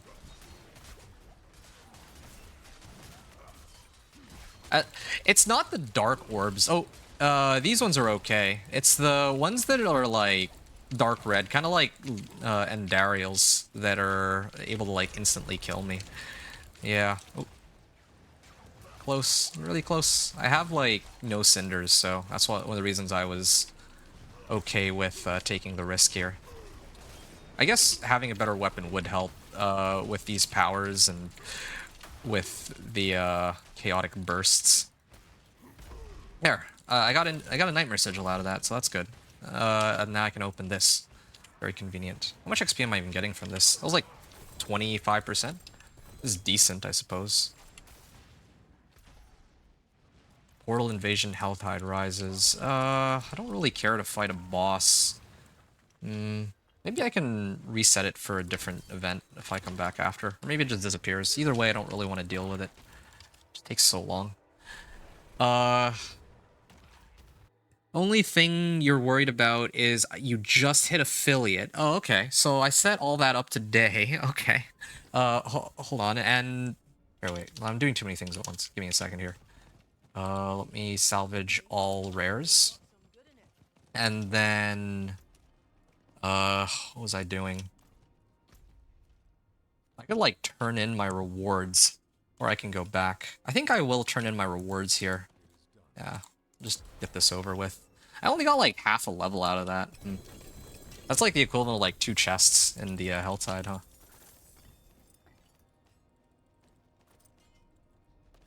Half a level.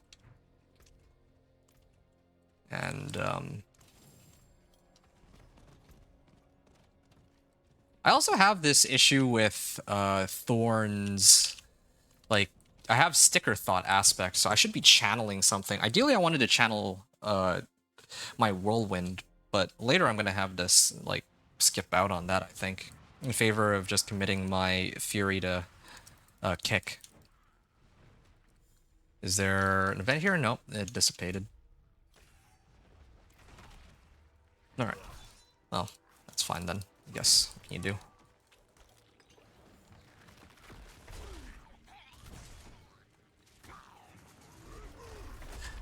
Anyway, so you hit affiliate, so you set all that up today and won't know if I got the ads set up right at all. I don't want them up there a lot. Oh, that I don't know. I'm not affiliate, so I wouldn't be able to tell you if, yeah, I wouldn't be able to tell you about anything to do with that. Only thing, a guy, Menini Baroto. Oh, okay. I was going to do Shred again, to see how it feels, but he's doing the Raven build, so I might switch it up. Haven't decided yet. Oh, okay. All right. Yeah, that's exciting. Yeah, Ravens are a lot of fun. I feel like while leveling, they're like okay. They don't do that much damage, but they have like a decent bit of AoE in such a way where you can sort of use them as. Well, yeah, like you can. It is usable, right? Like you can use them and as like an extra source of damage. Well, you can actually just run both. You can run Shred and Ravens while leveling. Later on, you might want to commit to one or the other, maybe, but while leveling, you can totally just run both, I think. Oh, okay, I'm gonna get out of there. I don't want to run the risk of dying. Got a lot of value out of that one, so I think I'm good.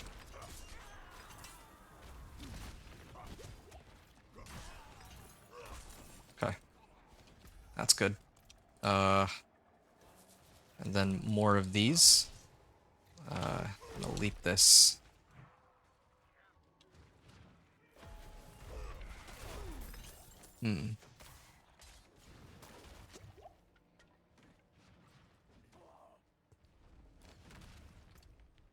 Skip all this.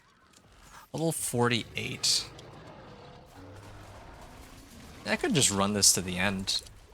But I'd really like to end on Whispers too, so. Infernal Warp.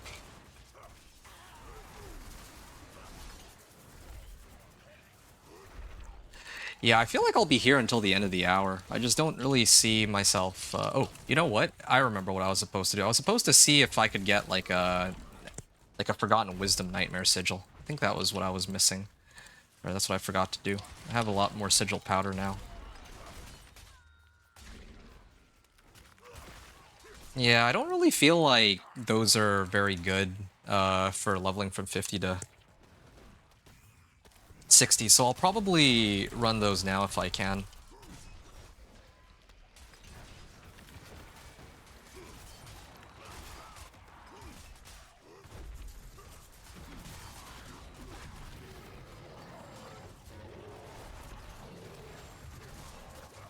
True, I was just thinking content-wise, showcasing 2 druids wouldn't be as good as 2 different classes.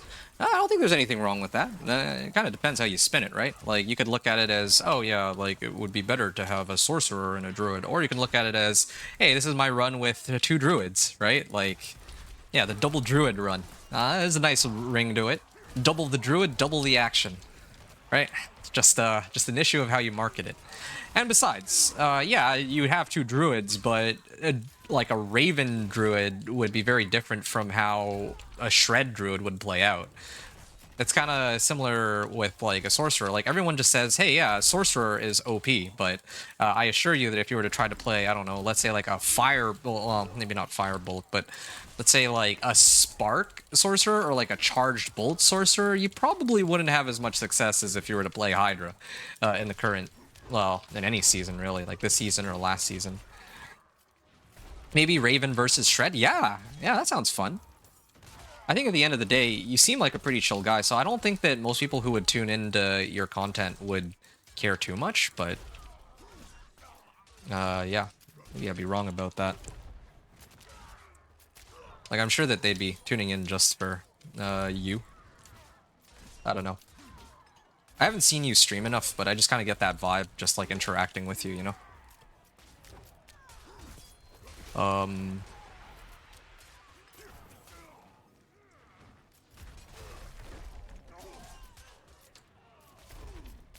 Okay, got plenty of cinders. Massacre the bandits. I'm not really killing them fast enough, though. That's the problem here. I just realized the meteorites coming down are from my runes as an extra source of damage. Now that's dependent on my weapon damage, but I'm okay right now. I'm probably overthinking it. I think maybe just a little. Maybe just a little. I admire the hustle on that, though. Like, I completely get it, right? Like, one of the reasons why it's so difficult for me to make these videos sometimes, like my build guides and all that, is because I'm like fretting over these like minute details. Like, at the end of the day, most people, or maybe like, yeah, like most people are not really gonna care too much, but yeah, me personally, I say just play what you want. If you feel like trying Ravens, then try Ravens. If you feel like playing Shred, then play Shred. I mean, even if your buddy is also playing Shred, if you're both playing the same build, it might not seem as interesting, but, well,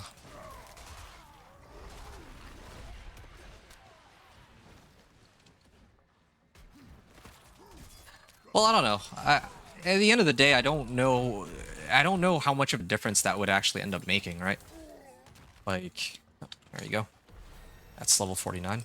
I don't know how much difference that's going to make in the sense that I don't think it's going to be make or break for somebody to kind of tune into your channel. Like, you having 2 Raven Druids versus, like, a Raven Druid and a Shred Druid and all that. I think it's alright either way. I think people will watch regardless, is what I'm trying to get at here. I mean, I guess it's okay if I run this to the end of the hour. If I didn't die earlier, I think I'd already be hitting the strongholds by now. It's just kind of an unfortunate accident earlier. Well, a few unfortunate accidents. I died, I lost out on some potential chests here and there. Not my best run ever, but to be fair, it's actually a little more dangerous playing... Ooh, yeah, see? There's these orbs. These orbs hurt the most, I realized.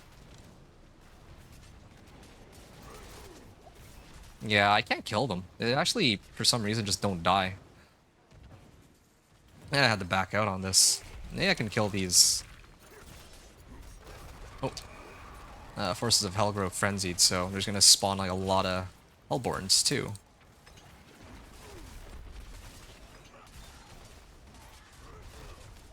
My potion is still up. Yeah, me personally, I'm gonna try like all of the...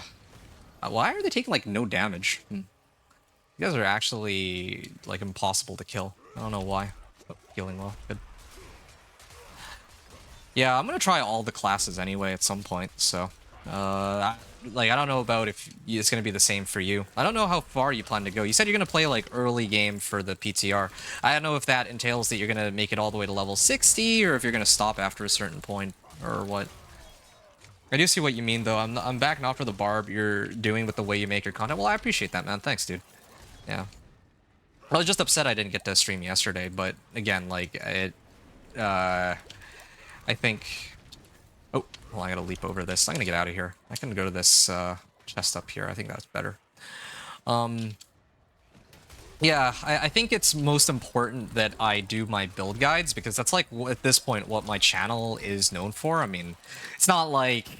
It's not anything groundbreaking, and it's not like I have like tons of people watching, but the few people who do tune into my content like to watch, like to just hang out and watch me do my thing.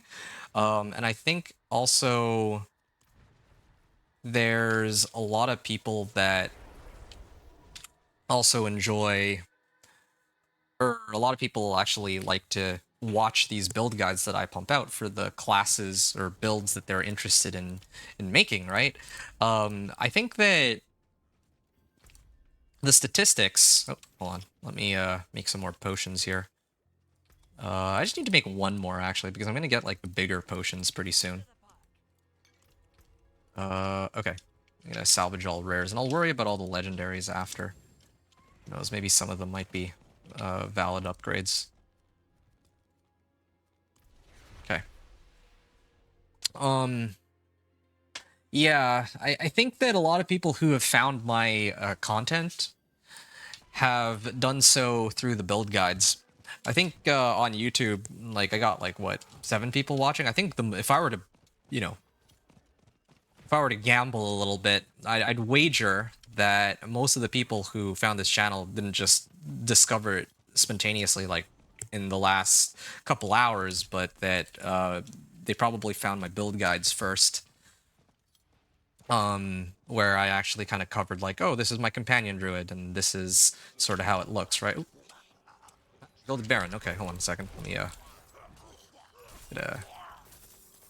load up on gold here. Nice. That's convenient. Alright. Wayward Soul. I'm gonna do this real quick. But yeah, I'd wager that most of the people who tuned into my channel did so...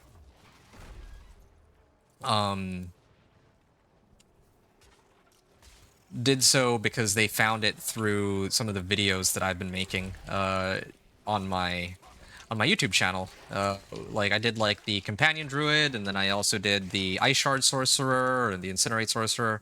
You get the idea. There's, like, a lot, right, that I've done. But either way, that's how I think most people found me, so... That's just sharing my, I guess, 2 cents about it. You're, of course, you can do whatever, but yeah, just sharing my thoughts. Just rambling, I guess. So your plan was getting 1 to 60. Oh, okay. Then decide if we want to start over with different classes builds, or then shift into building Paragon. Well, let me ask you this. When next season begins, right, what are you planning to make for next season? Like, when that starts? Are you going to... still make a druid, and then, like, is this your practice run, I guess, is what I'm trying to ask, right? One of the reasons why I like to do my companion druid first is because it's like a sample of what I will expect going into season, well, yeah, into the next season. Oh, why? It's just this one snake there. But then, of course, like in your case, it might be the case that you're trying it out and then you want to play something completely different when the season goes live. Because if, in my opinion, it boils down to whether or not you want to try different things, or maybe entice, like, more Barb players, or more, sorcerer players, if you have, you know, other, just as an example, like other builds you wanted to play, or if you wanted to actually get a better feel for how to play your, like, to become more knowledgeable about a particular build for the upcoming season. You know what you know what I mean? We talked about the other day, you're the only one doing the leveling process, not just unlocking everything and getting the endgame gear for the vendor. Yeah, fair enough. For next season, it's between Shred and Bone Spear. Bone Spear might get switched with Frozen Orb. Ah, you know, I was talking with my buddy about it last night, and they were saying that they wanted to do...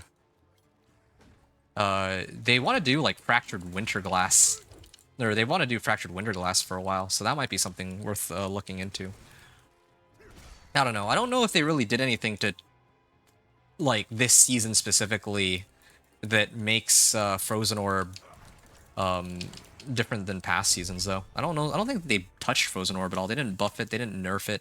I feel like Frozen Orb could use, or at least the base damage on it could use a bit of a buff, but then again, I guess if you buff the base damage on that, then the issue becomes that Fractured Winter Glass becomes quite strong.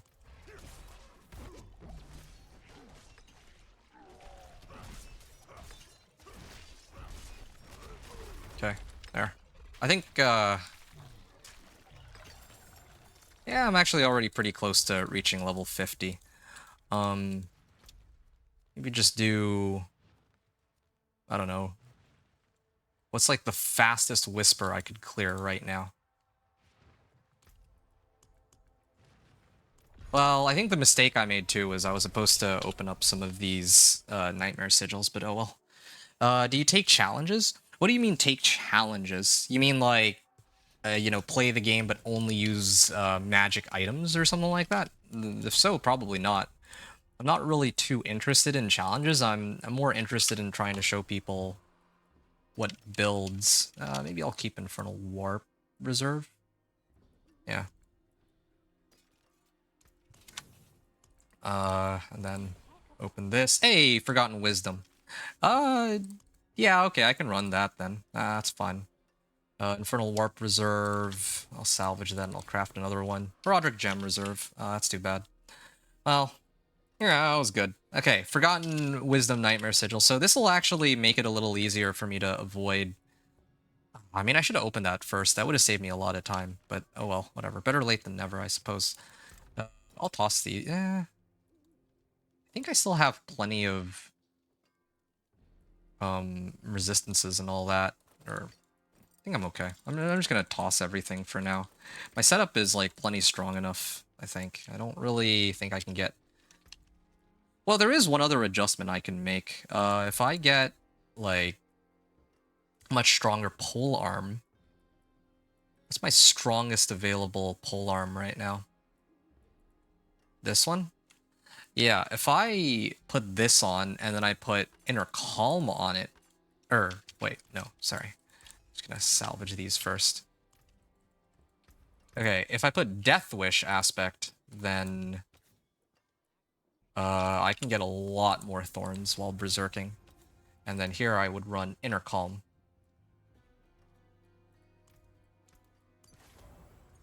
Or maybe even here. Yeah, I think here would make the most sense, actually. Or at least it doesn't cost that much, because it's not high enough item power. Okay, I'm gonna hit the Forgotten Wisdom Nightmare Sigil then. Nightmare Dungeon Collapsed Vault. Oh, I'm glad I checked. Need to run it on Penitent, of course. Okay. This should save me some time.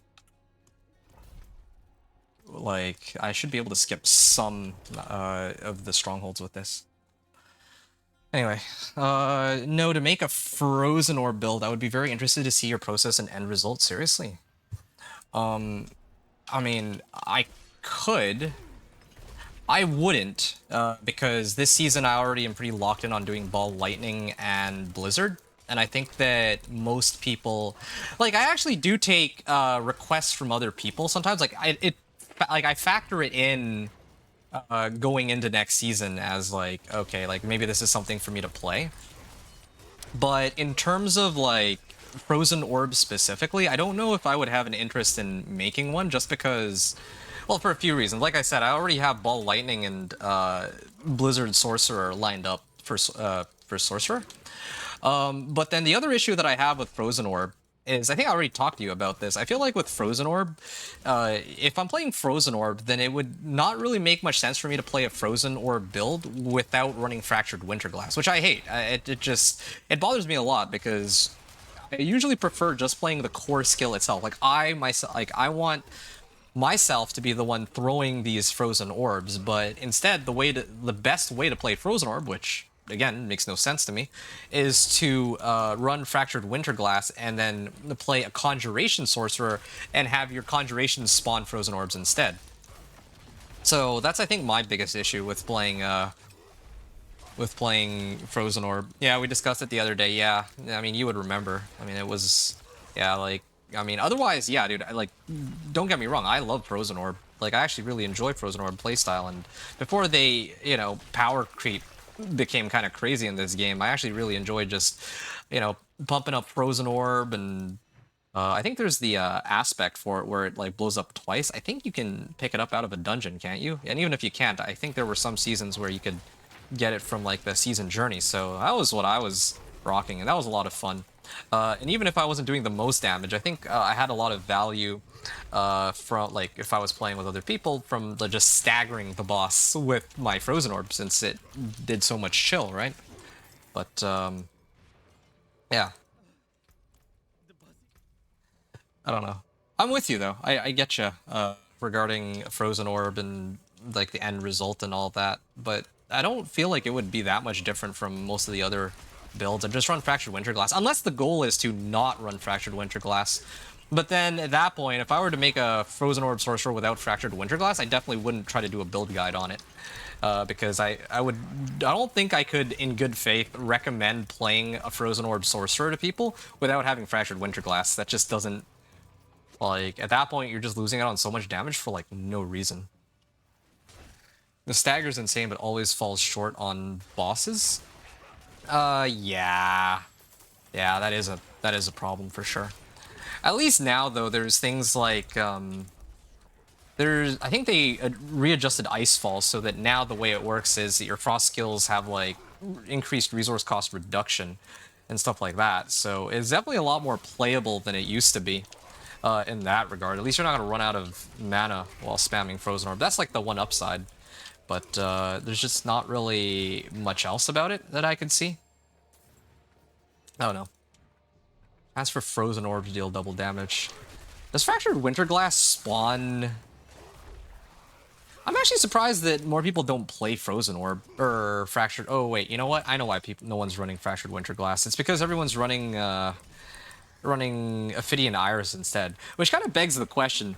Okay, so what if somebody out there were to run Ophidian Iris as a Chaos unique? Or I don't know if it can be a Chaos unique, but I'm sure that Ophidian Iris or Fractured Winterglass could be a Chaos unique. One of them's got to be.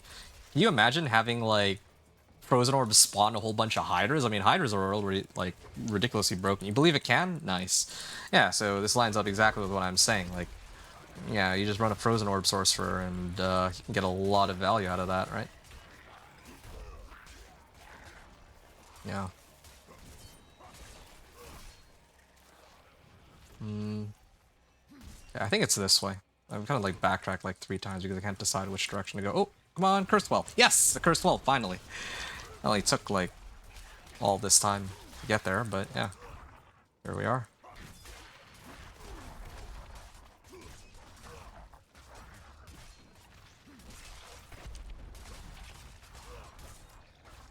One other thing I was curious about, Wicked, how do you plan to do your leveling? Because I think I've talked about this before, but for leveling, like, Vessel of Hatred campaign for me is, like, always, is generally speaking, like, the fastest way to level. On Druid in particular, I think that it is faster. Like, if I were to play, like, Dance of Nightrogue or Affliction Curses Necro, those builds have, like, ridiculous amounts of mobility and AoE and damage. So I could level in Penitent Helltides more quickly, I think. But yeah, Druid has such good, like, or my companion Druid had, like, such good single target damage, but it is definitely lacking in terms of, like, overall, like, sustained damage. So that's why, like, it's good. It has like burst damage, but it doesn't have very good like sustain damage. So I think I've never actually, ironically, I've never actually tried running my companion druid in. I've never tried running companion druid through the Vessel of Hatred campaign because I typically prefer to use it for the seasonal quest line, but I actually think that would be the best match if the goal would be to level quickly.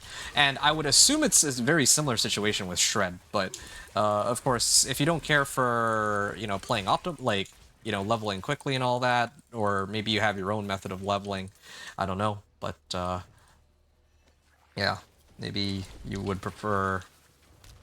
I believe it can, but there again, you're just using Frozen Orb as a generator for Hydra. Yeah, I hear you. Yeah, I'm sorry to say, but I will probably have the decline on this. Sometimes, like, I actually take people up on challenges. Like, part of the reason why I did Blizzard was because there were people who asked about Blizzard. They were saying that they'd really love to see Blizzard, the skill Blizzard, return to its like former glory, right? And I was like, all right, well, let me actually play around with Blizzard and see what I can do. And then I played around with it, and I got a build that I'm pretty happy with and that I can actually recommend to people. Because once you get ice spikes, you're actually doing like absurd amounts of damage. So yeah, Blizzard is kind of high up there, and it actually still feels like you're playing Blizzard. And then if you're playing, or I think I was talking about Ball Lightning, like I don't like that they made Okun's Catalyst. That's a completely separate discussion. But yeah, Okun's Catalyst kind of makes Ball Lightning sort of lame, but it still does feel like Ball Lightning at the end of the day. But Frozen Orb as a generator, yeah, I don't like it. I don't like what Frozen Orbs become. I could try to make like a plain Frozen Orb sorcerer just for fun. But again, like that would probably be low on the priority list, if that makes sense. Yeah, I'd probably rather do Blizzard and Ball Lightning first, and then after that maybe I can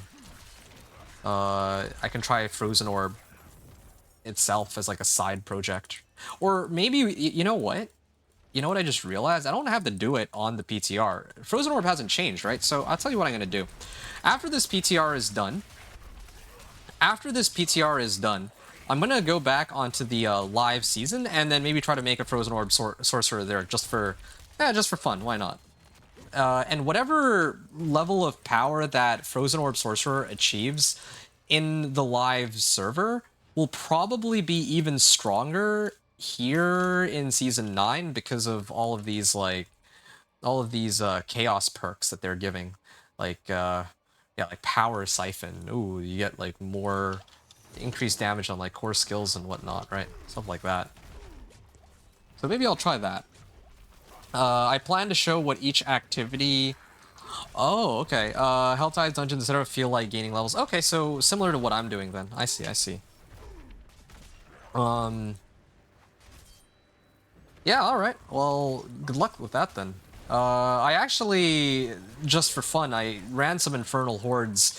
You need to talk to Emrak for that. Emrak is the vendor of cheats next to, like, Inkhead Bardu, right? I actually used Emrak to give me, some Fleeting Horde compasses, on this character just so I could actually try it out. And kind of get some feedback on it. So, I don't know if that's something of interest to you at all. But, yeah. Okay, I'm all out of sigil powder, and I'm all out of nightmare sigils, which I can use. So, I think at this point, it's about time. It's about time for me to go and hit the, It's about time for me to go and hit those strongholds. I don't even need to hit all of them, just most of them. Yeah.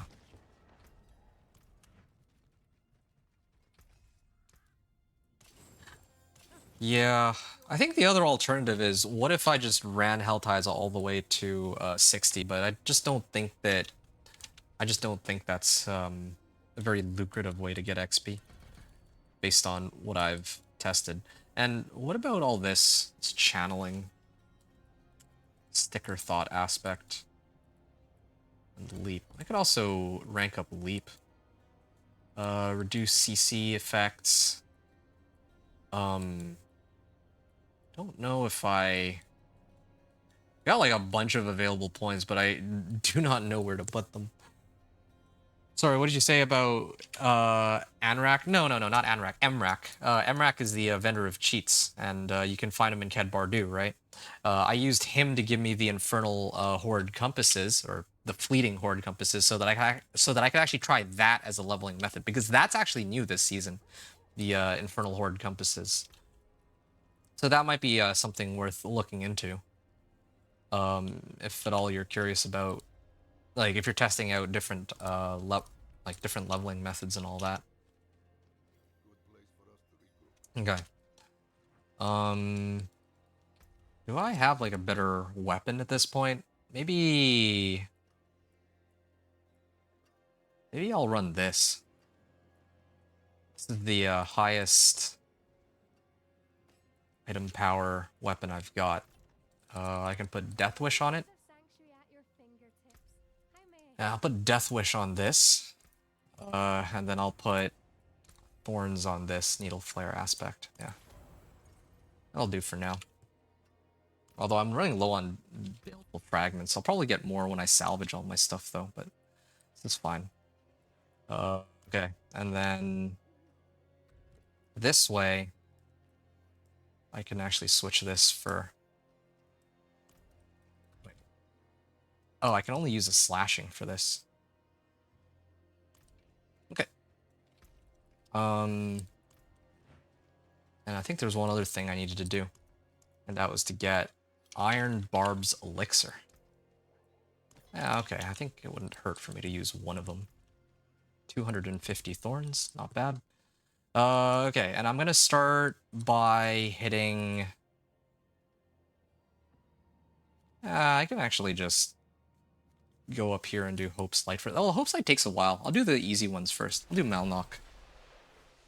Lee said you're still. He said he's still here. You just made some adjustments on my Barb build. Nice. Okay, so how's it feeling now? How's your pit runs going?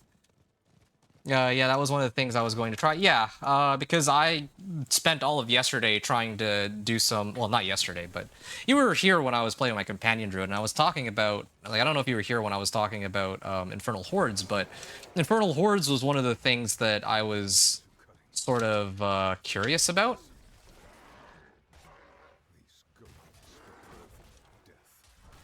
Yeah, I was really curious about the Infernal Hordes, but they didn't have it available.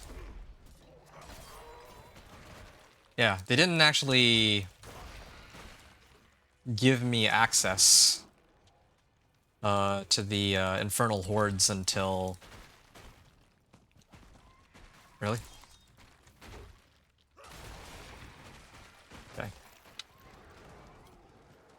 Maybe this way first. Yeah, they didn't actually give me access to Infernal Hordes until I was already in Penitent, or in Torment, so... Yeah, I don't really know what the unlock conditions would be for Fleeting Hordes, but I kind of had to cheat them in on this character. Using Emrak, so that's what I did. Right? I don't remember what other things I can tell you about, but I think that's the gist of it.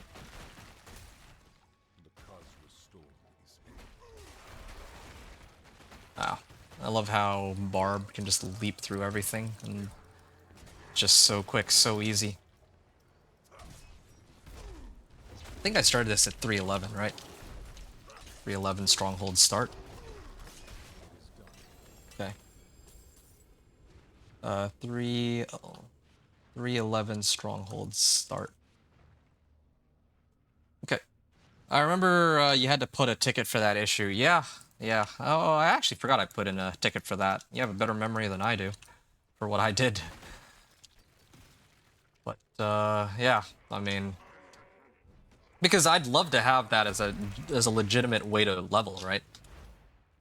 The Chaos perks are the other thing, by the way. I'm sure you already know this, but you can't actually get the Chaos perks in the PTR. Core Dragon takes a while. I'll probably do that one last if I can manage it. Yeah, okay. I'll go this way. Sure. This one takes a while to run too, but whatever. Yeah, to unlock the Chaos perks, that's another one too. I don't know if you want to use the Chaos perks from the very beginning. Like, in my case, what I did is I only used my Chaos perks, like, after level 40 and after I finished, I finished my, I think it was, like, second or third Helltide.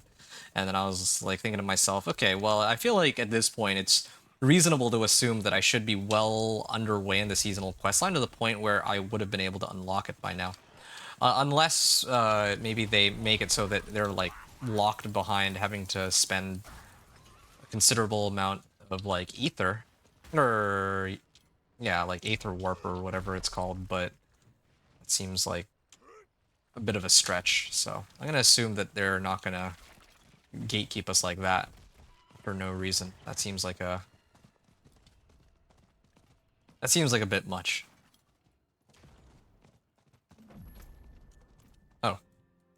Okay. That waypoint kinda...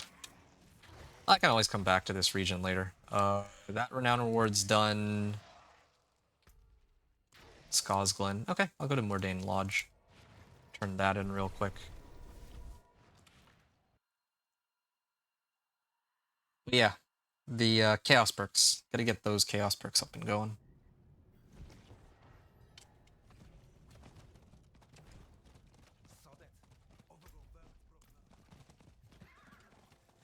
So Chaos perks and Infernal Hordes from Emrak, and then in terms of other leveling methods, yeah, just remember to craft your Nightmare Sigils whenever you get them, because one of the limitations for, like, if it were up to me, I'd love to just do Forgotten Wisdom Nightmare Sigils from 1 to 60, right?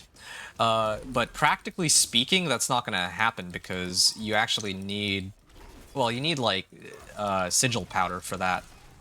And the only way to get Sigil Powder...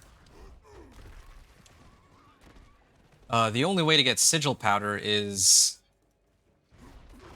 Okay, that makes a lot of sense for physics. The only way to get Sigil Powder is by doing, like, Whispers and opening those Tortured Gifts of Mysteries. Gifts of Mysteries. Oh yeah, and random events. So I always make sure to try to hit as many random events as I can, right? So that I can get Sigil Powder to open up, like, Forgotten Wisdom Nightmare Sigils. And I always make sure to run them on Penitent, because that's where I get the most amount of XP from them. But, of course, there's a very real possibility that maybe you don't get any Forgotten Wisdom Nightmare Sigils. I think that's happened on some of my runs. And if I get them, like, way too late, then they don't really help me all that much. Because by that point, I'm just running Strongholds. Like, right now, like, yeah, I get to maybe save a couple Strongholds, but I would have much preferred to save... to have run the Forgotten Wisdom Nightmare Sigils from, like, 40 to 50 or something. That's usually my preferred time when I open them up, right? Okay. And then... I think I'll do the one... I'll just get the one in Nahantu over with. I guess I gotta run 2. Sometimes I only need to run 1 of these, because, like, to get the renown rewards. Just because I've already hit some of the dungeons for Nightmare Sigils. Anyway, yeah, do stop me if I'm kind of giving too much information, or if you don't really care to hear any of what I'm getting at here. But just because I've, you know, my entire... all of the content I put out for Diablo 4 that I share with people is centered around investigate the ruins. Okay, sure. I think it's this way. Yes. A lot of my content is centered around, like, leveling, so I like to share my findings with people, because otherwise, like, what's the point of me doing this, right? Like, if not to share it with others. It doesn't really help me knowing all these things, because if it was just me personally, then yeah, like, I could always just do Vessel of Hatred campaign leveling and call it a day. But similar to you, I, you know, like to actually switch things up and do different things too, and I know other people like to as well, so it is nice to try things out here and there. You text out yet? You just did adjustments on Barb. I'm text out later tonight. Okay. Yeah, I am going to be running all of the strongholds, and I'm basically going to play until I finish, um...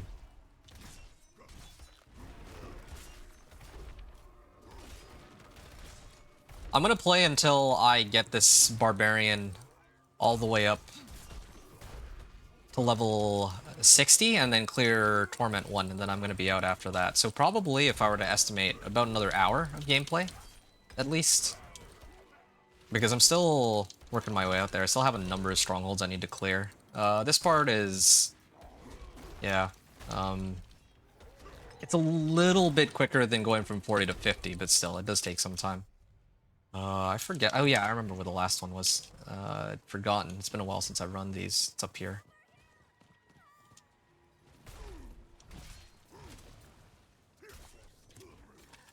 Anyway, not at all? Okay, nice. Yeah, so let me know if you have other questions about the PTR too, or just some, the game in general. I mean, I don't know, like, I'm not, like, super knowledgeable about endgame and all that, but I can at least share my thoughts on leveling here and there, and kind of roughly what I do from what I do to get from one torment tier to the next. Although, oh, yeah, right, I keep forgetting that he's invulnerable if I block him off. Although I do know that when it comes to leveling, well, last season, they didn't really give us any powers that had to do with... they didn't give us any powers that were tied... to, like, getting extra damage. So this season, because they're giving us a lot of free damage, there should be plenty of ways... Yeah. There's gonna be plenty of ways to get, like, more damage and thus make it easier to, like, push the torments and make it like Torment 4 and all that. Like, even last season, it was ridiculously easy on Companion Druid. And that was while I was messing around and testing stuff out, and that was while Alpha Aspect was bugged, so...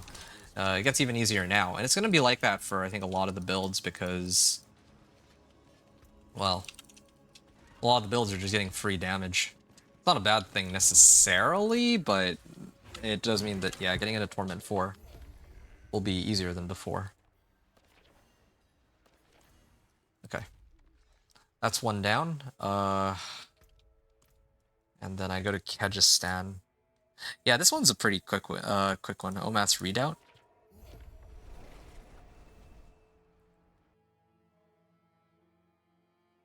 Yeah.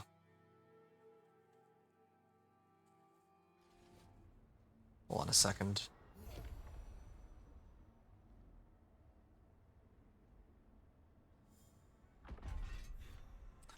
I'm gonna go this way.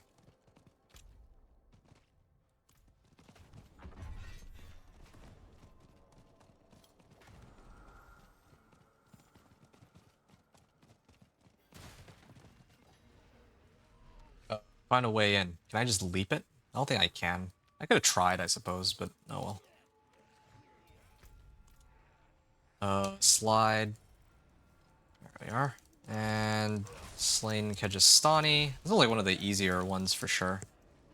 Crumbling Leaflet. I don't even need to pick that up. I always pick it up by habit, but in reality, it's not necessary at all. Where is it? Is it over here, perhaps? No, that's not it. Oh, there it is. Busted Blade.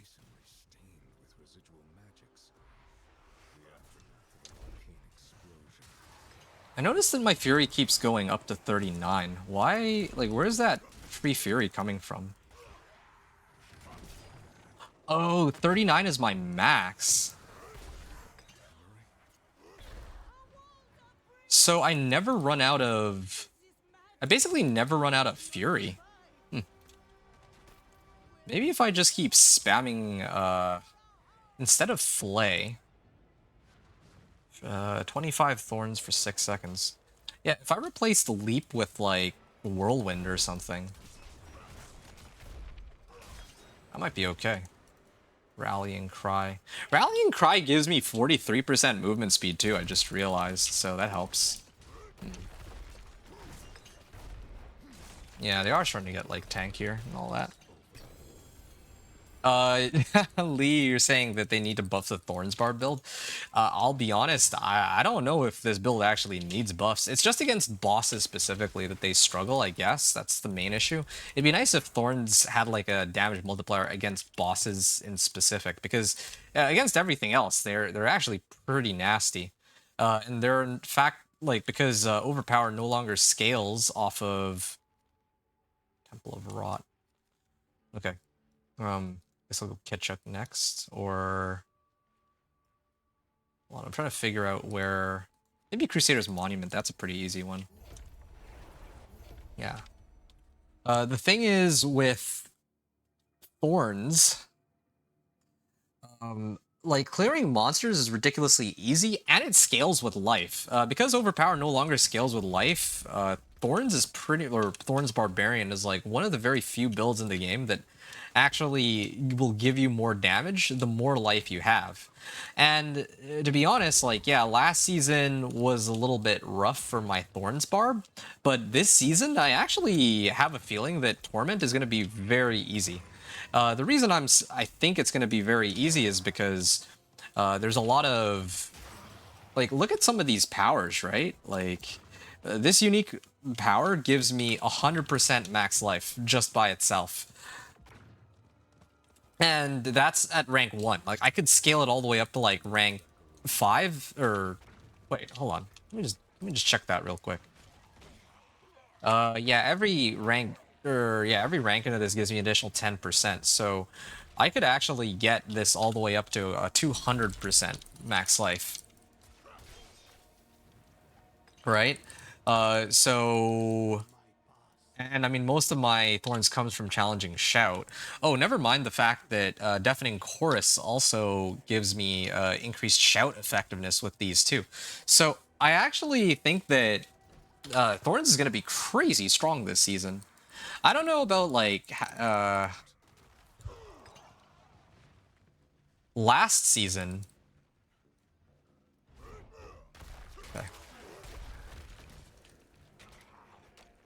Last season, there weren't really many, like, good things that went with Thorns. Like, yeah, there was that one...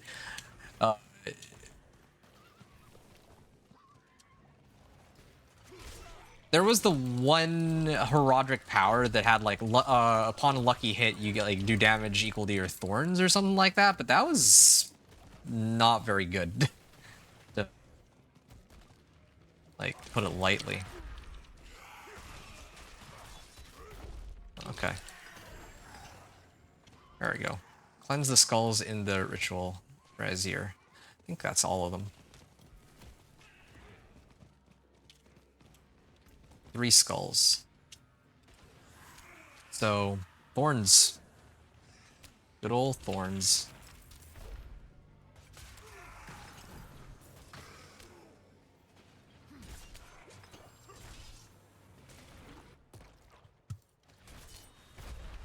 Also, part of the reason why I'm doing so little damage right now is because I haven't actually even optimized any of my gear properly. Like, I'm just really trying to focus on getting through the game. But I think it would be like, this whole thing would be way easier if I actually had, like, a level 54 weapon. That's just the main thing I'm missing right now. Yep, I can leap this. Here, that's another one done. Vieira's and Aramin's Pyre. Now, I think it might actually even be faster for me to go from here. Because then it saves me the trouble of having to port over, and then I have to, like, go through a very odd path from Tree of Whispers. Like, I have to, like, go through on, like, under some of the trees, and have to, like, loop around a bit. Yeah. Here, this way I at least get a waypoint with this.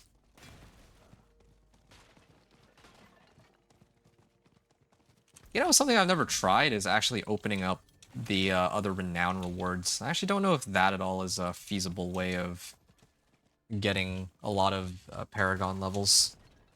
I feel like it might be.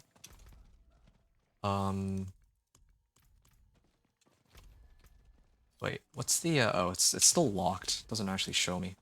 I gotta try that one of these days. You do love the new powers in Season 10? Yeah? You think so? I'm, like, okay with them. I think my issue, like, they're cool, and they are kind of, they're taking some time to grow on me, but I think my main issues are that they're very, like, heavy on, like, basic and core skills, from what I can tell.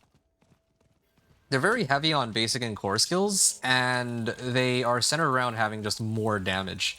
Last season I thought was pretty cool that instead of actually just giving you free damage, they were trying to give you all these like utility-based effects, right? Like more movement speed, the ability to teleport around, like that kind of stuff. But now we're back to square one, where the main focus is just on the main focus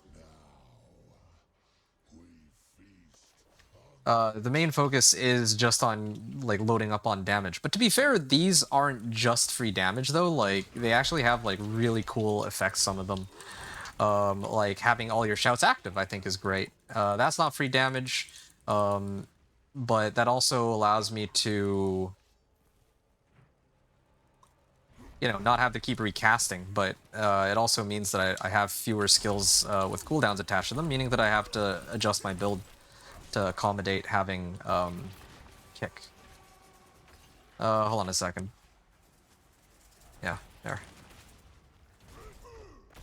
Ah, love leap. Okay. You do love new powers in Season 10, and it's crazy Hydra Sorcerer build still going strong in Season 10. Yeah, I think there were a lot of people complaining about it, but I think that with Mana Shield, it's actually going to be possible to get, like... You might actually even be able to get more damage as compared to last season, I think. Because, what did they change, right? Like, well, okay, maybe not. Last season, it was like 1.5% per point of mana, but I think, like, I don't know how high people's mana could go, but I feel like it was maybe like, what, 300-ish? 300-ish mana, maybe? Yeah, but now I think they capped it at like 500, but it's actually quite possible to reach 500. I don't know. It's too early in the day for me to be running calculations for math, but yeah, no, Hydra's still really strong, and with all the powers too, like core skills will be getting a lot of extra damage too, if I'm not mistaken. So yeah, Hydra Sorcerer is still pretty strong. I know a lot of people were like really excited for Hydra to do, people were like, wanted Hydra to be as strong, like, wanted Hydra to still be viable. It's still more than viable though, this is the thing. Like, despite them nerfing it by 1/3, I'm still pretty sure it's gonna be like top dog as far as builds are concerned. Like, what other build even came close to Hydra last season for sorcerers? None of them, really. There was like, well, I don't even know the second best build. I think the second best build was like Chain Lightning with like Azarath or something. Like, okay, like, all right, like, why not, right? Fractured Peaks, okay, and then I could do Ked Bardu, I guess. 9 out of 10 on Grim Favors, too. Yeah, Hydra Sorcerer, really strong. Also worth noting that, yeah, when I fought that boss, he just took a ridiculous amount of damage, like, instantly. That's because he had, like, an attack that, hit... Oh, Natural Skims.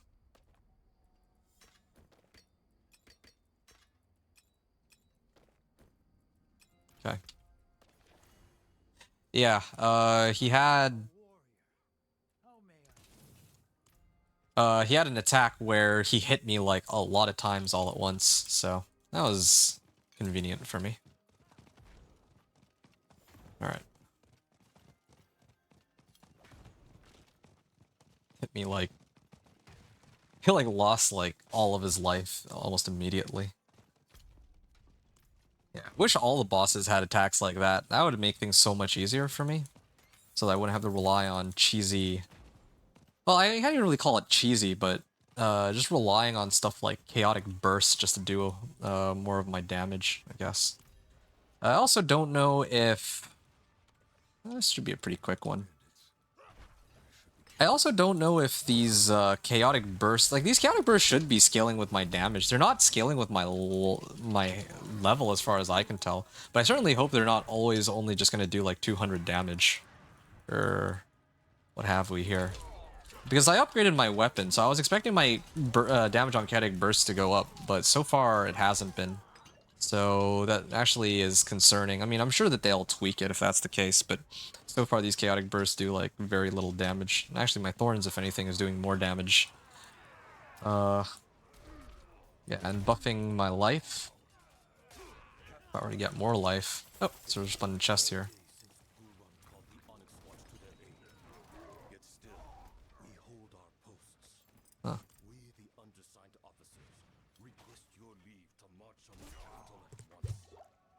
Huh. Purge the bandits. Okay. I think that is enough. Alright, I'm here. Could use someone like you on my crew. You said you saw a guy run Hydra and he was tanking? Well, yeah, that's because of mana shield. That's not even it's not even like a Hydra sorcerer issue. That's like a sorcerer issue with mana shield specifically. Okay, I'm gonna activate this. I mean, I can't really do much else. I can kick, I guess.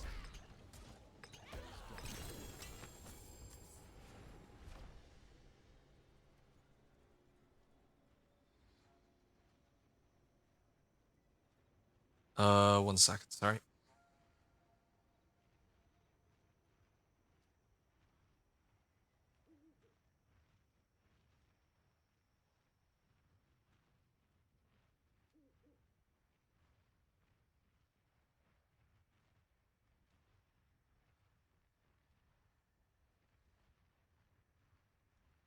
Alright. Gonna keep going. A new recipe. Might as well pick up some rares, and I love how I'm like max movement speed, like all the time. But it kind of does make me wonder, if I didn't have this, actually, yeah, if I got rid of this, right? Oh, it's because I'm in town now, no wonder. Temple of Rot, or Dry Steps. Which ones are Dry Steps? This is Skaz Glen. I guess I can just run there. Yeah, the fastest way to reach it is through Durandai, so I'm gonna go in from there. So I'm gonna try really quickly taking off some of my like my shouts. But if I were to guess, if I were to take a wild guess, I'm sure that my shouts or my chaos perk will only use the ones that I have equipped. Like, that's what's written on the skill, but I want to double check that. So let me get rid of this, and then let me check my movement speed here. Oh, okay, yeah, it has to be equipped. Well, I actually almost even prefer that, just because that just means that there's fewer skills to have to worry about using. Grants you unstoppable while active too? Well, okay. So I can just never get CC'd then. Actually, if I can never get CC'd, then why do I have this guy... Why do I have this guy on hit with control impaired effect? It should be whenever I become injured, but I'm just never going to see him use Field of Languish is what that means. Yeah, I'll just open this now. Oh, that was just a regular chest, not a resplendent chest? I wonder when they changed that, or maybe it like differs from run to run.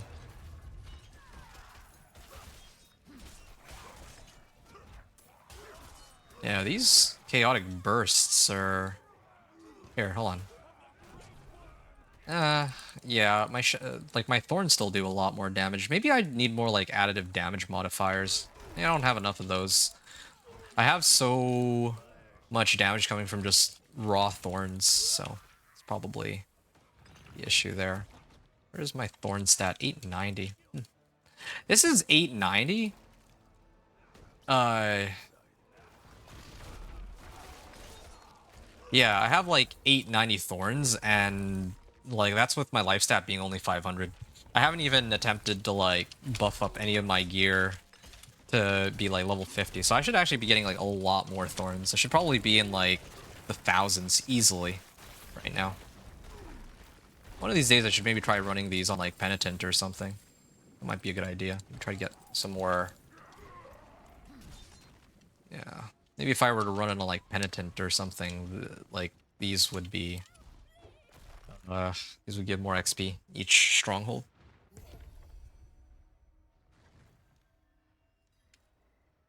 Okay.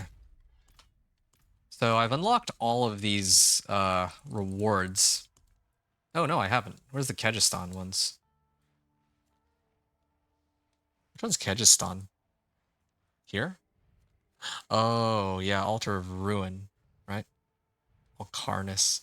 I have to do Alcarnus? Well, I mean, it's on the way, I guess. I'll do Alcarnus and then I'll do Temple of Rot after. There's no waypoint close to Temple of Rot.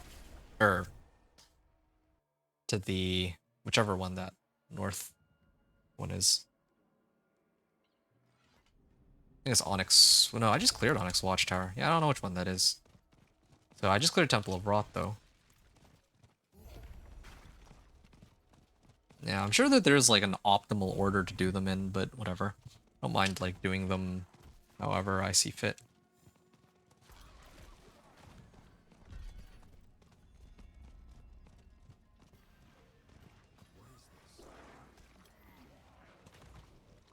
Alright.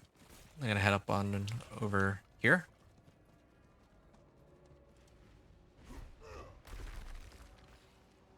An interloper. Ooh, this is a good one. Be gone. Oh, this is convenient.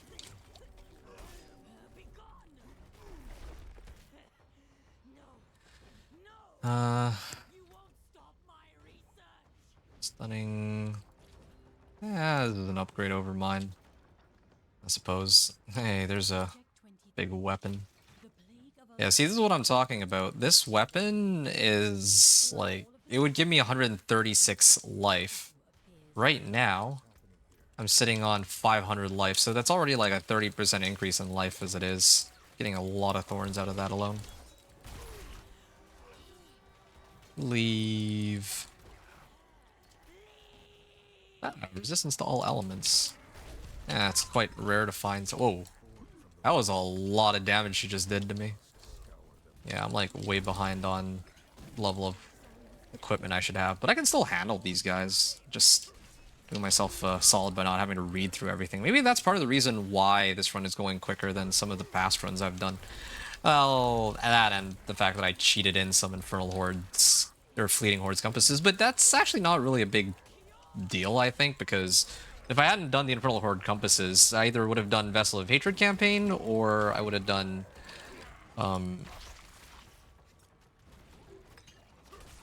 yeah, I would have either done the Vessel of Hatred campaign, or I would have just done, like, Helltides instead, right? So, yeah, it's just a chance to test this all out.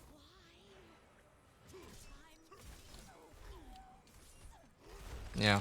Oh! Yeah, why can't all bosses be like that? Brute Innovation? Yeah, you really use Thorn Body, but... now this is an upgrade. This is a massive upgrade over what I'm running right now, for sure. I'm actually tempted to switch to it. It's that good. Okay. And... just gonna hit this. Okay, I'm gonna finish the next, like, Altar of Ruin, and then I think I'm ready to go. That one's a pretty easy one, I think, too. Sorry to hear. Vern is saying work sucks. Yeah. Well. Unfortunate. Sorry to hear that you're stuck doing that while I'm doing this. Gonna have some fun here.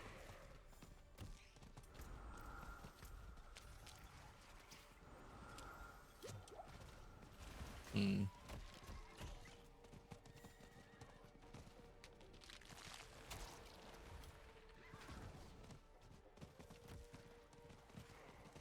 Okay. Ravaged corpse. Well, I mean, there's no whispers here, so it's probably just a visual bug. Nice.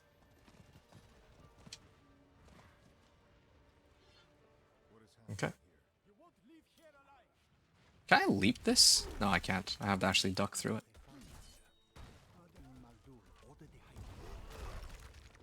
Oh, I was supposed to leap through here.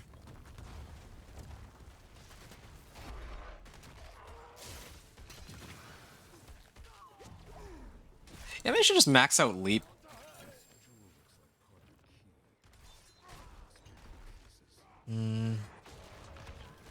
Yeah, I want to get the cooldown on leap to be lower, I think. Yeah, let me get some points into leap. It's got a higher cooldown than kick, but it's still great for mobility.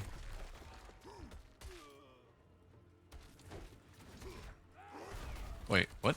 Is this one bugged? This one might actually be bugged. Oh, no, never mind. I had to kill all the other monsters that are in the way. Okay, open up.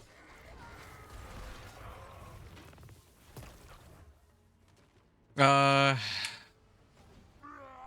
on. You do that so I can do this, unfortunately. Yeah, well. I mean, hey, you can play, or you can watch me play and then think about how excited you are to play it when you're done with your work. That's an option, I guess. I kid, yeah. Going full on Leap Thorns. This isn't supposed to be a Leap Thorns build. Here, hold on a second. No, I have... Okay, so let me explain to you how my Thorns Barb works, because, again, it's not meant to be a Leap Barb at all. It's just that... Here, hold on a second. Let me, get this first. So, usually, when I make my Thorns Barb, right, the way I usually do it while leveling is that I use this, Battle Fervor, when a brawling skill damages at least one enemy, gain Berserking for 3 seconds. So what I usually do, right, is I go kick, I go kick, then leap, then kick. Is usually the playstyle I have for this build. But in this particular season, hold on, I'm just trying to... This is normal, right? Yeah, okay, hold on. This Helltide's about to end. There's no Slay the Blood Maiden here, though. No, these ones would take too long. If there was Slay the Blood Maiden, I'd go do that. That one would be pretty quick, and I could do a few whispers there at the same time.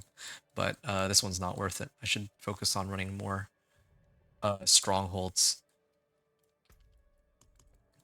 Nahantu. I need to do one of the ones from Nahantu. Oh. Kitchuk is pretty annoying. Alright. I think what I need to do is go to Karagar here, and then I'll hit Turdulra. Please, I'm all eyes and ears. Oh, seriously? Okay. Sure. Let me explain after I start running over, because I'm like trying to not really speed run it, but okay, kind of speed running. Just salvage all these. And I actually do need to... I want to hit a little harder. Yeah, let me just throw this on. This is like 4 times the amount of damage my current weapon's doing, so... Yeah, it's probably a good idea to have that. And I'll run Needle Flare on... maybe here, yeah.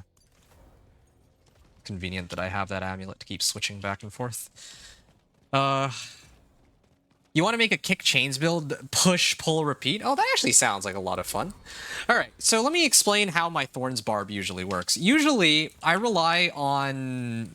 so early on, like while going from like level 1 to 50, I use the utility tempering recipe, natural schemes, to give me like thorns, right? Later on, I get thorn body. I don't have it right now, but thorn body. No, it's here. Thorn body, this one. Thorns well fortified. That's the one I usually run when I get into Torment, but I just don't have it unlocked yet. So natural schemes for now. That's how I get where I get most of my thorns from early on. Then as time goes on, a lot of my thorns damage comes from this thing right here. This aspect, the Death Wish, it gives me thorns while berserking, right? So because I need to get well, since I need to be berserking in order to get that bonus, the way my build typically goes is that I run a lot of skills that give me berserking, and then I run them in a rotation with each other. So kick, right, as it's a brawling skill and I get 2 charges with it. So I kick first, that gives me berserking, and then after a couple seconds I leap, right, which gives me berserking for another couple seconds. Then I kick again, that gives me berserking again, and then I have Warcry here, which also gives me berserking for 4 seconds. So just those alone gives me about 13 seconds of berserking, and then maybe I have other sources of berserking too, like Upheaval, for example, could give me berserking and all that, right? So that's how I usually play my Thorns build, but in this particular season, so you know, going back to your original question about is this a leap Thorns build, I only use leap to trigger berserking for Death Wish aspect. I don't actually use it as my main damage dealer at all. But by the time I make it into Torment, I'm no longer gonna need leap. By that point, I'm gonna have... Oh, wait a second, I need to actually kill this. I'd kind of forgotten about this. Yeah. You're a... Oh, Lee's asking if you're a PC. Console warrior for now, I just hold down all my buttons. Fair enough. Well, you'll be pleased to know that this is actually a great... Like, if your goal is just to hold down all the buttons, this is an amazing build for it. I'm not kidding you. This build is actually so good. In terms of AFKing, because there's this new chaos perk, Deafening Chorus, where they're all... Like, your shouts are always active, right? So what that means is I'm always berserking because of Warcry. I'm always rallying Cried, meaning that I'm always unstoppable. And I also have like Fury. I pretty much always have Fury available to me. And then Challenging Shout just means that I have... Oh, I was like waiting for him to spawn, but I forgot that I need to kill this. There. Okay. Then I also always have Challenging Shout to give me more thorns equal to a percentage of my max life. So earlier I said that early on you get most of your thorns from your tempering recipes, but between like level 50 to level 60, you get most of it from Death Wish. And then finally, when you make it into Torment and you actually start getting like 750 item power items and Ancestrals, that's when you start to get... That's when your Challenging Shout is going to be where most of your thorns comes from. Now, this is actually pretty insane. This, you know, you gain thorns equal to a percentage of your max life, because there's a lot of things in the game that scale your max life, right? Like there's added, or you know, if I pick up a weapon with like GA on max life, that's already like 2,000 life by itself, and you get a lot of like percentage max life modifiers. And then now with all these chaos perks, I'm gonna be able to get like... Oh wow. Okay, anyway, I'll talk about that later, but Brawn over Brains by itself will give me 100% max life if I equip that. So that's like even more thorns, right? That's like almost double the thorns that I'm going to be getting just from that alone. You get the idea. So yeah. I guess more directly answering your question, I'm really just using Leap right now, not even for Berserking. Normally it's for Berserking in past seasons, but I don't need it for Berserking because I'm always Berserk due to the Chaos perks. So I'm really just using it for mobility, that's it. I could actually just get rid of Leap altogether if I want right now. Oh, for mobility and also for cooldowns, because I have... this Barbed Carapace gives me, if I cast a skill with a cooldown, I do damage equal to like a percentage of my thorns to nearby monsters, right? So in order for me to get that up and going, I have to activate skills with cooldowns, meaning that, yeah, that's why I've been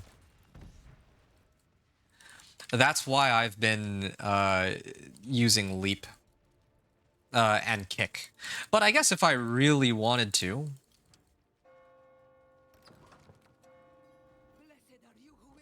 I could do something like this and Kick here. Like, this is the other option.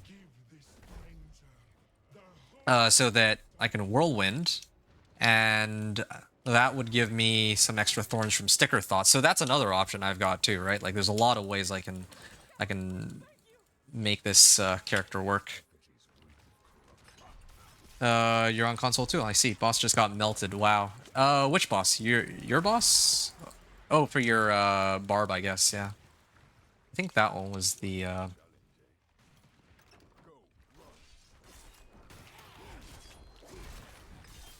Destroy the demonic effigies. Is this one the? I don't remember if.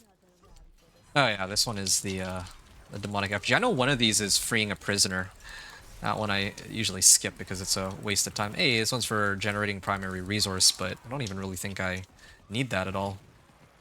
This is one of the things I love about this build is it is a build that does not rely on primary resource at all. Like, yeah, when my kick drains out primary resource, I need to use some primary resource for my Barbed Carapace to give me the Thorns bonus, but even without it, like, I don't need it, right? Like, I don't... It's not like if I run out of Fury, I'm gonna... It's not like I'll ever really run out of Fury, I guess. There. Well, I should actually probably focus on one or the other because they're gonna heal each other back up to full anyway. Or unless I kill them both simultaneously. Nope, never mind. There, dead. Other Lumrin. Nice. Oh, it's this way. There. I'm doing all the easiest ones first. I'm doing it in order of difficulty, or perceived difficulty, and like how long it takes.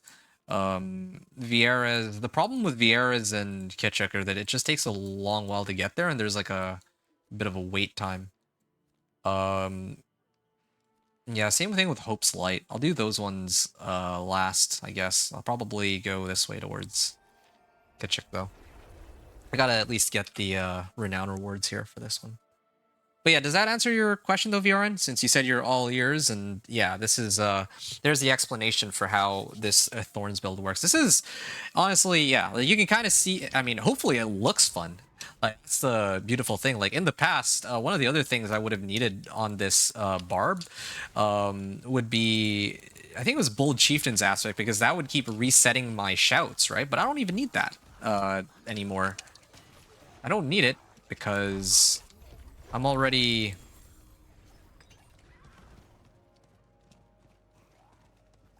hold on. Yeah, I have the Chaos perk, which allows all my shouts to be up at the same time, so I don't even really need to concern myself with that, which is, again, like, it just makes the build even cooler, I would say. Maybe if I went in from Den, it might have been easier. Invoke rituals? 3 rituals. Yeah, I'm already here. I'm gonna do this one. Or... I mean, Helltide's coming up soon. I should have actually done this one after. That was a bit of a mistake.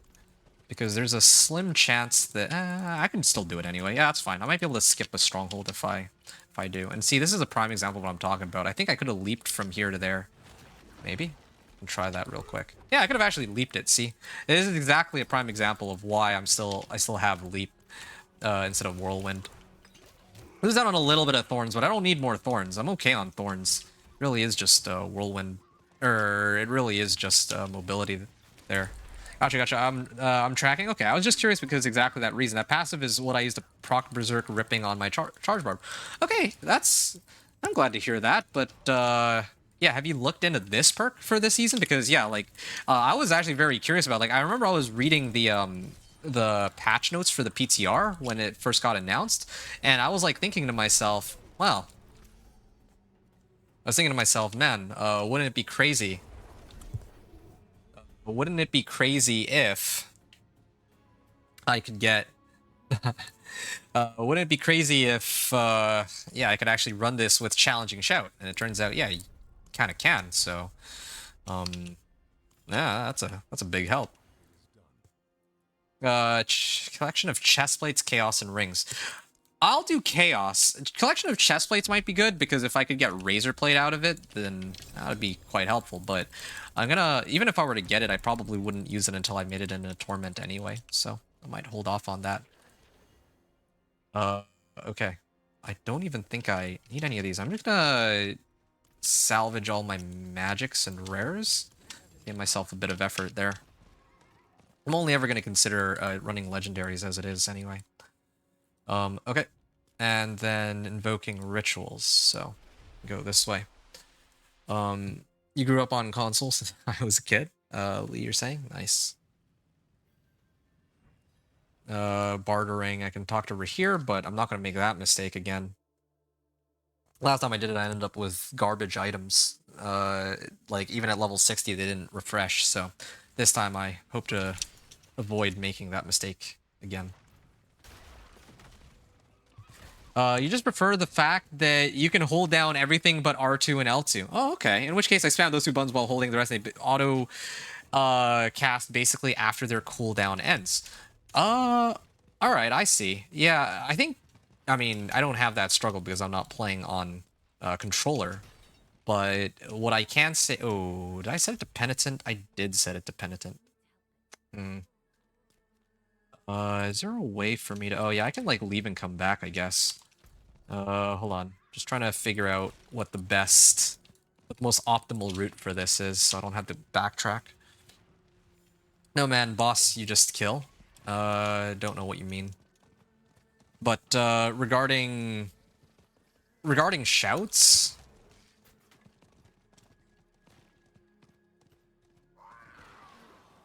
Hold on a second. Yeah, regarding shouts, yeah, I don't even have to cast any of my shouts anymore because of this chaos perk. I actually really love this perk. This perk is great. Like, yeah, even if they had it just auto cast, like they're always up, but that they made it so that you didn't actually get any kind of... Like, because not only... Oh, okay, well, I guess I can't climb that one. Or jump that one. So this one uses the shouts with increased effect, but if you didn't have, even if you just didn't have the increased effect, like, it would still be strong enough that I would still use it, because, like, imagine I'm up against a boss, right, and I don't have like a group of monsters in the nearby area. Then it's very difficult for me to keep resetting Challenging Shout. But I don't even need to do that anymore. I don't need to reset it at all, because now I just permanently have all, like, my Challenging Shout up. I just permanently have all my Thorns up. So this is actually really sick. Not a struggle. I just assign buff and debuff skills to those buttons. Oh, okay. My working soldier being used on R2 and L2 makes it super easy to build around. Okay, I see. So do you plan to... are you making a Barbarian next season? And if you are you planning to use this shout? Because, yeah, like, I am curious to see what other people end up running.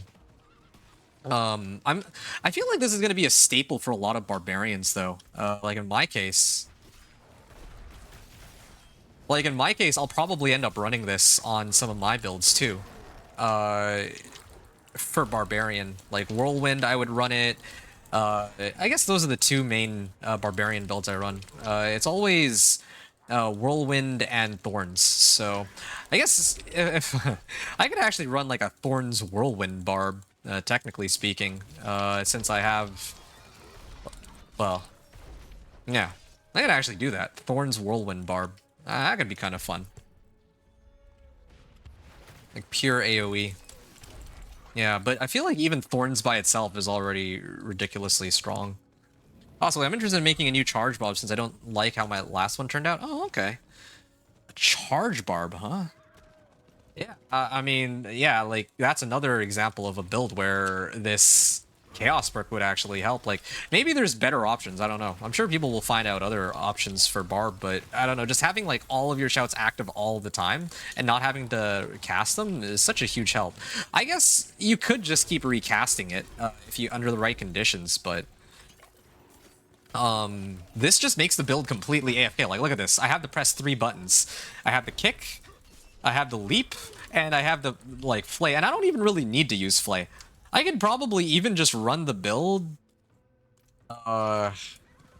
without most of these skills, to tell you the truth. I just need, like, kick. I definitely need kick because I need something, I need some kind of cooldowns. Like, because this thing, right, like, casting a skill with a cooldown grants me unhindered for 5 seconds.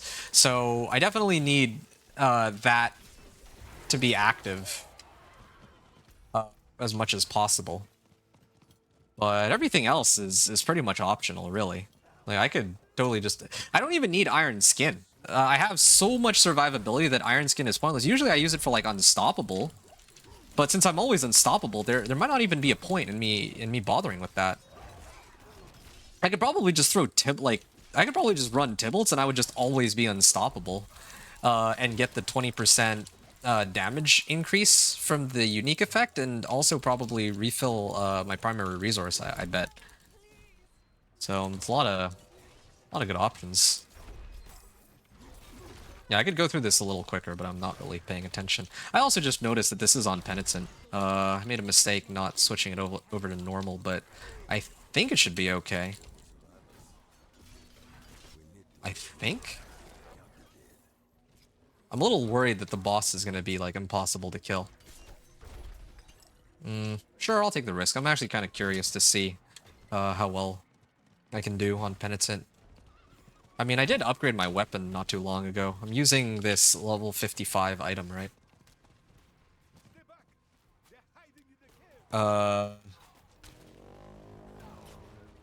So my leap and flay are using that. Ooh, how much damage was that? Was that like 16k? Nah, no, that was like only 2.2k. It looks like the damage numbers are very low, but again, I haven't upgraded most of my gear since I got to, like, level... I mean, like, look at my amulet. Like, what's the... Like, I still have this ring from, like, level 15. Again, that's the most awesome thing about Thorns Barb. You just...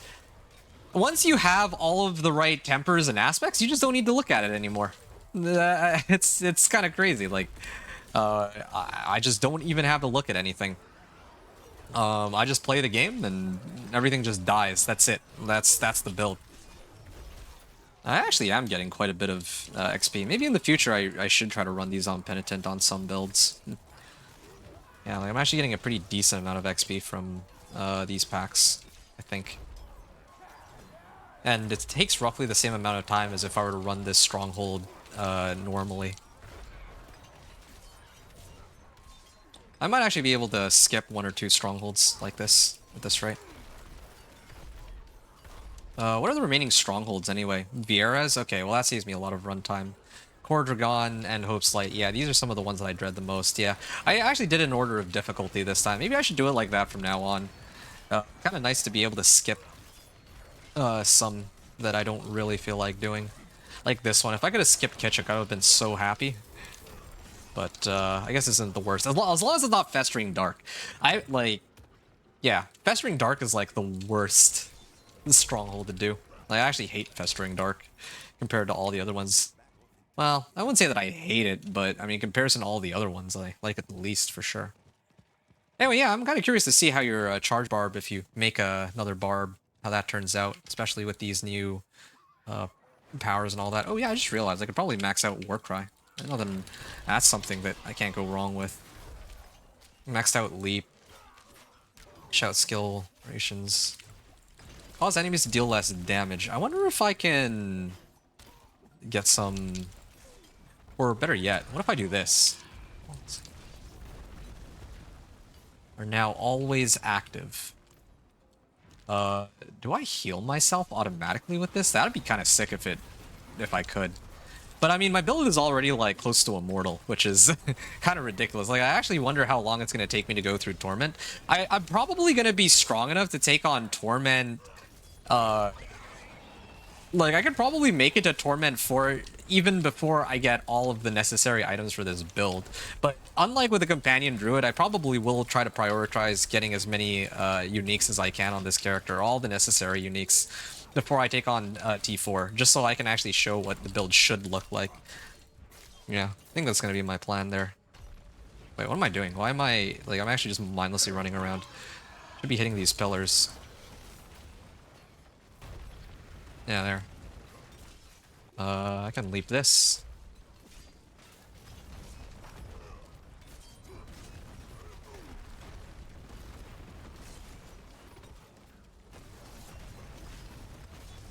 What is resetting the cooldown on my leap? I actually don't know. Something's resetting the cooldown on this. I have no idea what. Is it kick? Oh, damaging enemies with kick reduces the cooldown of my mobility skills. Oh, okay. So if I leap kick, then I get a lot of value out of that. Players just don't know Barb's stronger class out of all of them, then just keep nerfing them. I don't know about that. I think Barb was actually projected to be one of the weaker builds in Season 9. I don't know how it actually turned out, but yeah, this season I think they're going to be really strong, though, yeah. Hydra... Yeah, I don't know. I don't know which builds are going to be strongest or weakest. I just know that Spiritborn right now is like...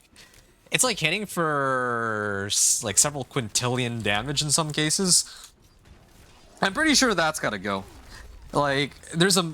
You know, most of the classes are within like about 10 pit tiers of each other, which is actually pretty decent, right? Like, they're clearing between like pit 120 to like 110, most of them. And then you've got like Spiritborn, which is clearing like pit 140, which makes no sense. So hopefully, I mean, I would say hopefully, I don't really care either way. It's not like it really affects me one way or the other, but I imagine they will do something about the Thorns Spiritborn. That's the one thing I can say about that. Yeah, it just takes a bit of extra time, but at least I got like... I came in here at 58.3 levels. Oh, wow. Okay. Yeah, that did it.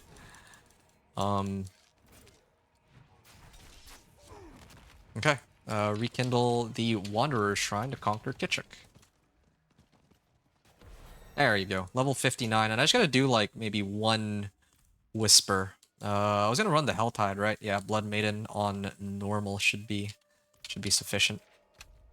Then I'll be at max Grim Favors, and then if I turn in all my Renown rewards, I'll hit the cap. So, now that I'm level 59, though, I'm just going to do this really quickly.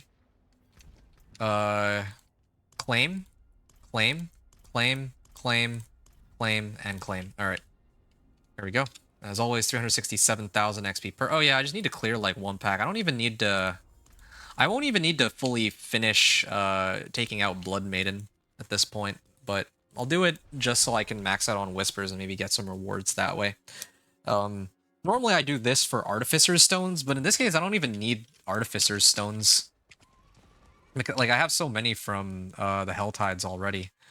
Roughly the same amount of Artificer's Stones as what I had with my Companion Druid. But, either way, it would be nice to get some upgrades for my equipment, so I'm gonna do that. Alright. I'm just gonna wait. Hey, it's this guy. Hey, I remember this guy.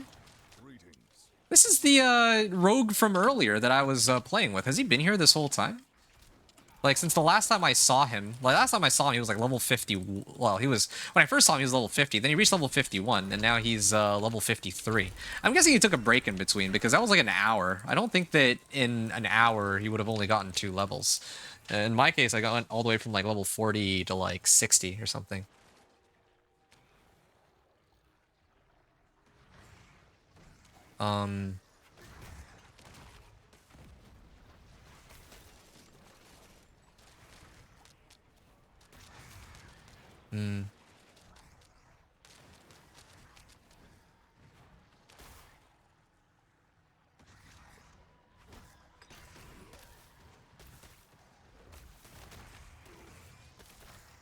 I haven't actually leveled yet? Wow, I'm impressed. Well, I mean, this works out. It's kind of ironic that this is going to be where I'll get my last level up. By killing a Blood Maiden. Not ironic, but, I mean, more like that this is what's going to level me up, I think. Well, I mean, it will. I'm trying to get hit by as many attacks as I can so that the Thorns procs. Okay. Done. There, Paragon 1. Perfect. And I got a unique amulet out. That was his Banish Lords, or... Oh, it's a Lockrans. Okay, Slayer's Finesse. I'm out of here. I still don't have Thorn's body. Oh, let me say goodbye to this guy. Farewell. Thanks. Cool.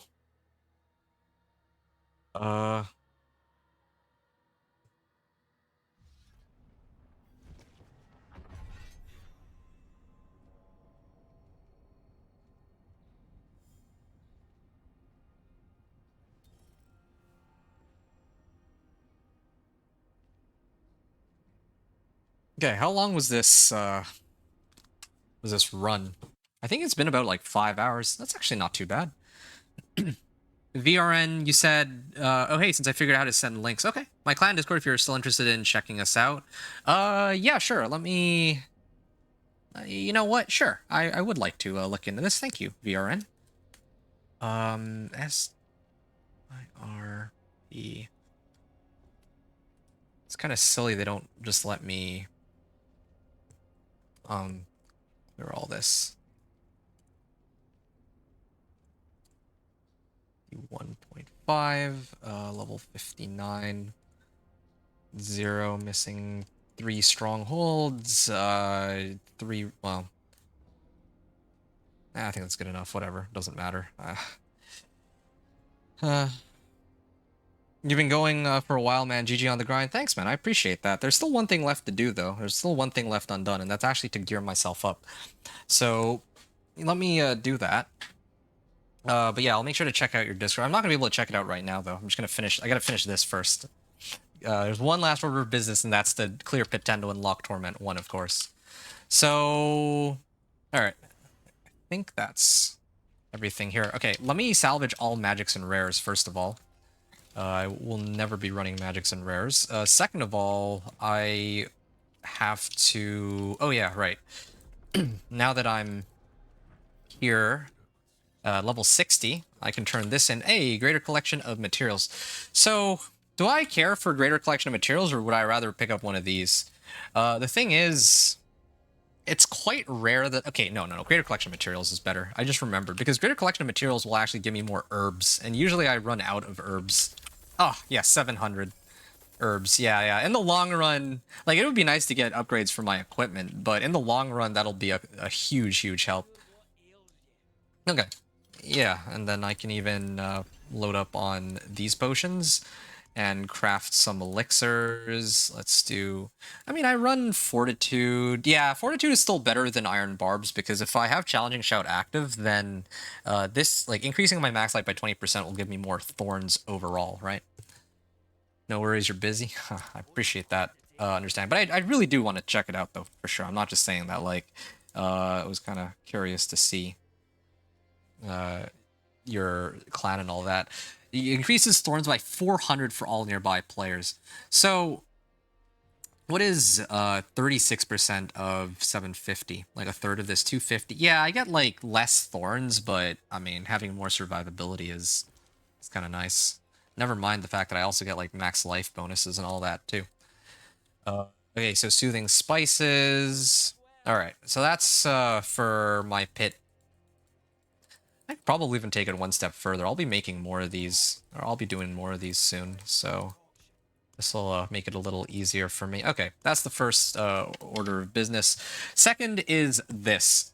My thorns, like this, basically. Damage, max life. I definitely want damage here, so I'll go this way first for now.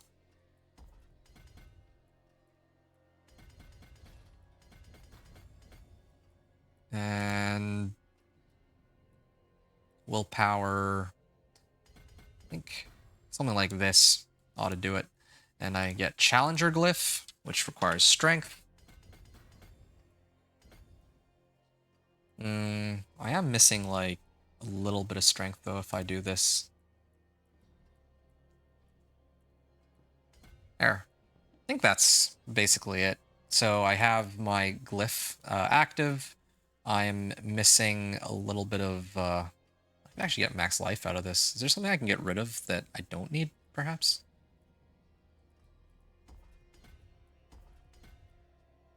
I don't really see any option. Maybe this one. Yeah, I can get rid of that and replace it with... Actually, yeah. This is right. So I have these nodes active. I have this active. I have max life here. I got max life here. I could get more armor if I want, but I have a feeling I'll be pretty loaded on armor. Just the nature of how barbarians operate. Okay, so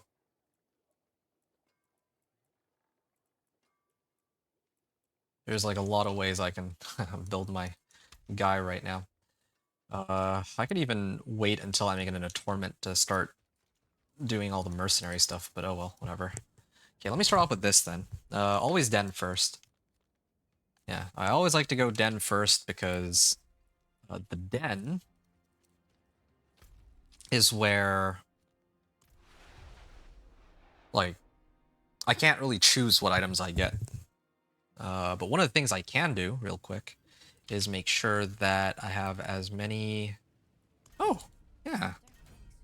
I actually get some items here. And then reinforcement. There's nothing here. Okay. I'm gonna open this for legendary armor and gold. Oh, 750s right off the bat, right? Yeah. Masterwork and cash. Oh wow, these are giving me tons of armor. Resistances would be better, but this will have to do. Nice, it gave me a little bit of everything. Iron Skin grants unstoppable. Alright, why not? There you go. Just these alone, I already have 4 750s. And then now I need to get helm, weapons, and jewelry. Does Aldkin have something to give me? No, I guess I'm just a little bit short. Otherwise, I could have used Aldkin's tier 6 cash, but I can save that for when I make it into Torment, so I guess it's not the worst thing. Why are they giving me garbage like this? 750, ring here.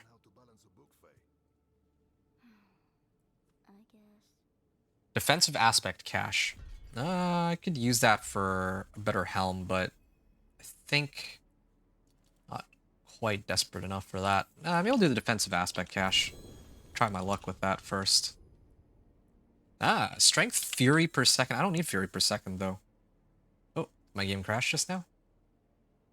Good timing. At least I'm not doing anything too noteworthy. Let me close the game before it freezes my PC. Or might be too late. Nope. I'm good.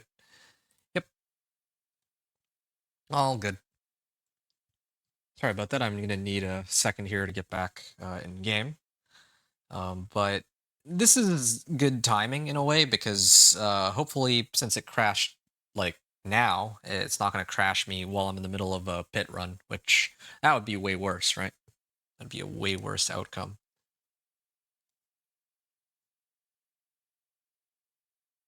So I'm going to load back in here.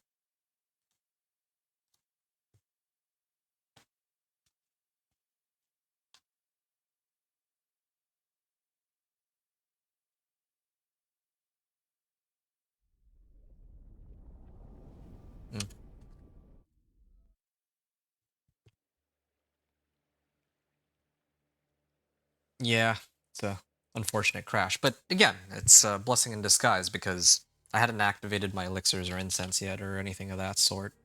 Yeah, I'm actually really glad I got greater collection of materials. Although I will say, though, that I should have probably done that last. Typically, it's better for me to... No, I guess doing that makes the most sense. At least turning it in and seeing what options are available and then maybe coming here. But I don't know. It's like... That's like min-maxing for... That's a lot of min-maxing for not really that much return, I think. Like what I'm doing here. But whatever. I don't really need those boots. I could use a 750 item power ring, though. I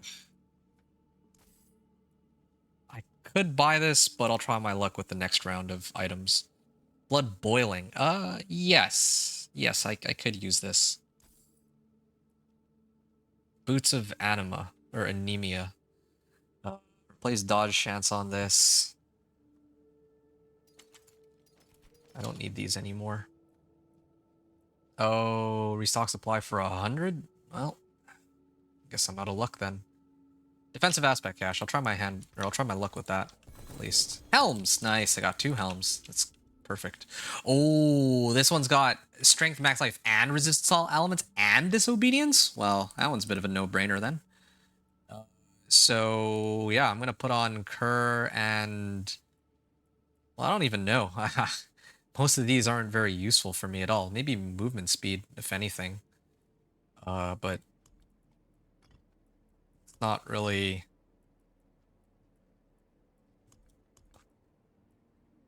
Not giving me too many options here. What happened to my old chest armor? What happened to that rune that I had? Okay, let me sort all this out now. So, since I have all the 750s I need, what that means for me is that I can hold on to this. Oh yeah, here it is. Here's the oh, I gotta salvage this.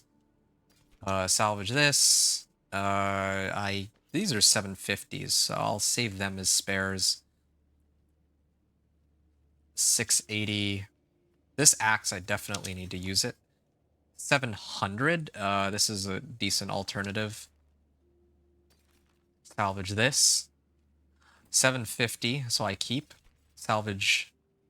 Salvage. Salvage. And then I got a couple rings left over. Hey, this one's my 750. And I think I still prefer 750 item power pants over 7.3% resistance to all elements. Okay, so that at least makes things a little easier for me. As for everything else... Oh. I think I just messed this up.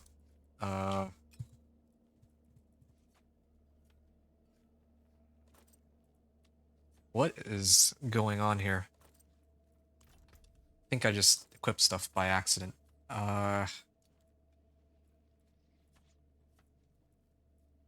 Okay, that part's okay. I was trying to purchase an additional stash tab and toss these in real quick, so that with the rest of these, I can actually mass salvage everything. Maybe get all of the aspects and materials. Well, yeah, that's just the gist of it. Aspects and materials. I'm just gonna double check that none of these are like necessary. I don't think a single one of these items is needed, except for maybe like 750 item power.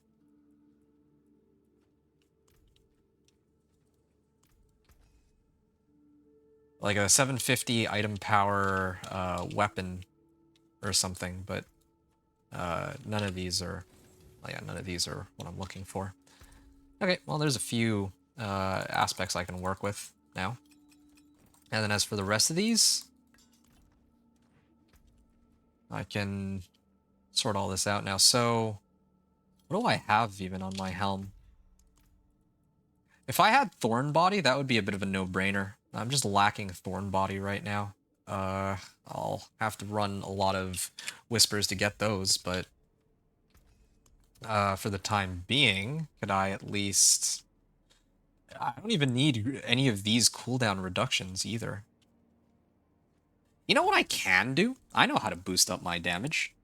I could actually run Wrath of the Berserker, can't I? Increased movement speed, berserking damage bonus goes up by 25%. Yeah, I could do that. I need to take out some points from somewhere. I kind of like leap being like, well, but then I'd need to sub out leap if I do that. I can skip, or I can get rid of these points and then max this out. Maybe I get rid of Flay. Do I need Flay? I don't actually really need Flay. I could do something like this. I have Kick and Leap, and then I have a Wrath of the Berserker, and I can also use this to pull monsters in too. Wait, isn't? Did they get rid of it? I think. No, they got rid of it. There used to be. There used to be bonuses for if you get like these on like rank 5, but they just removed it completely. Oh, I don't like that at all. I actually really like the Wrath of the Berserker at rank 5. I used to pull them in. And well, these are supposed to feel like ultimate skills. Why didn't they get rid of that? I was gonna use that use this to like pull people in so that. Oh, yeah, here it is. Pulling in surrounding. Oh, okay, yeah. It's just not written in the skill. Okay. I was like panicking. But yeah, Wrath of the Berserker at rank 5 pulls in enemies, and then it just gets baked into the skill. It just doesn't tell us.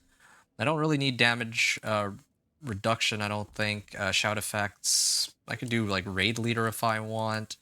I have Leap still maxed. I can stick with Leap. That's fine. I can get more damage reduction if I want it. And then there's Whirlwind. Yeah, I can revisit Whirlwind a little later, but for the time being, I think. I mean, I don't really overpower either, or maybe sometimes I do overpower actually with my kick and leap. Yeah. Maybe I'll max these out. While fortified, I heal a little bit. Why not? Sure. You were so sad. Yeah, I was actually genuinely upset because, yeah, there's a lot of crazy things I could do with Wrath of the Berserker. I was gonna like temper like Wrath of the Berserker cooldown reduction and then just start pulling monsters in with Wrath of the Berserker. Oh, that would have been amazing. But yeah, I can still do that, so I'm happy. Back to being happy.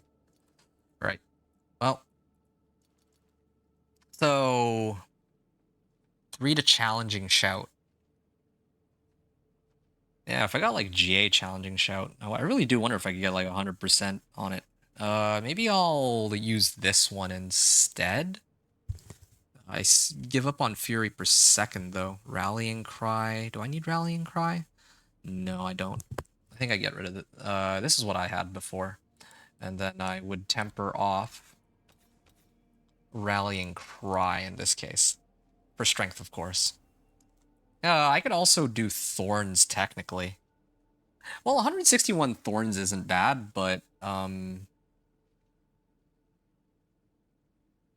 I could just do Thorns. Here, what's my Thorns stat at right now? 532? No, I feel like I get plenty of Thorns from other sources. 161's not that much, but I don't really get too many sources of strength outside of all this. My gloves. I think this is my only set of gloves, so this one's a bit of a no-brainer. Sub this out for... Oh, okay, resistance to all elements. I'm cool with that, too. I was hoping for strength, but this is much tougher to come by. Dodge chance. Armor.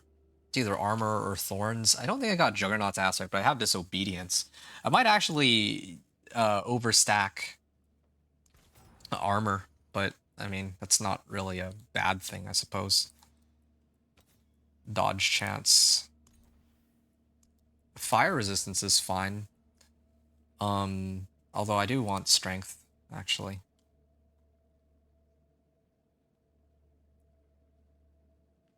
Yeah, I could get by without a little bit of strength. Okay, that just leaves my jewelry and my weapons now. And the funny thing about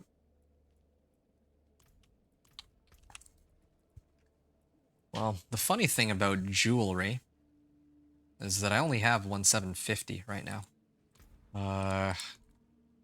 So I'm probably going to be using this pretty much no matter what I roll. Oh, resistance to all elements. Yeah, sure.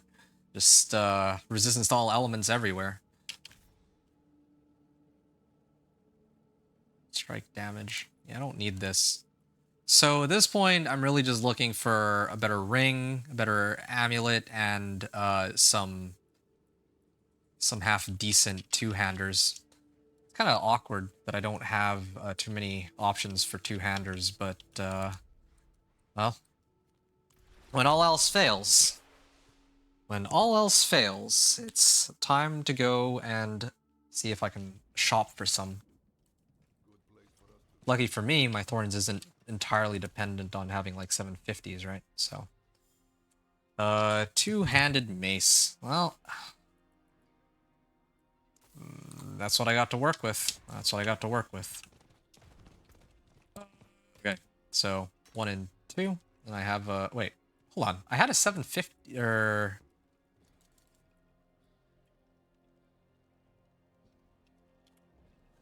I'm a little confused. Did I oh, no, here it is. Okay. No, I didn't salvage it. I guess that answers that question. There. And all that leaves now are the jewelry sockets and my two-hander, so... oh, yeah, okay. I don't have an amulet, though, so I'm gonna have to gamble for one, but, yeah, I'll throw this on, and I can just leave the other one for now. There.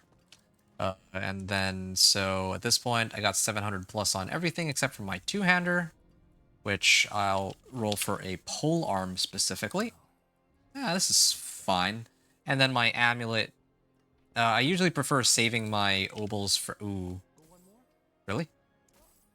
Yeah, I usually prefer saving these for when I make it into Torment, so that I could, like, you know, gamble for tunics, but I actually do want to have half decent equipment going into the pit.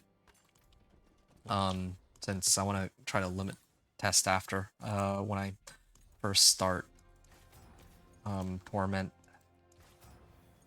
Okay, there. Strength, max life, and damage, and then this one, again, they're not really giving me choice cuts here, but I don't really think I care for attack speed. So I'll sub that one out. Ooh, life or strength? Yeah, I could try to roll for strength, I guess. Don't really have any other strength modifiers, so stick with that for now. I think everything else is nice and peachy, though. Now comes the issue of what recipes. Man, my recipes are actually atrocious. I could do Berserking Finesse, actually. Either Berserking Finesse or Vulnerable. But I think damage while Berserking is... Like, I'm always Berserking, so this actually is, like, universal, right? Or damage while Warcry is active. That also works in this case, because Warcry is also always active. So I don't need to put any thought into what... Oh, damage while Berserking. Damage while Berserking. And, well, Wrath of the Berserker is active? Well, I'm not always going to have that one. Okay, damage while Berserking. I love that I have, like, 2,000 Veiled Crystals because of that one materials cache. Damage while Berserking. Damage while Berserking. Damage while Warcry is active. Damage while Warcry is active. And damage while Berserking. Okay, well, yeah, they know what I want. What were the other options, anyway? Dust Devil damage. Okay, so I didn't roll Dust Devil a single time. I got pretty lucky there. And then as for the rest of these, well, again, like, if I could get the Thorn Body, that would be ideal. But since I don't have Thorn Body, I think I'll just leave it for now. I don't need to really force tempers on everything if they're not going to be very useful. Oh, yeah, okay, here we go. Vehement Augments, though. I could really use Belligerence. In contrast to my luck from earlier, Warpath, I mean, Belligerence, okay. I got lucky on that, but, Wallop, no. Belligerence, yeah, okay. And then all the other ones, I'm gonna need to put, like, a offensive aspects of some kind into them. 700. Okay, so Death Wish, again, this is probably the best spot for me to put it. And okay, there we go. At least I don't have to worry about materials like the Baleful Fragments anymore. That helps. Needle Flare. Yep, those are the two big ones. Now I can start actually worrying about some of the other aspects. Aspect of Elements, I'll probably have that, but next core skill. I'll do Inner Calm, of course, in my Amulet.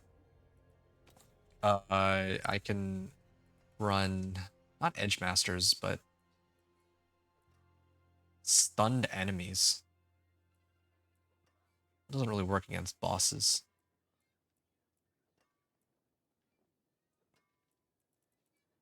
Okay. Aspect of Elements on my gloves. That should be fine. Yeah.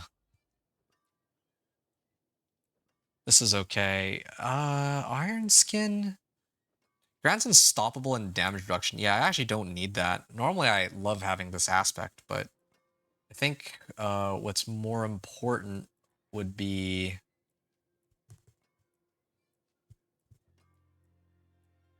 To be honest, I don't even know.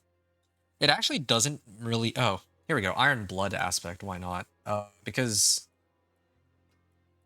I also could do like Sticker Thought aspect. I get plenty of thorns that way while channeling. I mean, but then I'd have to get rid of... I'd have to get rid of Leap. I don't want to do that. That is a lot of thorns though. It's like 680 thorns. Yeah, I might actually do that. Just spam Whirlwind every now and then, or cast it.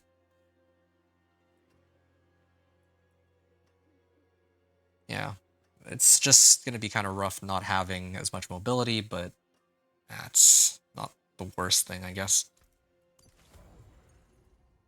Then again, why do I need that on my or why do I need that on my chest armor? I'm already maxed out on movement speed, so I actually don't need any of these. I should actually have Sticker Thought on my boots, and then I should have... Well, I generate plenty of Fortify as it is, so it would have to be Iron Blood. So there's the right tempers on these.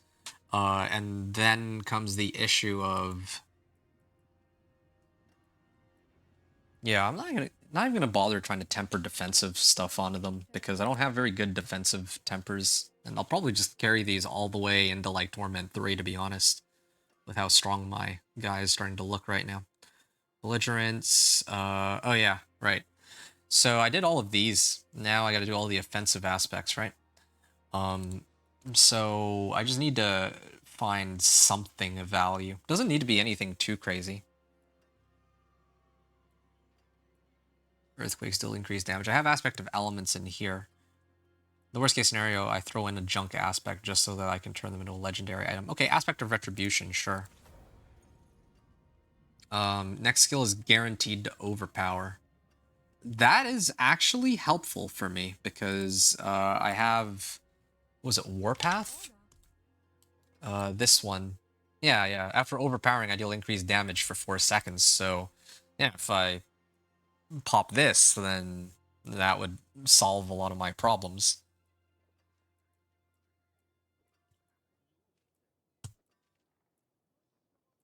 Yeah, I could run Dire Whirlwind too.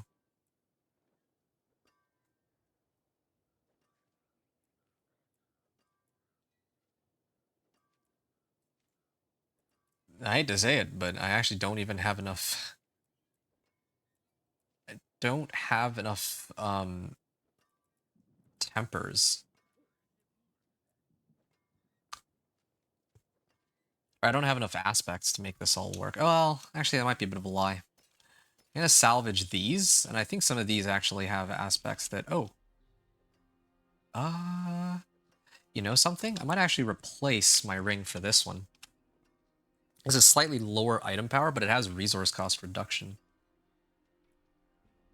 Or not resource cost reduction, sorry. Oh. Reduces the cooldown of leap.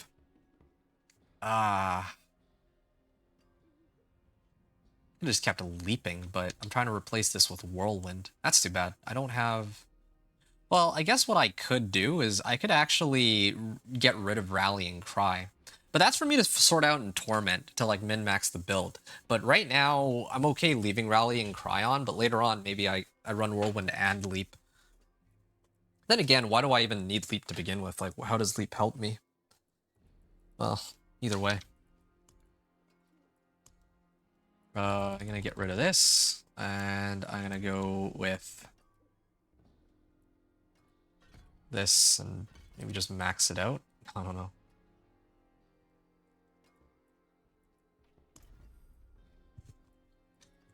Challenging Shout.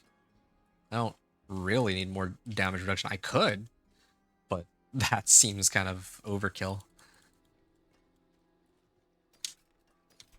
Okay, let me salvage all these first of all. Then damage reduction for each nearby bleeding enemy to up to 22% maximum. No, I think that's... I'd rather have this as a temp.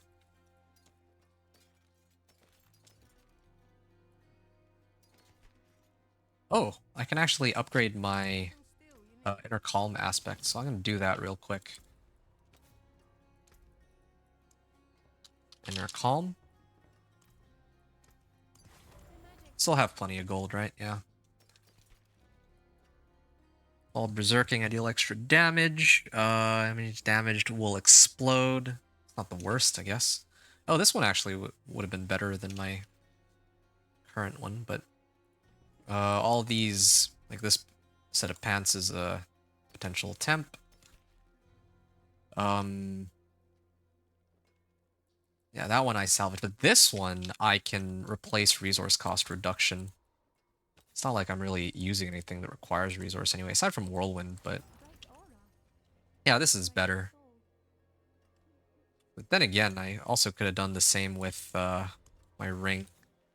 Place lucky hit chance for... Oh, okay, lightning resistance, sure.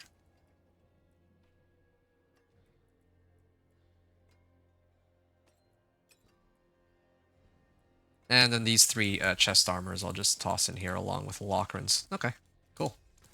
That's feels like I've spent a lot of time just trying to sort out my gear, but hopefully it'll all be worth it in the end, right? I was trying to use the one that gave me movement speed, Kirkwa, but I'm already like maxed out on movement speed, I think, for the most part. But still, maybe...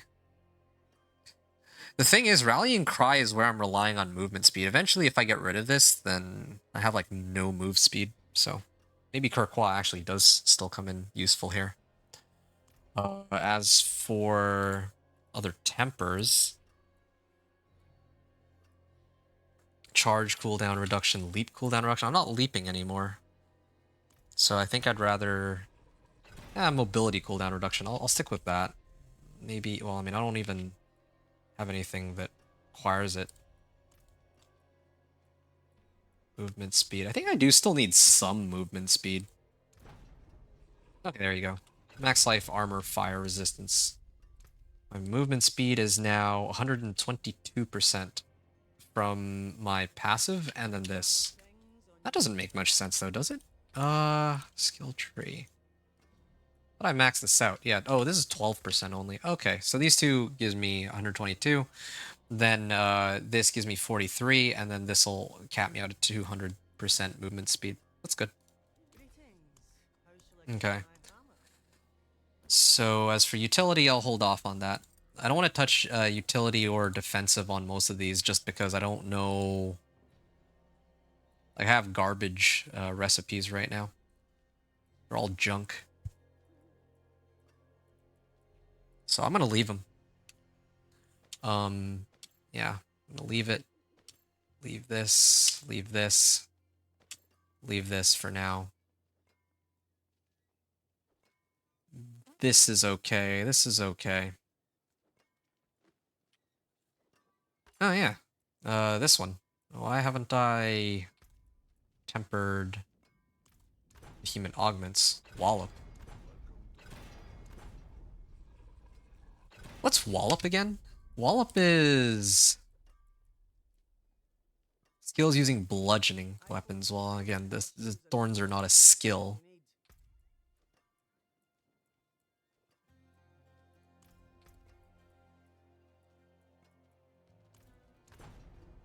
Warpath. No, it's belligerence I need.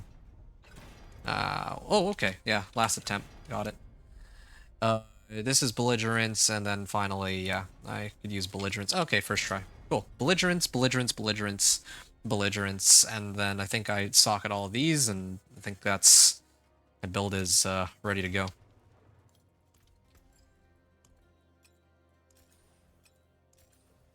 Still plenty of materials. What are my resistances at? Okay, so cold and poison are the ones that are on the lower end.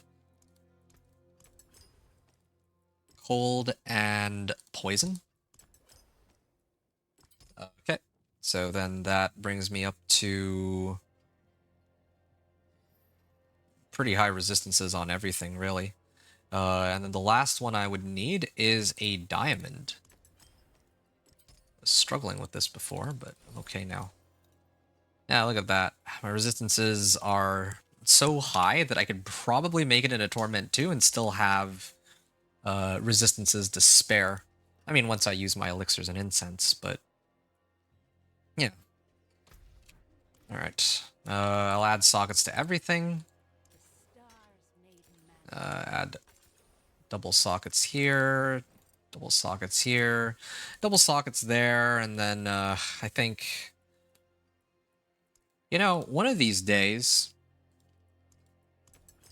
I should just do rubies and no runes. I think I might even just do that now, actually. Because it's not like I actually need any of these. Like, what am I going to use? What would be more helpful than having an extra 40 strength? Pretty much nothing, really. Armor barrier generation? There was like a fortified generation, maybe. Skull. Healing received? Nah. None of these help me here, so. Okay, rubies, and then lastly, sapphires. Sapphires is my typical go-to for all this.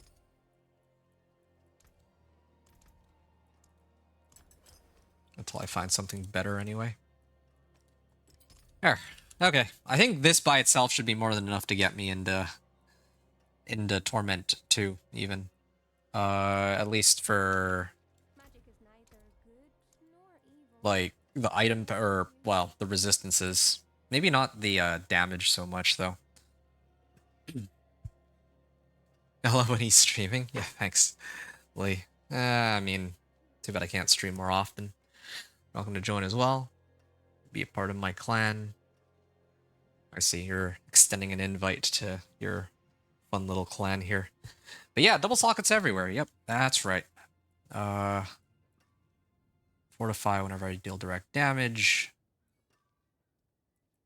Well, that's direct damage, but... Okay. I think I'm done on my armors. And then my gloves, too. It really is just an issue of what to put into my 2 rings. Do I have, like, a resource aspect? Its active cooldown is reduced. See, this is the aspect I'd be looking for normally. I'd be normally jumping for joy with this, but I don't really need it. 15% reduced fury cost. Reduces the cooldown a leap. Again, I don't need that either, really. So... Oh yeah, Vehement Brawler. This is the one I was looking for. Yeah, okay. That helps with Wrath of the Berserker. And... increased damage over time. I guess it helps my bleed, but... there's gotta be something of value. While berserking, deal fire damage to nearby enemies.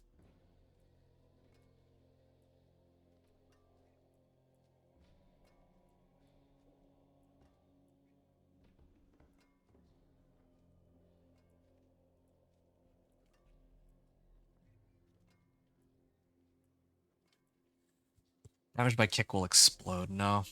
I mean, I've checked like multiple times, but it's just not...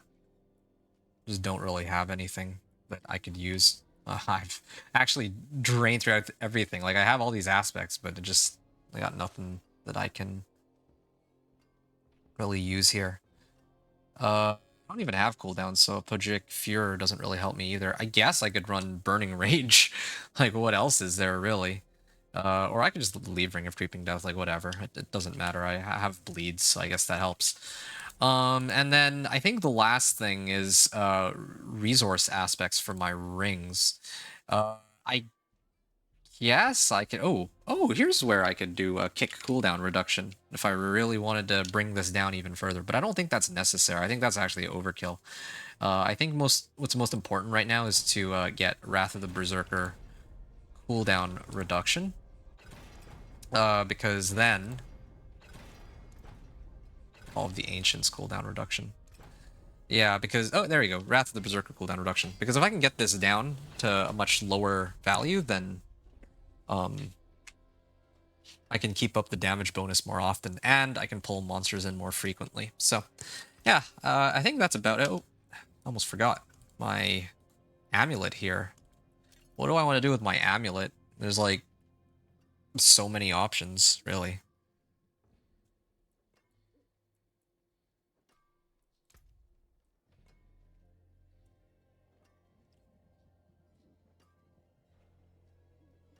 $42.8%. This is 6%.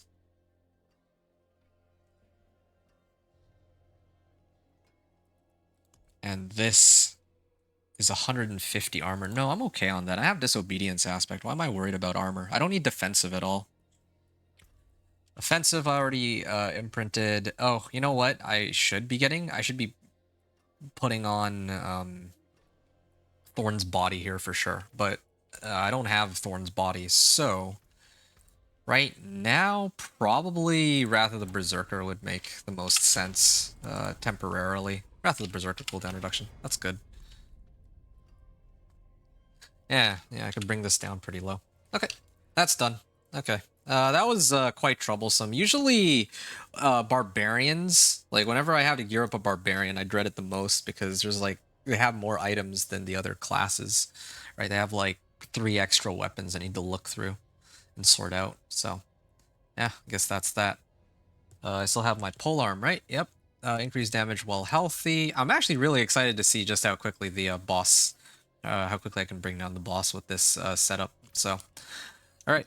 I'm ready to go. I'm gonna exit the game real quick, or leave here, and then I'm gonna go back in game, and then I'm gonna begin my run. So, I hope that you've all enjoyed the run up until this point, and I'll see you like, if you have stuff, feel free to ask, and I can just reply when I come back. And then I'll give my thoughts on the build and how it plays in the new season, and I'll kind of go from there. So, hope you've enjoyed the run until now, and I'll see you all on the other side.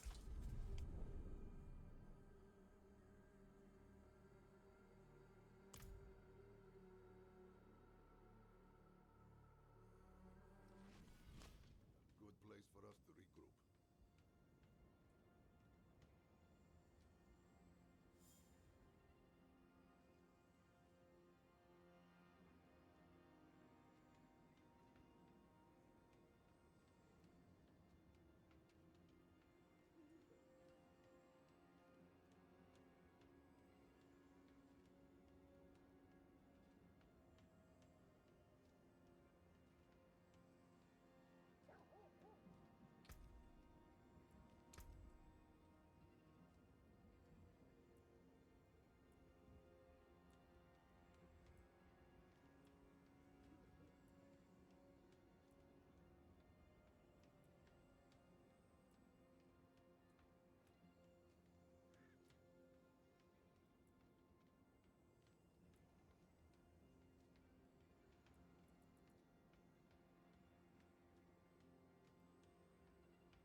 Nice. Okay.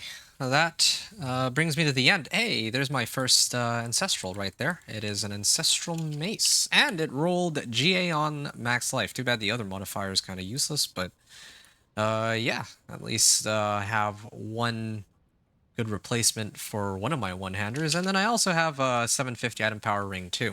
I'll probably spam a whole bunch of pits when I get into Torment just to load up on more... to load up on more 750s or above, but more or less that is pretty much it. That's kind of how the run went. Hope you all enjoyed that. And yeah, I've used up everything here. Yeah, I'm not really sure if I have any profound thoughts about this run or just in general for how everything's gone here.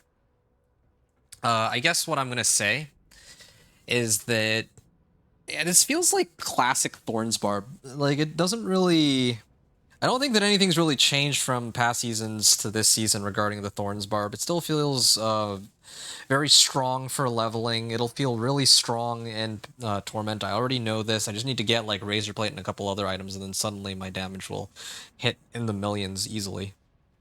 Even right now, I'm, like, hitting for tens of thousands, but... Well, actually, maybe not millions, but hundreds of thousands at least. That'll for sure just get me into Torment 2 or Torment 3 easily. The only question is how much effort I need to go to get into Torment 4. And then also, this is all being done without the use of the unique Chaos perks too. As soon as I pick up this, like right now I'm sitting pretty at about 8,000 life. But yeah, my main priority is going to be trying to unlock the Infernal Hordes and pick up these powers, although I have a feeling that won't be until like Torment 3. But either way, yeah, Brawn over Brains. Just this at rank 1 brings me up to like 16,000 life, up from 8k, so can't really argue with that. Like, 8k is already pretty insane. Like, this is almost triple the amount of life my Druid had when I cleared Pit 55, right? And I think I'm getting like, what, 36% of my max life? So let's say about a third of this. It's about like 2,800 thorns. Actually, here, I can even just take a look at it right now. Yeah, I'm sitting at 4,500 thorns, and this is before Razor Plate. This is before any, like, a lot of Paragon modifiers, and then perhaps most of all, yeah, this is before I slap this on. And then suddenly my thorns will just jump up even higher, right? So there's still so much left for this build, for me to improve on this build. And I'm actually really excited for it because, well, yeah, I can't wait to see just how ridiculous the damage numbers get since, well, due to these Chaos perks. Not to mention the Chaos Uniques. The Chaos Uniques are a whole different discussion. I'll talk more about them in Torment, although there's not really... I don't know if they really affect this build very much. I'd still use largely the same Uniques. Like, I'd obviously still want Razor Plate as a chest armor. Maybe I can get it somewhere else, I don't know, but... Yeah, that's... it's fine as it is. Most of how Thorns Barb works is fine as it is. The thing that really affects it the most are Chaos perks. Especially this one. I'm gonna need to replace Rallying Cry later, but yeah, having this just means that, yeah, it's just a free, like, extra 4,000 thorns just all the time. And then, in fact, I can... Well, since my shouts are always active, yeah, I can adjust my build accordingly, right? Like, I just replace some of the... Like, I don't have cooldowns anymore from these, so... instead of rotating between these shouts, I can actually just focus on, or prioritize trying to use kick instead. And yeah, with chaotic cooldowns, you know, resetting the cooldown is... What is going on here? It's so fast. It's supposed to be between 2 seconds and the base cooldown? I no longer benefit from cooldown reduction. Oh, is it because I have ranks into the skill? I guess it is, but yeah. Oh, there you go. Now it's up to 7 seconds, but I guess it's a very rare thing to have happen. Yeah, I'm actually really liking this. This is definitely a build that I'd be happy to share with people. when the season begins. I don't think anyone else, except for maybe Do Not Hit Me, would be trying to make a Thorns Barb, but here it is. This Thorns Barb is gonna go crazy. It'll for sure be able to clear Torment 4 within a couple hours. It's just a question of how much further beyond that it can go, and how long Torment 4 will take. That's really it. VRN said for sure Razor Plate will make a big difference. Oh yeah, definitely. Definitely will make a big difference, but the build is perfectly functional without it, as I've just demonstrated, so really happy with that. The other thing, too, is I don't have... Like, I'm missing a lot of stuff. Like, there's a lot of tempers I'm missing, there's a lot of aspects I'm missing, and I don't have any uniques, right? Aside from Razor Plate, I also could use Fists of Fate, and I think on my Druid, I had Fists of Fate as a Chaos unique on my boots. That's what I would gladly run on this Barb if I had the option. Fists of Fate on my boots would be optimal. But, I mean, if I can't get it on my boots, then I'm okay just running Fists of Fate on my gloves instead. That's totally fine, too. Just to boost my Thorns damage. And then not to mention that I need to actually look at my build planner again. I forget what I usually prefer to run, but there's plenty of upgrades I could do on like the aspects I'm running too, I'm sure. Yeah, Wrath of the Berserker was nice too. It helped pull monsters in and all that, so yeah. Overall, nice, smooth run. It was really fast, very easy, of course. I have ludicrous amounts of life and damage reduction. I always have 48% damage reduction because this shout is active, just for free. 50% damage reduction just for doing nothing. So can't really argue with that. Like, I'll basically never die. If I was really struggling to stay alive, I could throw more points into this, but so far I think the main limiter on this build is just going to be fighting bosses and doing enough damage to kill them before time runs out. Which, yeah, like that's gonna mainly be tied to my chaotic bursts actually doing a decent amount of damage, but that's something for me to sort out later. Anything else? Oh yeah, defensive tempers. Yeah, my resistance, like, I'm just looking at this. I don't have any defensive tempers. Eventually, if I get defensive tempers, then I can boost up my resistances high enough to reach Torment 4. But again, I'm like looking for the right recipes for those. So yeah, that's basically it. Yeah, not sure what else to say. I'm really excited to run this build in Torment. It'll probably dog walk everything if I know the game pretty well.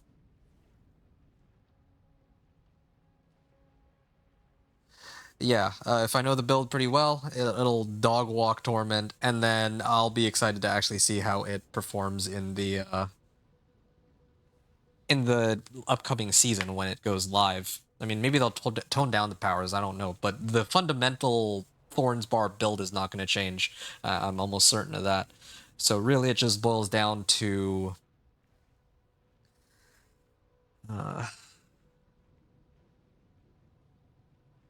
yeah, Thorns Barb isn't going to change, so it's really just a question of whether or not I'll end up using Thorns Barb in the new season. That's basically it.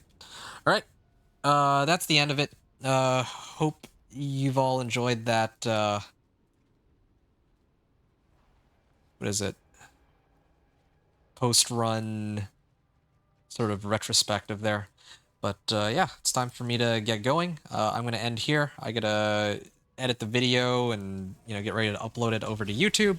And then probably the next time I'll continue doing gameplay will be tomorrow. Yeah, I'll probably continue this run tomorrow morning and try to reach Torment from there. So I mean, look out for me then, but otherwise I'm going to get going. And then after that, I'll probably be doing the Dance of Knives Rogue. So I'll catch you all, I'll catch you all in the next one. Hope you all enjoyed the run. And here we are in Torment 1. So, hope you all enjoyed the run. Thanks everyone for watching. Adventure out.